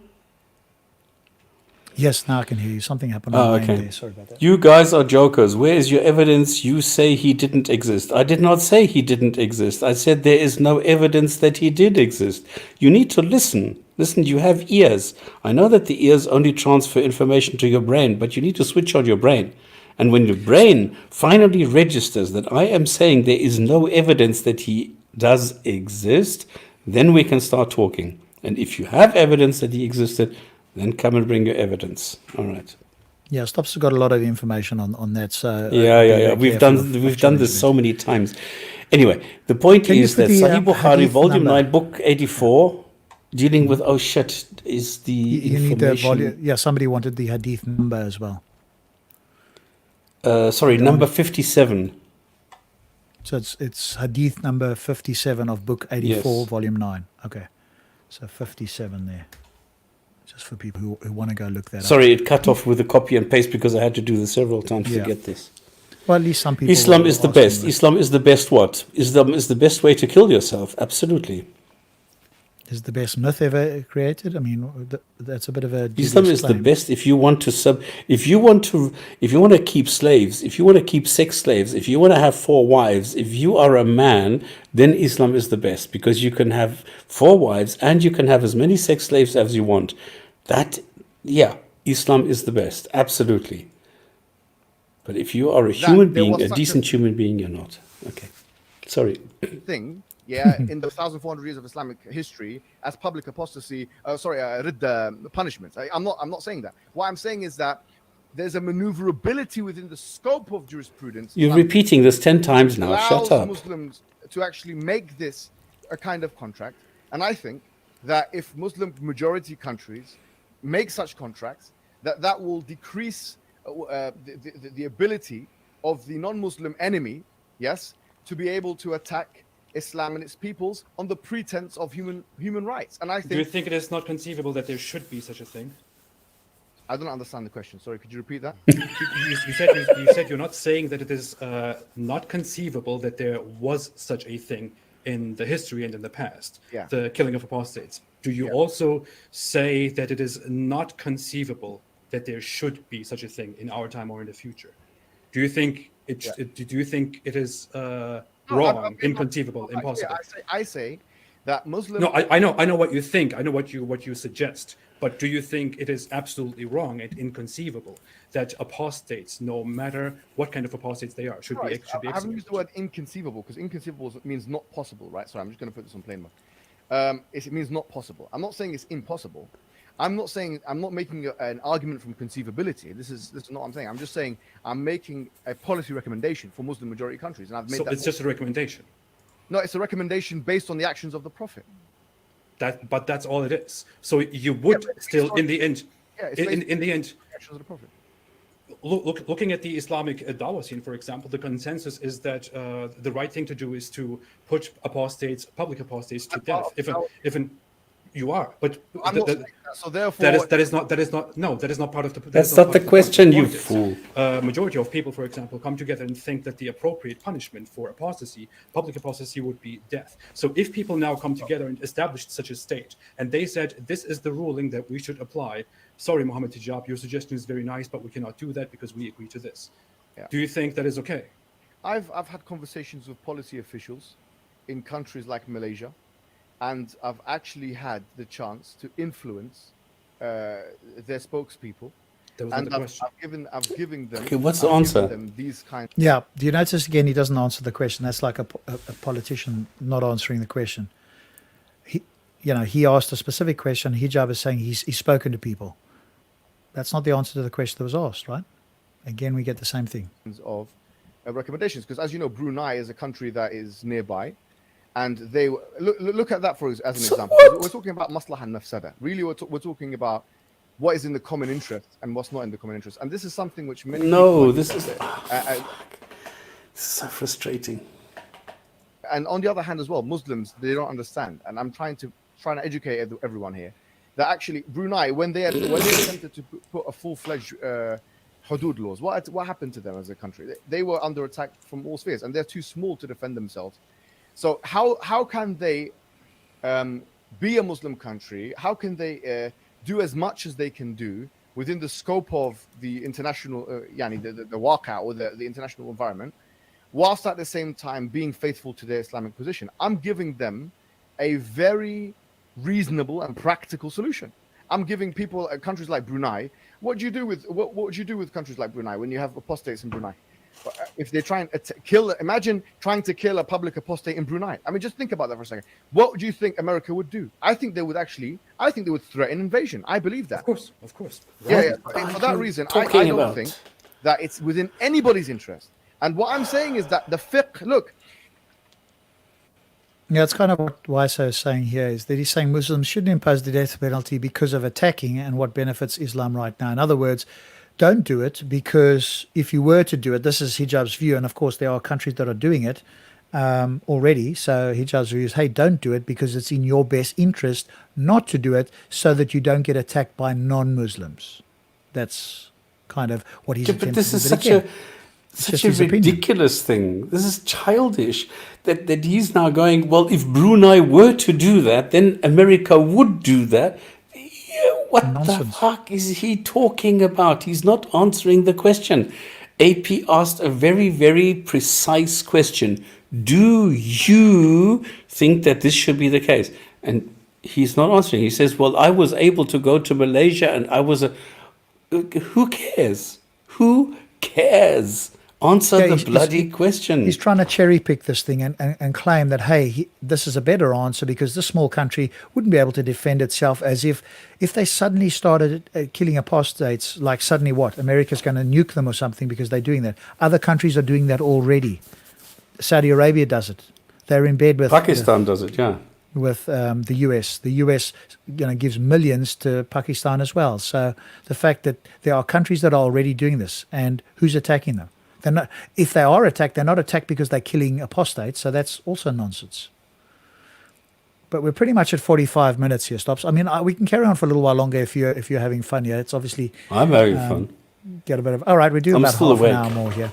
I've still got ham and beer. So I think I've got to go to bed in half an hour at the very latest. Otherwise, because I've got to tomorrow.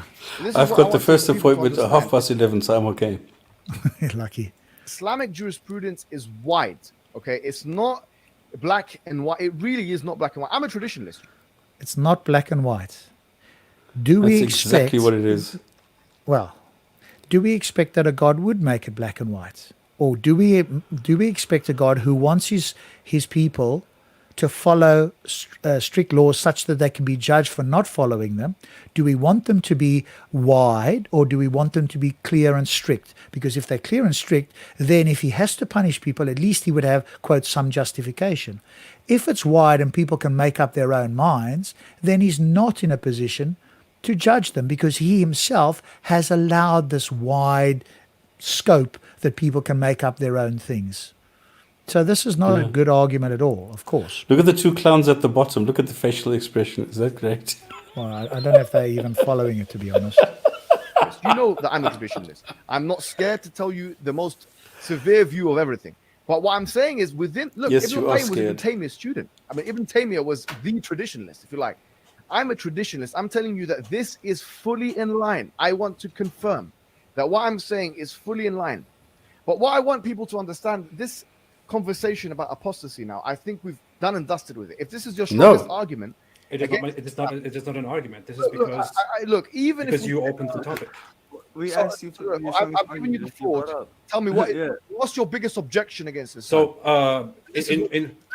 no, this is not what I presented. We came to this topic because they kept asking me about ripping up the Quran, which was what this response was about. That's done. So what is it is not done. It is not done. Exactly. I have to remark something. So your entire, we talked about this for 15, 20 minutes, and the entire talk was about how relocating people was a recommendation that is in line with opinion, with traditionalist Muslim opinion in history. But Prophet. Okay, in line with it, but that this is just one of the options that you would recommend this because you would consider this beneficial. But this is just one of the. But this is just one of the options. Whereas one of the other options is also that I should be put to death, for example. My argument is this. My argument is that classic. No, please, let's not trivialize these issues. Stop making yourself the victim. Because stop making yourself the victim. Is that a serious comment? Apostates are getting killed in Muslim majority countries around the world as we speak. It happens in Saudi Arabia. It happens all over the show where this is invoked. And we could bring up the stats on which countries have apostasy and death. And there are plenty of them. So, yes, he is a victim. It's not like he's playing the victim. If he was in a specific country and they knew that he was saying this or having this conversation, he would very likely be arrested and tried and convicted and executed for being an apostate. So you're trivializing it. You are trivializing his point, and that many people have gone through just because it doesn't happen to you, or you don't agree with it, or you want to make some sort of argument that sounds better to certain Muslim ears. Well, that doesn't work. Because now, hang on. Majmea, Top Shotter, Uncle Yazid, all you idiots. Hijab is the guy running away from us. Don't tell me that we would get eaten by hijab. I just brought out a video 2 days ago where I totally destroyed him. And it's a standing offer for any one of these Aira or Sapiens or whatever guys to come and talk to us. And they will not. They have been running away for the last 10 years. They are running away. Okay? It's not us running away. We are there every Friday and we are telling them, come and talk to us. They will not. They are too scared. They are the chicken. They are the pussies. They are afraid. And not us. It's not that way around. If you can organize hijab, I will be there. No problem. I'm going to expose him. I'm going to kill him off. No problem. But please don't come here and tell us that we are the ones running away. What are we supposed to do if he is running away from us? How far are we supposed to follow him and chase him? How much running should we do when he is running away all the time? So don't tell us we're running. Don't lie. Making myself the victim. I am in no danger, Mohammed Hijab. I am in absolutely no danger. I can do whatever the hell I want. I'm in no danger. Let me give you my reassurance. I'm not scared at all. I don't think you're a public threat. I don't think you're an intellectual threat. I don't think you're a physical threat.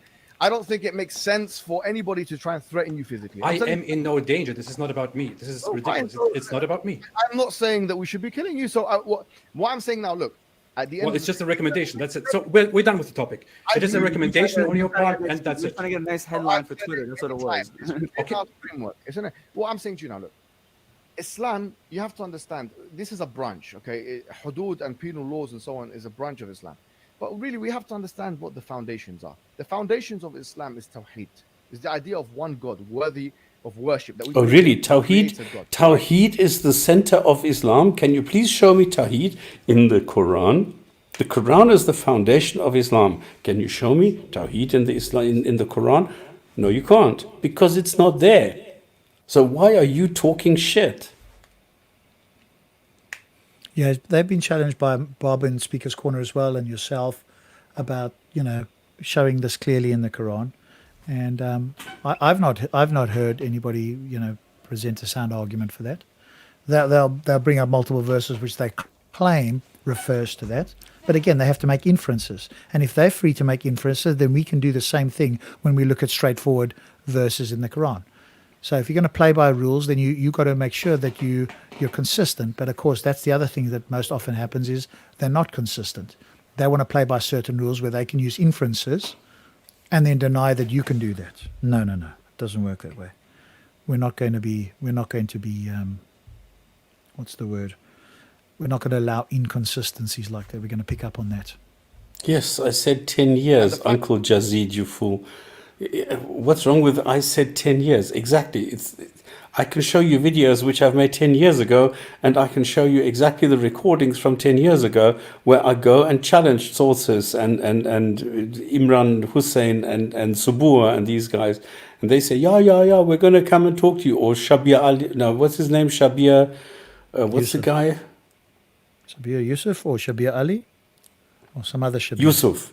The Shabir Shuffle guy in the Speaker's Corner. Yeah. Well, I emailed him. Do you remember I emailed about a year and a half ago? And he said, yeah, we're going to do this. He's going to come on, and then he never did. And I followed up, and eventually he just stopped responding. But oh my word, we've exposed his terrible argumentation. Every now and again we'll do a video on that.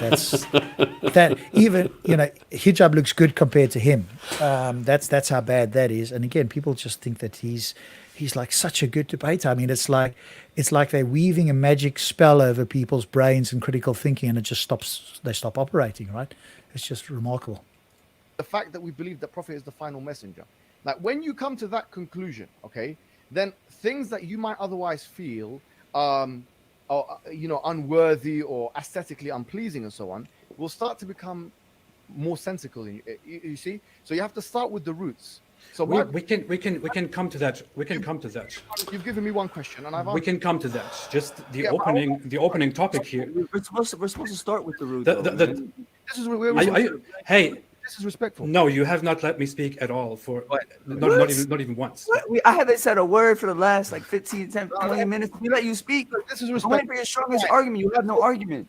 See, We're waiting for it. Adam Saleh and Slim here argued at the beginning that it is absolutely inconceivable and completely wrong to kill people for their beliefs, and this is completely not Islamic. Whereas I don't know if you can follow. I don't think you have been able to follow 10% of what They Mohammed Hijab said. But Mohammed Hijab basically, but Mohammed Hijab basically, but Mohammed.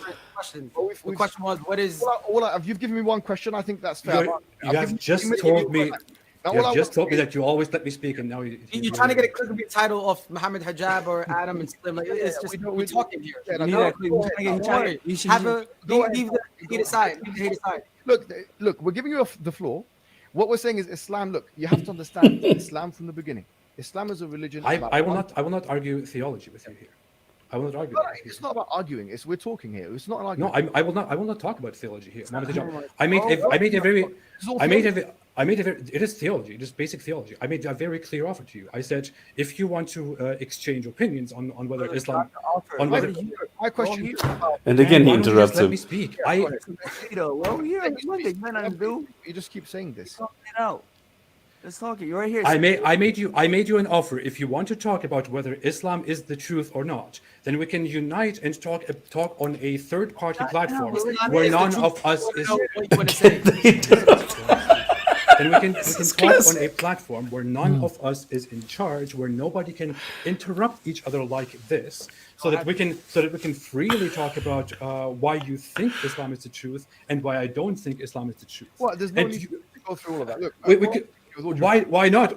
That is the fairest, most professional way to have a debate. Platform. This is a big platform. You're not wanting to have a debate with me. Probably one of the biggest Muslim YouTubers out there. You're refusing to have a fair That's debate. not the point. Right now. You're refusing to have a. Go anywhere else. There's no. So this is the fourth time that you are refusing to have a debate with me. No, and I'm making excuses. We're still arguing. We're waiting for the debate. We're waiting for him, man. I got my popcorn. I made a very clear offer. I will not. Grandstanding, please. Let's just have a discussion. This is not. I am grandstanding because you're acting very scared. I'm sorry. You're scared of the topic. Look, you are scared of the topic. No, of course it is. I'm scared. It doesn't make Islam false. No, it doesn't make Islam false. Of course, it doesn't. But it will prove a point to the public. I'll tell you the truth. I don't think I'm scared. I think you are. I think you are. I think you are. Okay. And Apus has 16. Apus has 16 degrees. 16. All in the topic that we are discussing here. 16 degrees, and Hijab only has 4. So who's he talking to? He can pack up and go. This is why he's owning him. That's why Hijab can't make a single point, because Apus has 16 degrees. Minimum. Yeah, anybody can get degrees from degree mills. You atheists want yourself to look like victims. Well, only the victims that are in fact victims. I'm not claiming to be a victim, and neither was AP if you were listening carefully. But there are atheists who have been victims, who are victims at this very moment, who cannot speak out for fear of death, for fear of honor killing, for that sort of stuff. So it's entirely credible. The fact that you can sit here quite comfortably and wave your finger is fine. But that obviously shows you don't have a lot of humanity, or you don't know what's going on out there, where atheists are getting killed and cannot speak out in Muslim countries. Whereas on the other hand, Muslims are free to speak out in Western countries, but they will be critiqued. So I don't want to silence anybody, but they're going to get critique. There's no two ways about that. And if they're going to choose to feel insulted, that's up to them. They can choose not to feel insulted. And Mo Hijab is not a lion. He's a coward. He is a hyena or something running away when the lion roars.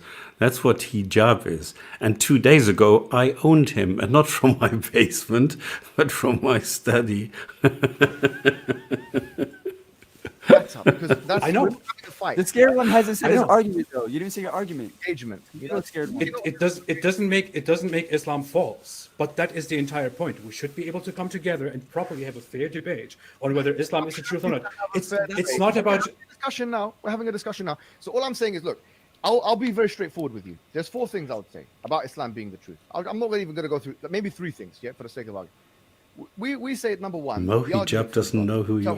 We say that there's only one God. Hey, You know what this is? I'll put it to you now. There will be people watching this stream, because I am here, who will normally not watch this stream. What is happening here is that by not letting me speak and only you speak, you will clearly make it look like you are making a big point that I cannot make a point, because you do not let me respond. So you cannot you cannot trick me into a conversation and then. Yeah, I think if you're going to give somebody the floor, you're going to give them the floor, right? If there's constant interruptions here. And now he's trying to make arguments for why he thinks Islam is true. Come on to the Jinn and Tonic Show and you want to make those arguments. We're waiting for you. Exactly. You don't need to hide. Exactly. Who are you? Here. Uncle Jazid is asking, who exactly are you? I am the critiques guy of that Islam. these guys are afraid of. Hijab smashed you. No, I smashed him. Go back where we talked. I mean, it's only, 3 weeks ago? Or is it longer? I can't remember. I don't think these guys would know the difference between somebody losing or, quote, winning a debate. I don't like those terms. Somebody presenting substantial arguments. They wouldn't know the difference. As long as their man, if suddenly tomorrow you were a Muslim stops and you made, the poor arguments that Muslim apologists do, they would all applaud you, right? That's the sort of level we're talking about here. Gin and Tonic. Exactly. It's Gin and Tonic. Remember the name. It's going to haunt you. Unless you are brave enough to come on, but you are not. I'll let it go for a moment. I'll post a link to the Gin and Tonic channel, and we'll see if anybody wants to come on there. Gin and Tonic, that's right. Get your ideas. Leave the hate out, brother. Leave the hate out your heart. Take the hate out your heart. I deliberately said we should have a fair debate about things. I want to hear what you guys to say. I want to hear what you have to say. What I'm saying is this. Islam makes a case for itself. Okay, it makes a case for itself. We say that there's only one God worthy of worship. That all conceptions of God, other than the Islamic ones, if you look at the 6 major world religions, are actually incompatible with logic and incompatible with the predisposition. Number 1. Number 2, we say that you just can't justify the Quran itself has falsification challenges. It actually says if there's any, if you believe that. Okay, so the first point is that there is only one, and all the others refute themselves. Well, again, you need to present the argument, and then let's hear the second one and the third one here quickly. This book is from other than God. Then please try and find it. Oh, you would have found in it many contradictions. لَوَجِدُ فِي اخْتِلَافًا كَثِيرًا. And if we provide you with a mistake / contradiction / error, would you then agree that Islam is false? That's all I have to ask a Muslim. And when I do ask Muslims that, you should see, and you've had it as well, Stops, they tap dance around. Now they're in a panic because now we're actually saying, well, hey, if we do present something to you, are you going to accept it? Now, if you were a confident Muslim and you thought that the book couldn't be done and you could deal with anything that was said, you go, yes, I will deconvert if you show me a clear error, contradiction, mistake in the Quran, because that's not, then it couldn't have come from God. But when you ask them the question, they tap dance around. Well, first tell me about it, etc. They're hedging their bets, right? Because if they can't answer it, they don't want to be seen as somebody who then has to deconvert, right? I have shown many of them. Challenge there to try and find contradictions in the Quran. I have falsified the Quran on very high levels. No, that's fine. The inimitability challenge is to try and produce something like the Quran, which means that it has to go within the scope of. Yes, I've done that too. 3 different times, lots of times. There's an entire page, surahlikeit.com. There are a lot of pages doing this. So this is totally. We've just had the COVID-19 surah being released a couple of weeks ago, so it's all gone. Yeah, but again, it's for them, this claim is unfalsifiable. For them, you can't do it. The criteria is entirely subjective. It doesn't matter what you bring. They're going to say, no, it's not the case, right? So for them, so they can sit back and pat themselves on the back. Nobody can do this. Anybody can make the same thing. That's not an argument. It's incredibly weak. I could put forward my own subjective criteria that eliminates any possible thing, because I could just point to something and go, no, that doesn't qualify because of X, Y, something I dreamt up. And hey, mine does because look, hey, I dreamt up something else. I mean, this is child's play, really. Which includes, by the way, telling the future, because the Quran speaks explicitly about future events like. Really? Let's listen. Chapter 30, verses 1 to 6. Chapter 30 through verses 1 through 6, did he say? Let's just check if that's what he said. I need to go for a few. Okay, go for it. I'll see if I can hear that again. Let's just listen to that. High levels.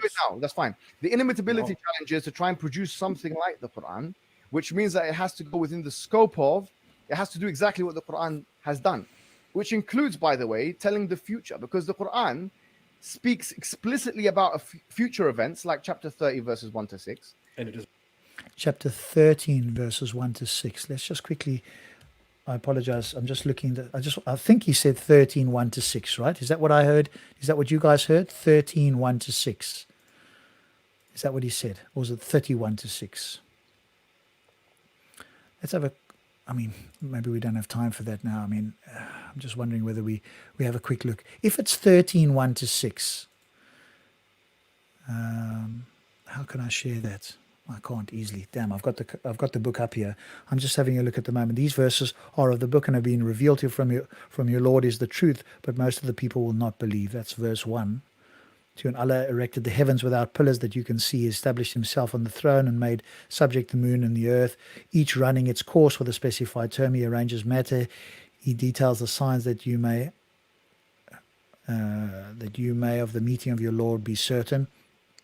He has spread the earth and placed therein firmly set mountains and rivers, and from all the fruits he has made therein two mates.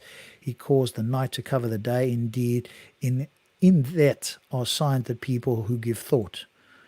And within the land are neighboring plots and gardens of grapevines and crops and palm trees, from a root or otherwise, watered with one water. But we make of them exceed others in quality and fruit. Indeed, it is the sign for people who reason.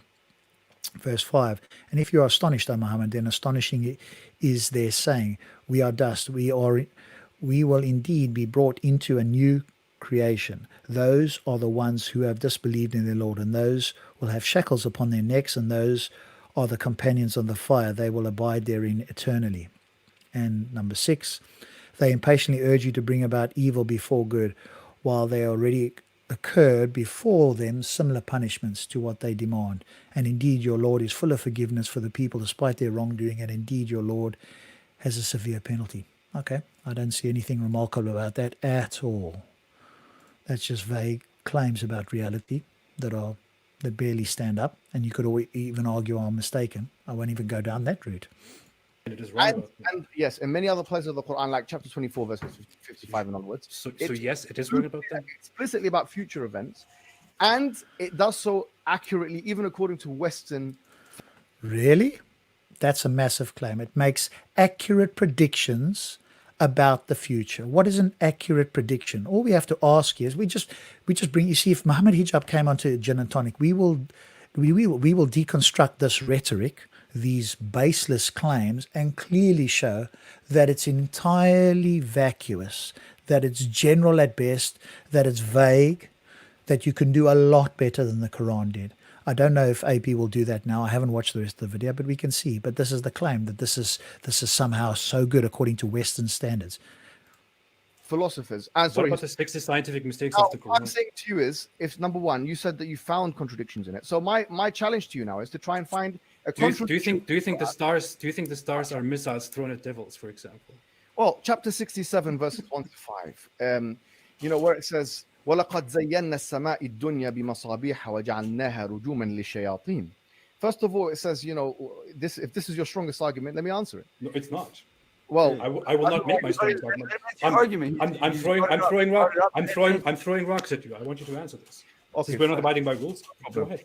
وَجَعَلْنَاهَا رُجُومًا لِلشَّيَاطِينِ وَلَقَدْ زَيَّنَّا السَّمَاءِ الدُّنْيا. So the Quran says in chapter 60, I think verse 3 or 4, 67, sorry. 67, 5, I believe. Yeah, 67, 5. وَلَقَدْ زَيَّنَّا السَّمَاءِ الدُّنْيا بِمَصَابِيحَ. We have certainly adorned the heavenly realm with stars. وَجَعَلْنَاهَا رُجُومًا لِلشَّيَاطِينِ. And we have made it a pelting thing for the devils. Now, what is, first of all, masabih? So there's a difference of opinion. Some they say it's meteorites, some they say it's stars. Oh dear, there's a difference of opinion. Where have we heard that before? There is a difference of opinion. Can this God not be clear and have a book that accurately and precisely represents reality? Is that too much to ask? Clearly it is. And what he's doing is bid'ah. This is bid'ah. Okay, bid'ah is if you are introducing something new into Islam. And this is what he is doing at the moment. He's taking the Quran, taking the words, changing them, introducing something new that is not there in the original. This is bid'ah. And for this this he's is gonna why go for stops, hell. they will never come on the Jinn and Tonic, because we'll bring up the verses there and then we'll use Sai International, we'll use Yusuf Ali. Those are the two translations we often use. We can bring up Pickthall as well or whatever. We can have a look. There'll be disagreements between those, but you can probably work out something that's reasonably similar between them. But this is why they won't come on, because he's quoting it and AP doesn't have access to or isn't bringing up the hadiths himself there. Because all we have to do is bring that up and go, okay, let's have a look and see how accurate your translation is that you're trying to read off your head. Does this in any way match? And let's see if you're adding or subtracting. And if if it does match, is that the best you can do? Can we make? But I wouldn't do that. I would get them on logics. I mean, this is it's so easy. One question, just one question, and the whole of Islam is destroyed. One question, and it's gone, finished. And says rujuman leshiyat, and we have made it as a pelting things for the devils. So it's saying that devils, because if you look at chapter 37 of the Quran and other parts in the very first 5 verses, you'll find that the Sama' dunya, or the heavenly realm, is adorned with stars, has many functionalities of them to try and find your way, as the Quran says. Where does the Quran say this? Stop waffling. The Quran says, and by the way, the Quran says in chapter 25 that there are many suns, because it says, تَبَارَكَ الَّذِي جَعَلَ فِي السَّمَاءِ. Who cares what the Quran says in Arabic, in ancient Arabic? Yeah, it says in chapter 25, تَبَارَكَ الَّذِي جَعَلَ فِي السَّمَاءِ بروجا وجعل فيها سروجا منيرا. Look at the guy nodding. He's got no clue. What chapter, what verse? I can't remember the verse here, but this you can just check it. Chapter 25. That is most definitely untrue. Well, I've just quoted it in the Arabic, so you can. No. You haven't quoted it. You've just made stuff up. Give him the verse and the surah so we can look this up and see whether what you're claiming is the case. You can say Arabic words, which apparently you're not even an Arabic speaker, but you can say Arabic words, but we want to see what the actual verses say, because he's skeptical of what you're saying. So if you're going to claim it, don't claim. How big is chapter 25? If I have a quick look here at chapter 25, while we're done there's going to be, I wonder how many verses there are here. If we go to chapter 25, there are 77 verses, so you got to be a little bit more, and he's entirely correct to be skeptical of your claim. Why is it most definitely untrue? I've just told you in the Arabic, because I don't know the verse number. Sorry, I don't know the verse numbers. I haven't memorized the verse numbers. I've memorized the Arabic. So تبارك الذي جعل في السماء بروجا وجعل فيها. There's 2 qira'as. One of them is Siraj Munira, and there's another one Suraj Munira. The Siraj Munira means a shining lamp, and Suraj Munira means many stars. So a shining lamp means a star, and No, it isn't. The shining lamp isn't a star. They're 2 separate The shining things. lamp is a shining lamp. Exactly. That's not a star. Oh, it's like a star. Oh, so now you can have things that are like each other. Is that how it works? Is that the best the Quran can do? Of course, it could have said that these are giant balls of gas that are superheated with nuclear fusion. They could have made up their own words for this, that spew out the heavy metals when they explode and become supernovas, etc. It could have given us that sort of, very clear, and that would have been impressive. What does it give? Something that looks like, which any human can look up in the sky, it looks like a lamp. And this is impressive to you? Come on, raise your standard, Muslims. Yeah, but the thing is, what he's just done is he's actually shown himself. He's shown a contradiction, because he said in the one kirat it means exactly. This is okay. He's also picked it up. Thank you, Waiso. This is exactly what he says, because he says one has the moon and one has many moons. So in other words, he's just contradicted himself. It depends on which kirat, in other words, which mode of recitation you are using. They are contradicting one another. One says it's one moon, the other one says it's many moons. So it can't be one and it can't be many at the same time. Boing, finished. Islam killed. Yeah, that's easy. a contradiction, right? So you'd have to be much clearer. But again, on Jinn and Tonic Show, if he came on, we bring up the verses, we see what it says, and then It doesn't say moon. It says one moon. What he is doing is he's trying to obfuscate. He's trying to sow doubt and say, well, it can be one, it can be two. It's not 100%, and you don't know for sure. And this is what he's doing. The thing is, it's not a God. It's not a perfect God. The Quran is not perfect and is not perfectly explained. It's a badly written book, and that's it. Yeah, but that's why we would check this up, right? We're not going to allow him to make up his own stuff. And this, look at this guy. Let's- Look at this. Yeah, but Rob, look at the bottom here. Arabic is not basic language like English. Some words have multiple meanings. This is the that's a whole problem. That This is is a why a huge God cannot be a good God who brings up stupid things like this. This is a stupid God who brings a language where one word has several meanings. We don't know which one it is. So if I say there's a moon, how many moons are there? Is it one moon or is it 50? And maybe moon is also the word for pumpkin. So maybe there are pumpkins in the sky. Don't you understand? Yeah, he doesn't realize that this is an argument against your position, not for your position. If it can have multiple meanings and it's not clear which one it is, then either your God does not want to be clear or he's unable to be clear. And yet the book itself in Surah 3:138 and others suggests that this is a clear and concise book for all mankind. So either it is or it isn't. Otherwise, it refutes itself. Origin is preserved? No. We just have the scandal. This is just the earthquake that we have, that now Muslims have to admit that the Quran is not preserved. It is not protected. It is not the same way that it always was, because we have too many different variants.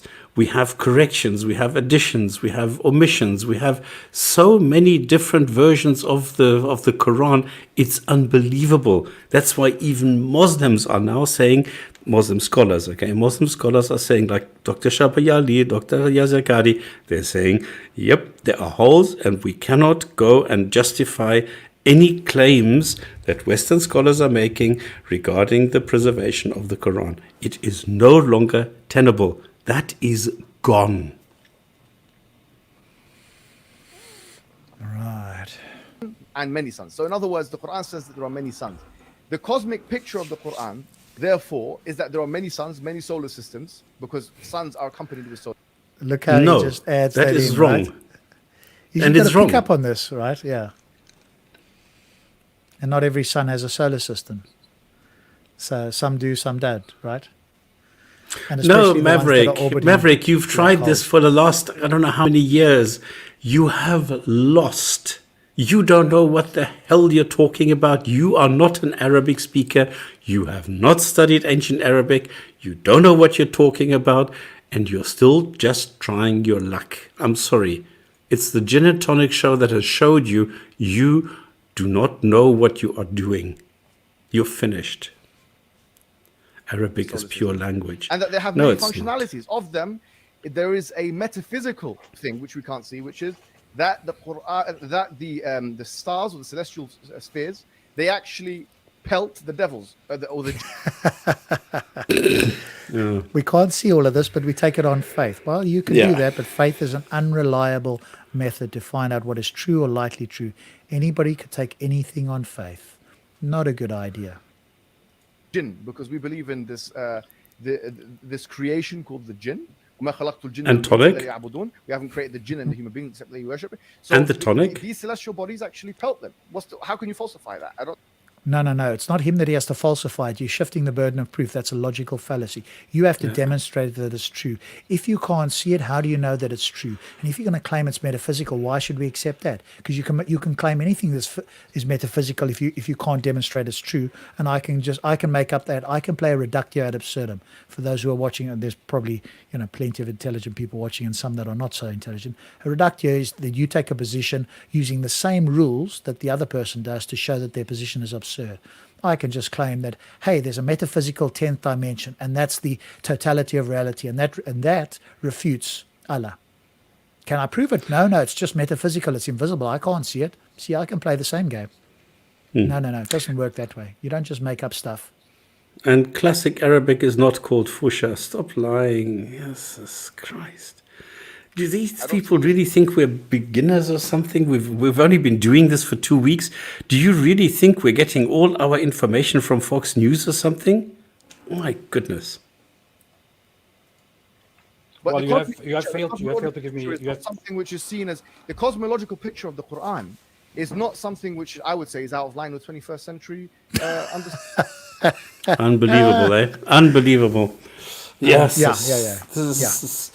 It doesn't matter what the cosmological picture is, they're going to find some way to make the Quran fit. And in fact, even people like Tortoise have suggested don't start trying to use the Quran with science. Now, he gives the wrong reasons, but at least he's saying don't do that. Right? Don't try and match the Quran with science. And here's Hijab saying, oh, it matches the cosmological view of the universe. Really? Yeah, you can make that up if you want to. Nobody that's a non-Muslim is going to remotely take that seriously. And when Skydive Phil debated you got an education. Now, the fact that you haven't learned from that and stopped making these arguments tells me that either you didn't understand a word he said very lightly, or you did understand some of it and you're just being disingenuous. He educated you on that, and every time you've had a conversation with the cosmological side of it with him, or indeed anybody else that knows a bit more about it than you do, we show that your claim is vacuous. So stop claiming that the Quran is an accurate representation of cosmology. Understandings. You have not given me any proof. It is a very big claim to claim that that the Quran actually describes many suns or many stars. You just said it in chapter 5. You just said it. Okay. The fellow down the bottom there who's just listening is just parroting back what he said. What's the verse? Let's go and have a look. Does it say that? And even if it said that, so what? You look up there and you can see it. It says that the sun, the stars are missiles. Well, in reality, do we find that stars are missiles? No, we do not find that stars are missiles. Hence, the Quran is wrong. And even if they were missiles, which they're not, as you quite rightly pointed out, how are they supposed to pelt jinns, which are metaphysical and therefore invisible? I mean, this just, the more he talks, the more he ties himself up. It's not always easy to unpick it in the moment, but when you stop and think about it afterwards, as you listen to this, it's like he's just making crap up. And it just ties himself more and more in knots. I mean, it's just getting to the point of being incoherent now. And Jason, Mio Kolopola, what is the point of discussing Quran when Apis doesn't even believe in God? I don't know what Apis is, but gods don't exist, okay? But the Quran does exist. So we can discuss the Quran, and we can discuss the claims in the Quran, and we can discuss what people believe when they are talking about the Quran, but we cannot discuss gods, because gods are not really here to discuss with us. This is the sort of response you get as well. But you can't tell the stars are pelting. Well, firstly, they're not pelting anything. And secondly, again, Maverick, this is logic. If the stars are visible, or the missiles, or whatever you want to claim, I mean, there aren't any missiles and they're not pelting anything, but let's assume that they were. They're something that exists. They are physical in this universe. And if you're claiming jinns are metaphysical, i.e. invisible, then please explain to me, how does a physical object pelt an invisible or metaphysical object? I'll wait for you to try and make something up there. This is the problem you have, right? You old fool, the Quran is written in Fusha. You don't know what the word Fusha is. Fusha is just text. Anything is a Fusha. My goodness, why don't you first get educated? Shouldn't we be discussing God, the more important factor? No, we should not be discussing God, because gods don't exist. I want to discuss the Quran and the claims in the Quran. I want to understand why people believe the bullshit that they read there. Tell me something that is correct in the Quran. Don't tell me about gods. Gods, Jesus, you can make any claim. We can't falsify or verify them. Show me something in the Quran that is correct. That's what I want to know. Why is it that no Muslim since 2012, 8 years, nobody in the last 8 years has been able to show me something in the Quran that is correct? Why is that? So the claim is that the Quran is written or unwritten. People are not sure. Some Muslims believe it is uncreated. Some Muslims believe it is created. Why do you have all these differences when it should be crystal clear? Oh dear, Muslims disagreeing with each other. Yeah, because Maverick is a Quranist. He's an apostate. He's drunk from Jinn and Tonic. He's half a. Yeah, you guys have that discussion. We don't need to go into that. You guys can discuss who's the right Muslim. Any proof? I'll get it now. Oh, sorry, let me just get it for you now. But you remember, in the English, there's two qira'ahs, yeah? Tabarak alladhi. Oh, now he's back. That's not the question. Can you show that a sun, that a star, that anything like that can be used as a missile? If you can do that, then go ahead and do that. If not, shut up. Finished. End of story. He just said it. I don't know. You gotta look for it. But... Verse 61, chapter 25, verse 61. Chapter 25, verse 61. Let's have a quick look here. I can't No, share that this is because I'm just sharing this tab. this is about the missiles. That's it. 25:61. Blessed is he who made constellations in the skies and placed therein a lamp and a moon giving light. Well, there's no lamp in the sky, so that's false. Sahih International. Blessed is he who placed in the sky great stars and placed therein a burning lamp and luminous moon. There are no burning lamps, so that's a false claim. And the moon is not luminous. Correct. It's a reflected light. They're going to claim that reflected and luminous are the same thing. But even if we granted that, there's no lamp in the sky. And a star isn't a lamp, so that's not true. So there's two qira'ahs. There's one qira'ah with glory be to the one who has made in the sky stars, yeah, and has made in it many suns. One yani sun. You know a sun? Like Excuse That me. verse doesn't say anything about that. Exactly. It's and the other thing is, if Allah creates the sun and then He creates stars, like we saw in chapter 7, it doesn't really make much sense because the sun is a star. Oh boy! I thank God I'm not a Muslim. Thank God. No, I I'm know an it. atheist. It must be. And people sometimes I get the question stops. Hey, why should I become an atheist? And one reason is you don't have to have this intellectual burden of trying to defend this book and claiming it's from God. You are free to think and being critical, and you don't have to lower your bar to such a low level that you will accept this nonsense and try to claim that there's a lamp in the sky, but it doesn't really mean lamp. It means X. It means Y. And this is the best your God can do. So you have to have incredibly low standards, because if you raise your standards like we do, like we have higher standards, this would utterly fail. So in order for it not to fail, you've got to lower your standards. And all I'm offering you, and that's why we have this, let me just go back to it there. Here it is here. All I'm offering you is the red pill. You will get some intellectual. You'll be able to sleep soundly at night. It will feel better, and you don't have to defend this nonsense. That's all I can offer you. And you cannot see this Depends. on the live stream. What's that? It's not picking it up. Oh, is it gone white? Oh dear. Okay. the sun and the moon. So made many Both suns. of you clowns, Quran, shut the you know- fuck up, Uncle the Maverick. This is the time to stick together against the Here's my Islamophobes. understanding of the Quranic cosmology. You can This is an outrageous. This is an outrageous claim. Every tafsir that I'm looking at, and including the modern and old translations, tell us that there are many constellations or stars in the sky, and that there is also a lamp, Tabari says here, look. a lamp, and an illuminating moon, which refers to the sun and the moon. This is Yeah, no, but this is a ridiculous claim. it says it here. Look, I can read it to you if you want. It says, this is Tabari's tafsir. Burujan. Who وجعل cares فيه- about Tabari? Who cares about all these guys? No atheist wants to stone Maverick. We leave that to some Muslims. Some, I'm saying, not all.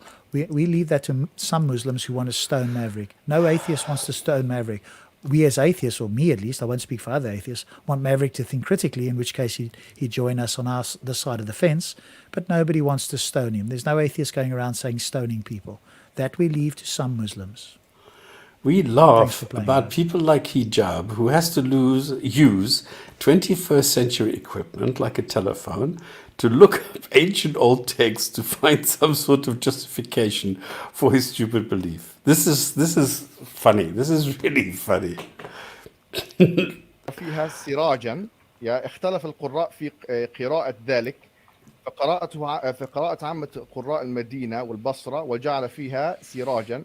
So there's one way of saying it, which is sirajan, ala at-tawheed. So The that means Siraj one is sun. just a lamp. Somebody What are said. you talking about? What is your point? This is No, just sophistry, right? It's sophistry to baffle the gullible viewer that he knows what he's talking about. Because the other question, all we have to do to cut through all of this is, why should I accept your translation over Yusuf Ali, Pickthall, or any actual well-recognized scholar who is a translator, rather than your broken Arabic that you want to make stuff up? But even if that were the case, you've just admitted that there's more than one interpretation of it. Well, that sinks your ship anyway. And the other ones say surujan, yeah, وقمر منير, which means many sons. That's what Tabari says. Oh, so Okay, there's many so- sons and there's one son. So which one is it? Exactly. He's always creating his own refutation as he goes along. But he doesn't realize what he's done, right? He thinks he's actually made a point there. This is the level of, like, the inability to be self-reflective. What the hell did I just say there? Something came out of my mouth, and then I just contradicted myself. But I'm going to sit back as if I've said something substantial, almost like I'm patting myself on the back. It's baffling that there are humans with this sort of psychological disposition. But and the happy clearly, couple like you're downstairs, they just nod. yeah, I mean, they wouldn't know whether what he was saying was true or false or anything like that. He's on their side of the fence. They'll just nod along, right? I mean, that's where you're at, right? Rob, it shows me the level, because for me, Slim and what's his name, Saleh, they are the representatives of the normal Muslim. They are totally clueless. They are totally ignorant. They don't understand Islam. They don't know the text. They've never read the Quran. They've never even tried a hadith. They've never heard. They are just picking up snippets here and there, and they believe what their imam tells them in the sermon, and that is it. That is their level of knowledge. They have never looked at Islam from the outside. They've never had any kind of spend time reading the text and looking at what Tamiya actually says, or Ghazali, or Ibn Rushd, or any of these guys. They'd have no idea what these people are saying. So they have no clue of what is going on in Islam, and they are here pretending as though they are the big shots here, bringing together hijab and AP. And AP, by all means, he's just a Muslim. And he admits it. He says he's not a scholar. And what Saleh says is hijab is a scholar. So why, if hijab is a scholar, can he be compromised?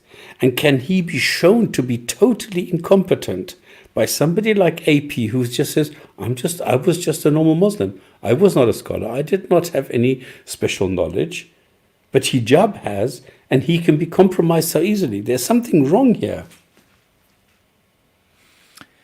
Yeah, it is baffling.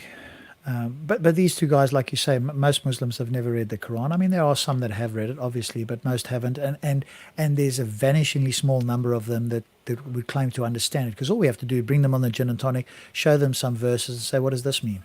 And they'd have to appeal to the tafsir. They'd have to go and look around to try and work it out. Again, you would expect verses to be able to be crystal clear. That's what it means. We all go, yeah, that's everybody agrees, and on you go. No, it's not like that. And now we get these sort of ad hoc excuses as to why that's not the case. Yeah, exactly. It's crazy. Or you can't access somebody because it's in Arabic, so it's not in English. Yeah. The point I'm making is that the cosmological picture in the Quran is one which can be in line with 7th century Arabian unscientific, if you're going to call it the unscientific understanding, but it can actually also be, and this is one of the arguments, another argument, it can actually also be in line with 21st century understanding. Okay. No, it can't. No, it can't. It can't. Exactly right. Those are two contradictory views. One is a flat Earth dome that was, from the time of Galen and that sort of thing. Today we know a lot better. There's 2 trillion universes. Big Bang model has been widely confirmed. That doesn't tell us what the origin of the universe is, by the way, just in case you were, confused about that. But that is completely and utterly in contradiction to the, ignorant Islamic view, and in fact the view that people had of that time about the dome or the universe or whatever. So no, it can't be. But again, this is the sort of sophistry that other Muslims would nod along to and go, wow, you could have it from the 7th century, you could have it from the 21st. This is amazing.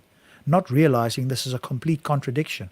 And this is like, how is it that a human being can't realize it? The fact that now the other question is, how is it that he doesn't realize what has just come out of his mouth? Did he hear what he just said? And then he nods along as if he said something that is rational. He's now being incoherent. This is an irrational statement. But either he just floats along, and the two little fellas down the bottom there, they don't notice at all, right? This is what I say. He could be, and he's just spoken gibberish. He's just presented a contradiction, and these two guys are nodding along as if he said something substantial. The understanding with science. So it cannot be. Pardon? It cannot be. The general. Yeah, AP just picks it up there straight away. He can say it can't be, right? Let's listen. General understanding of this Quran verse, for example, even according to the tafsir. Rob, just take a break. Because I've just seen the next guy. This is sounded Apis. I don't know Apis. It's Apostate Prophet. This is the guy on the left. Sounded like a Muppet in front of hijab.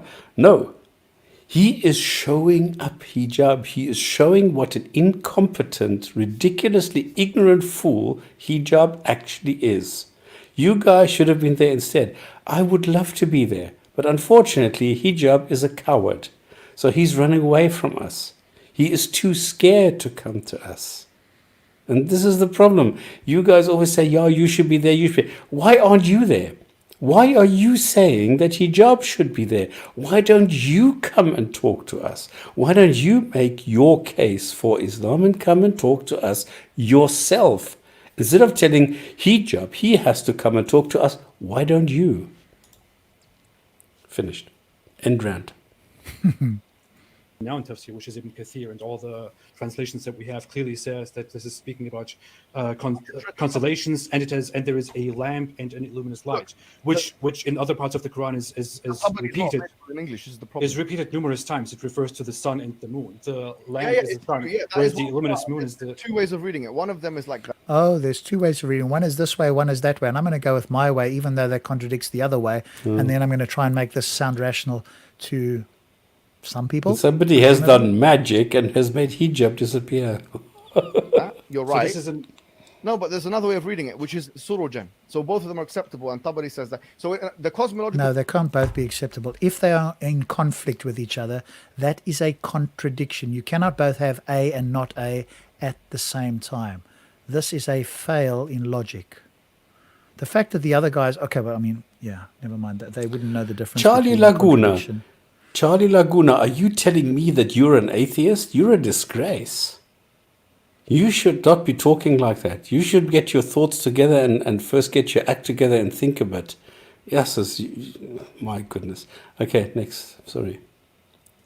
Once again, the cosmological picture in the Quran, and this is one of the arguments for Islam being true. Because let me give you an example, right? You know, the Quran says, who cares what it says in Arabic? Please bring your point. 9 verse 5, where it says that he makes the, you know, he talks about the sun, the moon, and that yukawwir. Yukawwir here means that he rolls the night into the day, and he rolls the night into the day. And that's wrong scientifically. Ibn Hazm, and by the way, the Salaf, because there's a guy called Ibn Munada who's of the Tabi'i. He says this shows that the earth is round. No, it doesn't. Wait, let's see if he can justify it. He's made a big claim here. Okay, this shows that the earth is round because takwir is when you wrap the night and the day around each other. Now, no, it doesn't. You can wrap something flat over something else that's flat. Have you seen my video? Have you seen my video where I demonstrate this? No. If you've got it, posted the link there. Yes, I don't know. Come on, I've got hundreds of videos. I made a video where I was actually, my wife did this. She took one of these cocktail tables, and she took one of my scarves and wrapped it around a flat table. So this is nonsense what he's saying. Yeah, no, that's a non sequitur. It's a logical fallacy as well. One easy argument I can make is the Quran, according to the Salaf, the early generations, the companions, and those who came after them. According to those people, and Ibn Taymiyyah actually has a sanad, which is muttasil. Waffle. Believe that the earth is round. Now, there are some people who say the didn't. Earth is flat. There are some scholars who say that. But there are the Salaf, there are some scholars from the early generations who say that the earth is round. Prove it. Tell us which ones and what verses. Otherwise, straightforward reading of the Quran is that the earth is flat. Sorry, buddy. You can make up whatever you like. Show us which scholars, where's your evidence that these scholars believed it, and on what basis did they believe the earth was round. Until that time, I'm dismissing your claim as nonsense. We've got in the chat, Islam banned incest, but for some odd reason, Islam actually is totally allowing for incest. It condones incest because it tells you that you are allowed to marry your cousin, which is incest. You notice he said the Quran said if it were not for another, we would find many contradictions. This is moving the goalpost. Later he said only one contradiction. Yeah, there's different opinions on this plural. Well, we only need one error/contradiction. Which we have, so that's fine. But there are many among them who say that it is flat. Why are we doing this selectively? Interpretations. Yeah, I agree. Why are we doing this selectively? There are disputed interpretations from a book that is clear and concise for all people, really? And fully explained. And No you doubt. don't see a problem with this. You're absolutely right. This is what happens to human minds that get infected with Islam. The critical thinking, the inability to recognize logical fallacies, it just gets erased, like the virus takes over, and the ability to think critically and to defend this stuff just completely vanishes. It's a suppressed, fascinating yeah. look into human psychology, isn't it? Yeah. I think if aliens looked down at this, they'd be going, what the hell's going on here? You humans, some of you humans can think and rationalize, but as soon as you have this sort of position where you've got to lower your standards to virtually nothing, and there are clear contradictions here, and then there's differing interpretations, and yet you want to claim this is a clear book, how do you humans try to rationalize this? Well, you can't, of course, so you just repeat the claim, or you just ignore it and hope everybody else will. Unfortunately, myself and Stops and other people who are listening won't, and of course we'll point that out. So Look at this. I do. Cousin marriage is not incest. There's no deformation. Can you believe it? Can you believe it? I mean, yeah. it's, No, I mean, he's obviously ignorant. He doesn't know about how bad it is in the Middle East, etc. So that's complete nonsense. Well, I it's mean, in Pakistan. there's It's many even cases in the of it. UK. It is Pakistani groups within the UK which are now showing up huge birth defects because of cousin marriage. Oh yeah. Cousin marriage is a huge problem, especially in the Middle East. But as you say, it's happening here in the UK as well. I mean, so that's completely ignorant statement. I agreed with you on that. Okay. Yeah, I do not point out that this is that Muslims all agreed that the earth was flat and that this is what we should therefore agree on. That this is the majority opinion. Here's the argument. The argument is that you're right. There are some Muslim scholars in the past who have said the earth is flat. But there are some who use the Quran to show that the earth is round. Well, prove it. So, Show that they- what does that tell you? What does that tell you? It's man-made. They can't Correct. even make up their own minds. and it's so flexible that you can have it go both ways, and there isn't a clear version of which is which. Is this book supposed to be clear or is it not clear? And he's actually arguing that it's not clear, which contradicts the Quran itself, which claims that it is clear. And Show us the people do not verses know that show what that Allah- it is circular, that it is a globe shape, and we'll show you that you're misreading it, or you're reading into it things that are not there. Now, Well, here's but the opposite also used the Quran to say that the earth is flat. The others also used the Quran to say that early it's flat. generations, from the early AP, generations. that's exactly the also- point. This is how you do it. This is how you show that you are an idiot. And I'm sorry, Hijab, you are an idiot. Exactly. The Quran goes both ways. It's And totally you don't notice bisexual. that as a problem? I mean, the fact that a Muslim doesn't notice this as a problem and just dismisses it, yeah. I mean, how many times do we repeat the same thing? You are all on. I hate these caps. You are all on the pair. think- The power I of think he's on elite it. pedo rings will. I don't know. I I can't think read this. I think he's just on drugs, or I don't know who this person is, but probably on Yeah. drugs, or he's drunk, or maybe he's just in an insane asylum. I don't know. You get all kinds. I mean, let's not worry about incoherent.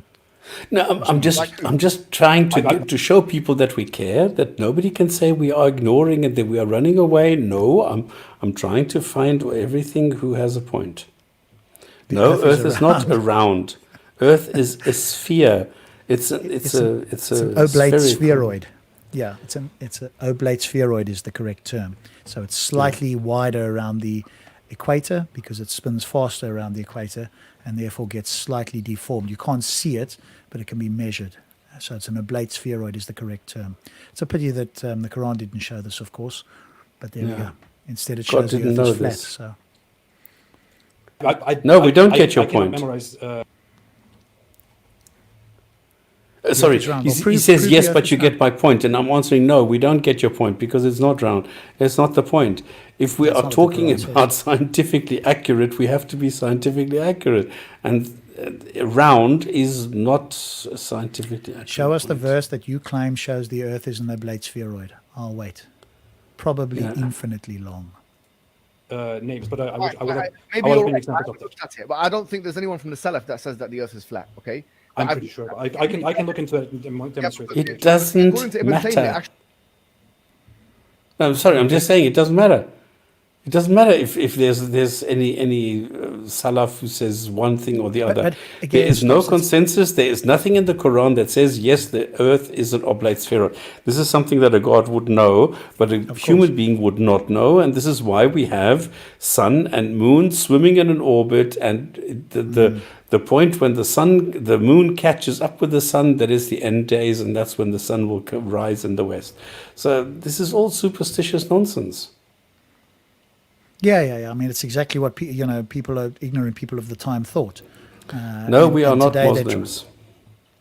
Sorry. And today they're trying to massage that to say no, but this is the level that has to be stooped to try and make sense of this sort of stuff. It's just incredible.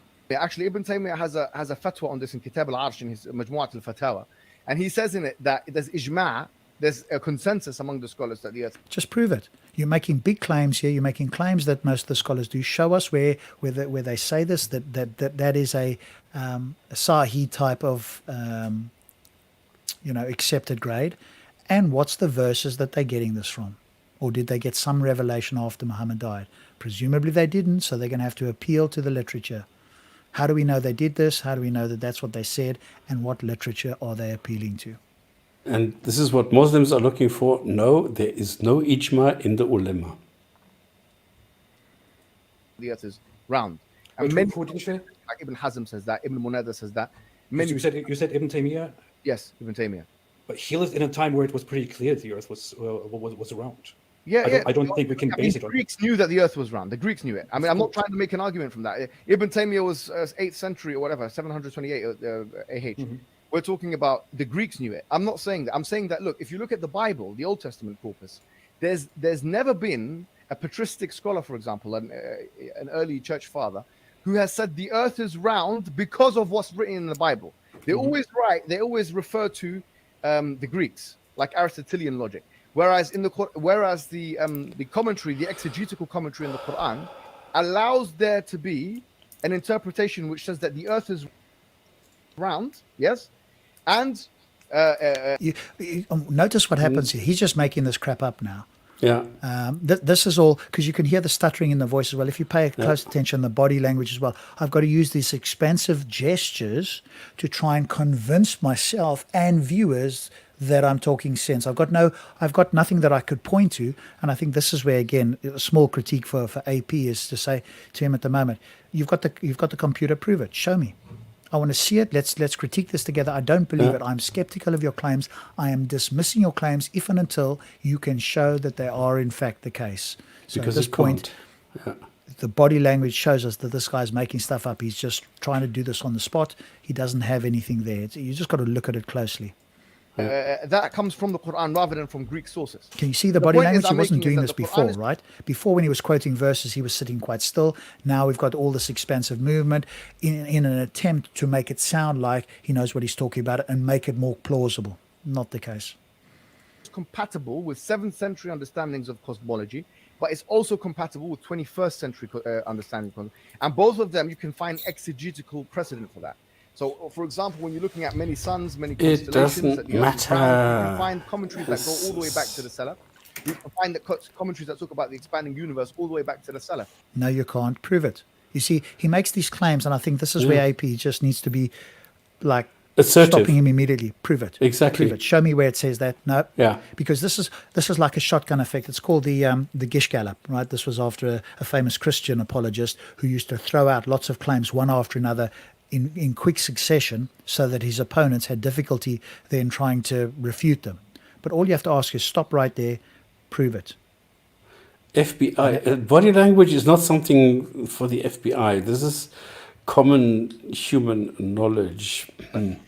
All of these are afforded from the patristic sources about the Old Testament, for example. So yes, he's just waffling. What the hell is he doing? Come on, you've been shown to be totally incompetent and ignorant here. Your two lovely friends, the gay couple downstairs, have stopped interacting completely. So what on earth is going on here? Why are we still watching this? Come on, AP, finish this. It's easy. Look at this.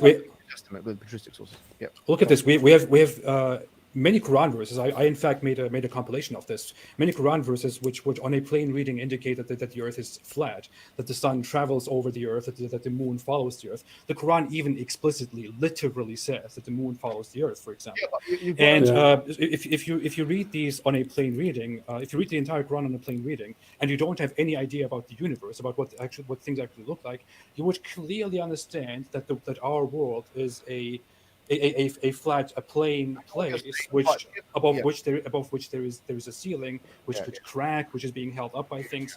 But it could be very easy, for example, for the Quran to give us revolutionary information and to talk about space, which is not mentioned in the Quran. That's what he should do. Exactly. Galaxies, which is not mentioned. Talk about different planetary systems, planets, or the universe, for example. Look, Hijab is starting to stutter. I understand, but the argument I'm making is not that the Quran says things scientifically which were not known. Hang on a moment. Suddenly. But you did say earlier, for those who have memories longer than a goldfish, you did say earlier that the Quran does accurately represent, or it can, which is a contradiction anyway, it can represent what the 7th century believed, and it can represent what modern cosmology says. So you are making scientific claims, because cosmology is part of science. He hopes that most people have goldfish brains that don't remember what he said. Unfortunately, we do remember it, and we're going to point out the contradiction again. Known at the time and so on and so forth. I actually say that there are many things about the Quran that were known before in Greek times and so on. My argument is, my argument is in fact this. My argument is that the Quran is compatible with 7th century understandings of science or cosmology, but it also has the unique... No, you've repeated that 10 times and 10 times it's wrong. And that's not despite an eisegesis, it's because of an exegesis. So what I'm saying to you is this, is that if you look at the Bible, for example, you're repeating it again and again and again. It doesn't make it correct. Stop the waffling. Yeah, this is just a repeat at this moment in time, and it's a contradiction, because if the 7th century believed something different from today, then they cannot both be correct. Either one is correct or the other is correct. And if you claim that they can both be correct, then that's just a flat-out contradiction. To indicate that the earth is round in the Bible from the clear verses.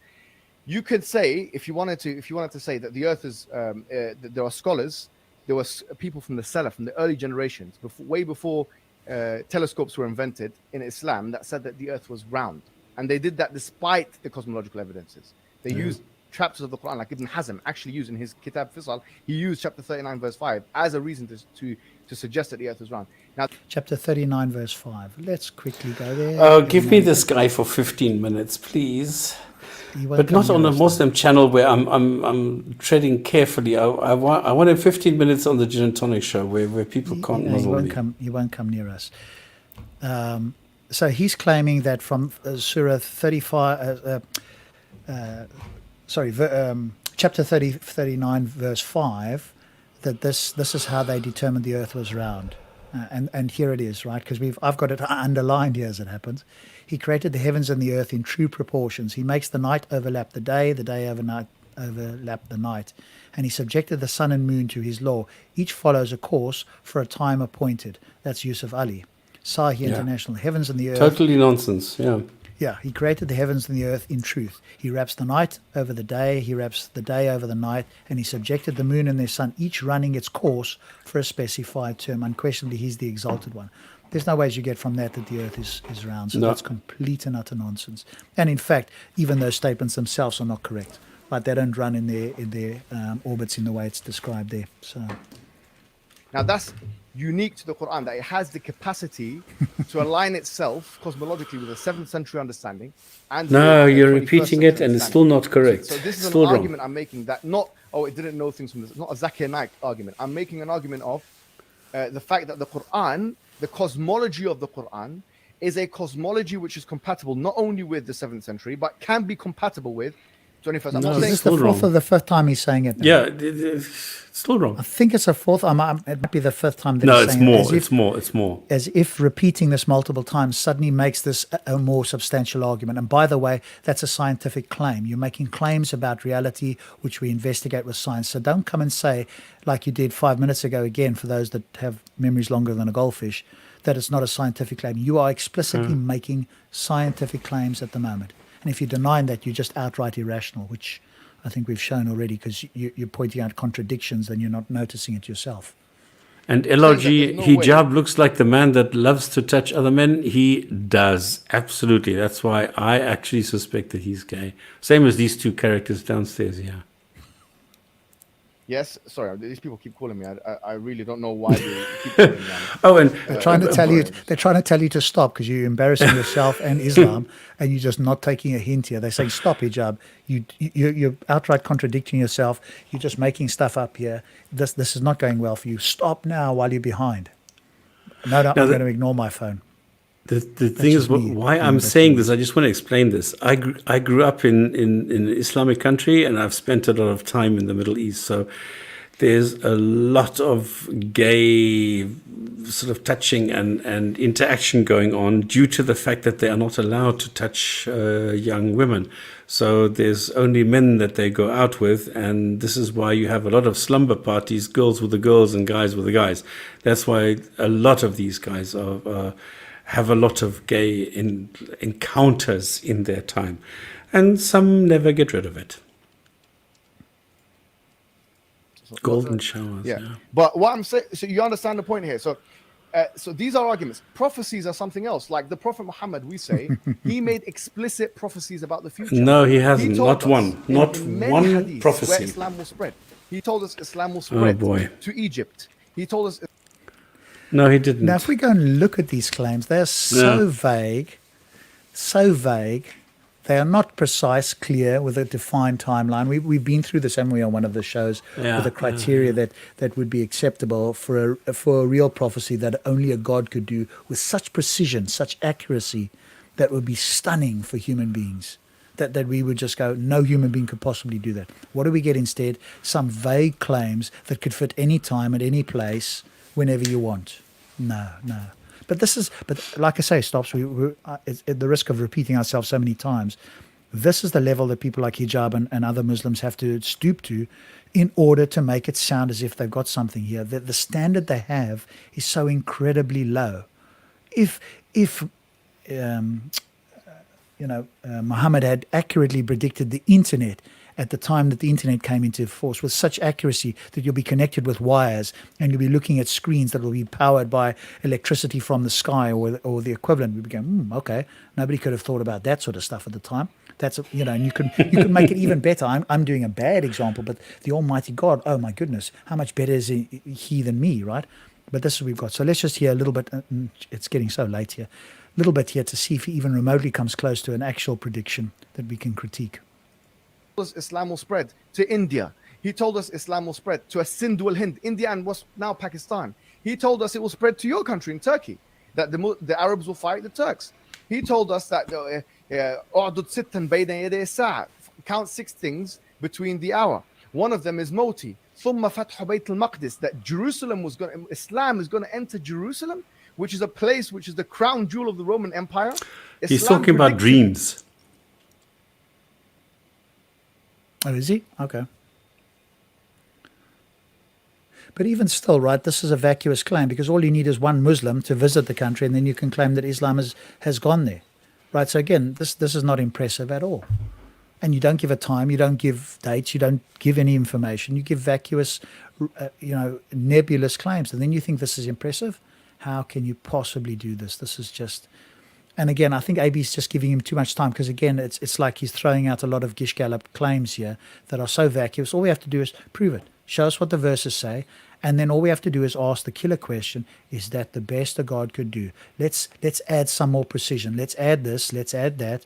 Which do you think is more impressive? Your vacuous claim or this more, the one that I've modified to make it more clear, more precise? Which one do you think is more believable? And of course, what they have to say, they have to then, at this point, become totally irrational and go, no, the vague claim is better. And at that point, that all you need to do is have other people who are listening hear that irrationality and go, this guy's lost the plot. That's all we need, right? Yeah, the demise of the Roman Empire. Islam predicted the demise of the Persian Empire. Islam predicted the construction. Now you're going to ask him, what exactly did it say? Yeah. And he'll talk about the 3 to 9 years. And then you ask the question, is that the best that God could do? 3 to 9 years. Could God, in his infinite wisdom, apparently, that you claim he has, tell us the exact time, date, precision, the location, how many people were involved, when this was going to happen, what land it was, etc., with such precision that it would be stunningly accurate, rather than 3 to 9 years in some flat place that could be almost anywhere on earth? Is this the best you can do? Come on. Construction of very tall buildings. يتطاولون في البنيان. No, it doesn't say that. Look at the fella down here, just advent of nodding sexually away. transmitted diseases Both like of them. AIDS and gonorrhea Totally and so on. hypnotized here. Islam makes predictions that I would argue, and this is a challenge, that there's no religion on the face of the earth that has been able to make so. Why don't Nostradamus you was come into the Jinn and better. Tonic Show and present that challenge to us, and we will deconstruct it like we're doing here. We'll go to the actual verses. We'll show how vacuous your claims are and how much better we as simple human beings could do that would be vastly better than the vacuous, nebulous claims that you've got. We spent an Instead- entire month deconstructing every single claim relating to these things. So every single claim that there's a prediction or a prophecy or something in the Quran, we investigated, we looked at it, we analyzed it, we dismissed it. Yeah, they were just terrible. So there we go. I haven't looked into the history of that particular one. So there's Weiso, who's done quite a bit of work on this sort of thing. Rome was already in demise at that time. So that's not a particularly good prediction, is it? If something's already happening and then you predict that it's going to happen even more, that's not a wonderful prediction at all. Right? So Muhammad again, did we've not got the predict the criteria. demise of Rome. This is just one battle. He's talking He's bullshit. just claiming, right? Yeah. You see, if we go and delve into this, and you had Muslims, like that Speedy guy, right? Because the rest of these Muslims here, well, at least some of them that I see in the chat here, it'd be totally over their head, and these two guys here wouldn't know the difference anyway. But somebody who was trying to look at this a little bit more critically, maybe like Speedy, we could hopefully show him how vacuous these claims are. And if this is part of the evidence, then this should be dismissed. And if he's a guy that's using, sort of using his brain and looking carefully, then, I'm sure he would agree with us. But the other Muslims here will just nod along and go, yeah, this is amazing, because Mohammed Hijab is just throwing up a bout of rhetoric time after time. All of these things, that's just this tall buildings, this time, whatever. Wow. And then you go and investigate every one of these and they just crumble apart. But hey, if you can say them quickly and repetitively, then it baffles the gullible mind, right? That's the trick that's going on here. So many challenges about the future, so many predictions about the future, and be so accurate in all of those predictions. So what I'm saying is, What do you mean by accurate? Is 3 to 9 years accurate compared to what? What could God have done? Could he given the nanosecond? They have to answer yes. Why didn't he? And then you'll hear some babbling response. So 3 to 9 years is your best. You just have to ask questions like this, right? Whatever the response is, it's going to be complete nonsense, barely coherent, and certainly not substantial. And then you can just let that hang in the air for anybody whose brain is switched on. And that's the end of it, right? So what he means by accurate is something that, compared to 1,000,000 years? So 3 to 9 years is accurate compared to that? Can your God do better? And the 3 to 9 years was still within the claimed lifetime of Muhammad. There you go. We put that aside. We don't even have to get to that. We could add that in as well, right? So. Now, again, most Muslims have never heard that, right? Stops. Most of them have never heard this. They've heard the claims, the vacuous sort of claims, the nebulous part of it, but they haven't heard any specifics. They've never gone to look at it themselves. They've just heard people like Hijab, parrot these things out, and then they will go to somebody and repeat what they've heard. So people hear, people repeat. I won't use the other words that often is used for that sort of behavior, but that's what's going on. And it's just a reflection of people's brains that are taught what to think and not how to think. Look at AP's reaction. Whose? AP. Yeah.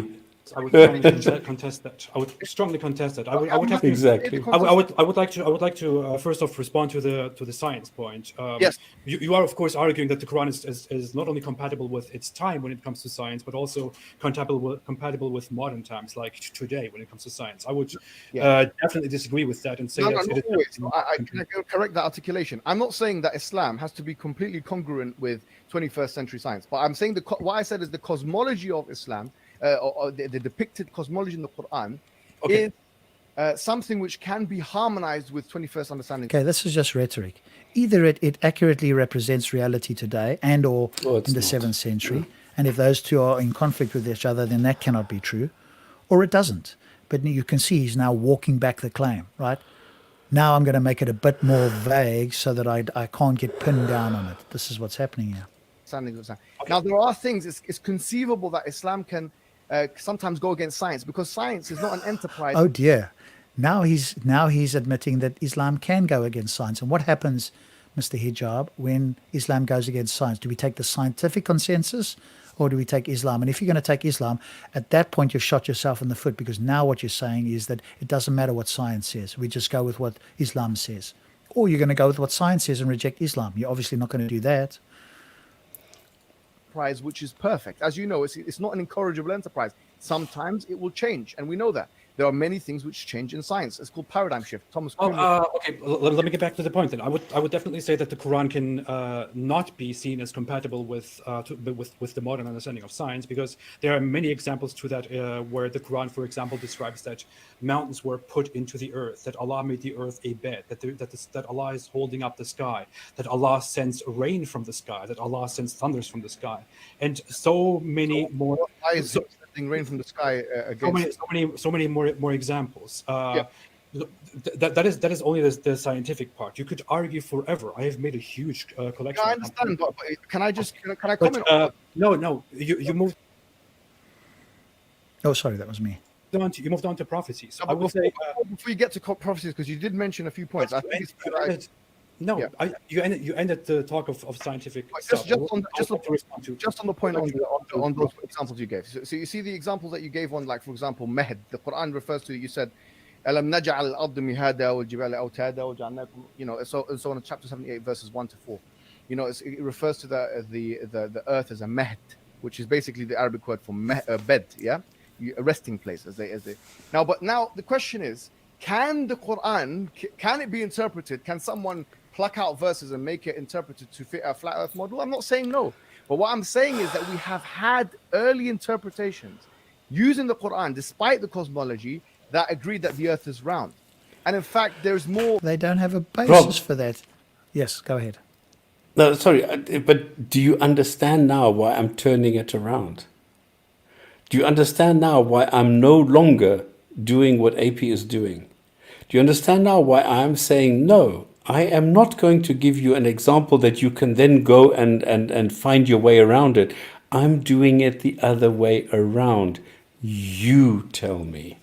Not me tell you and then you get to shred it or find some interpretation. No, you tell me. That is what I'm doing. And this is what people need to learn. Yeah, I mean, you could definitely do it the other way around, but I think it'll ultimately end up being the same thing at the very end of the day. No, this is the difference. No, Rob, sorry. This is exactly the difference, because if I go and say, well, this is what it says in the Quran, then he says, well, no, that's not what it says in the Quran. This is why I'm turning it around and I'm asking him, what does it say in the Quran? I'm giving him the onus. And I'm telling him to show me what it says in the Quran, so that he cannot later on say, well, it doesn't say that. This is why exactly I'm turning it around. Yeah, but he's going to do what he did here, right? He's going to say, oh, well, so it says that so if you said to him, for example, tell me something that's correct in the Quran, he'll go, cosmology in the Quran is correct. And what I mean, stop spamming, is that, hey, it's compatible with the 7th century and today's understanding. So he gets back to the same point ultimately. And you could say to him, I said to him, well, show me. No.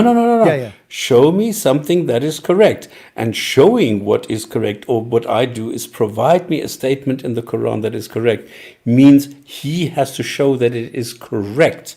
Not only just make the claim, it says in the Quran that blah, blah, blah. No, show me that this is correct. Yeah, so he'll go and point to the verse and say, hey, it can mean this, it can mean that, which is obviously a contradiction. Well, I just think ultimately he can get back to doing it. You're right in the sense that you don't have to give a verse, but ultimately he'll get back to trying to defend it in the same way. So when you've got past the beginning stage, the last stage he'll still be saying the same thing to you that he's saying to AP. The only difference is that AP chose one, and now you're getting him to choose one, and he's still going to try and justify it in the same twisted logic. No. The whole process is completely different, Because not only does he have to show a sentence in the Quran, he also has to show that this sentence, the way that it is written there, is correct. So in other words, exactly what you have said earlier. If I go and look at, what did you use, mountains set on top? No, what did you use? I can't remember what you said.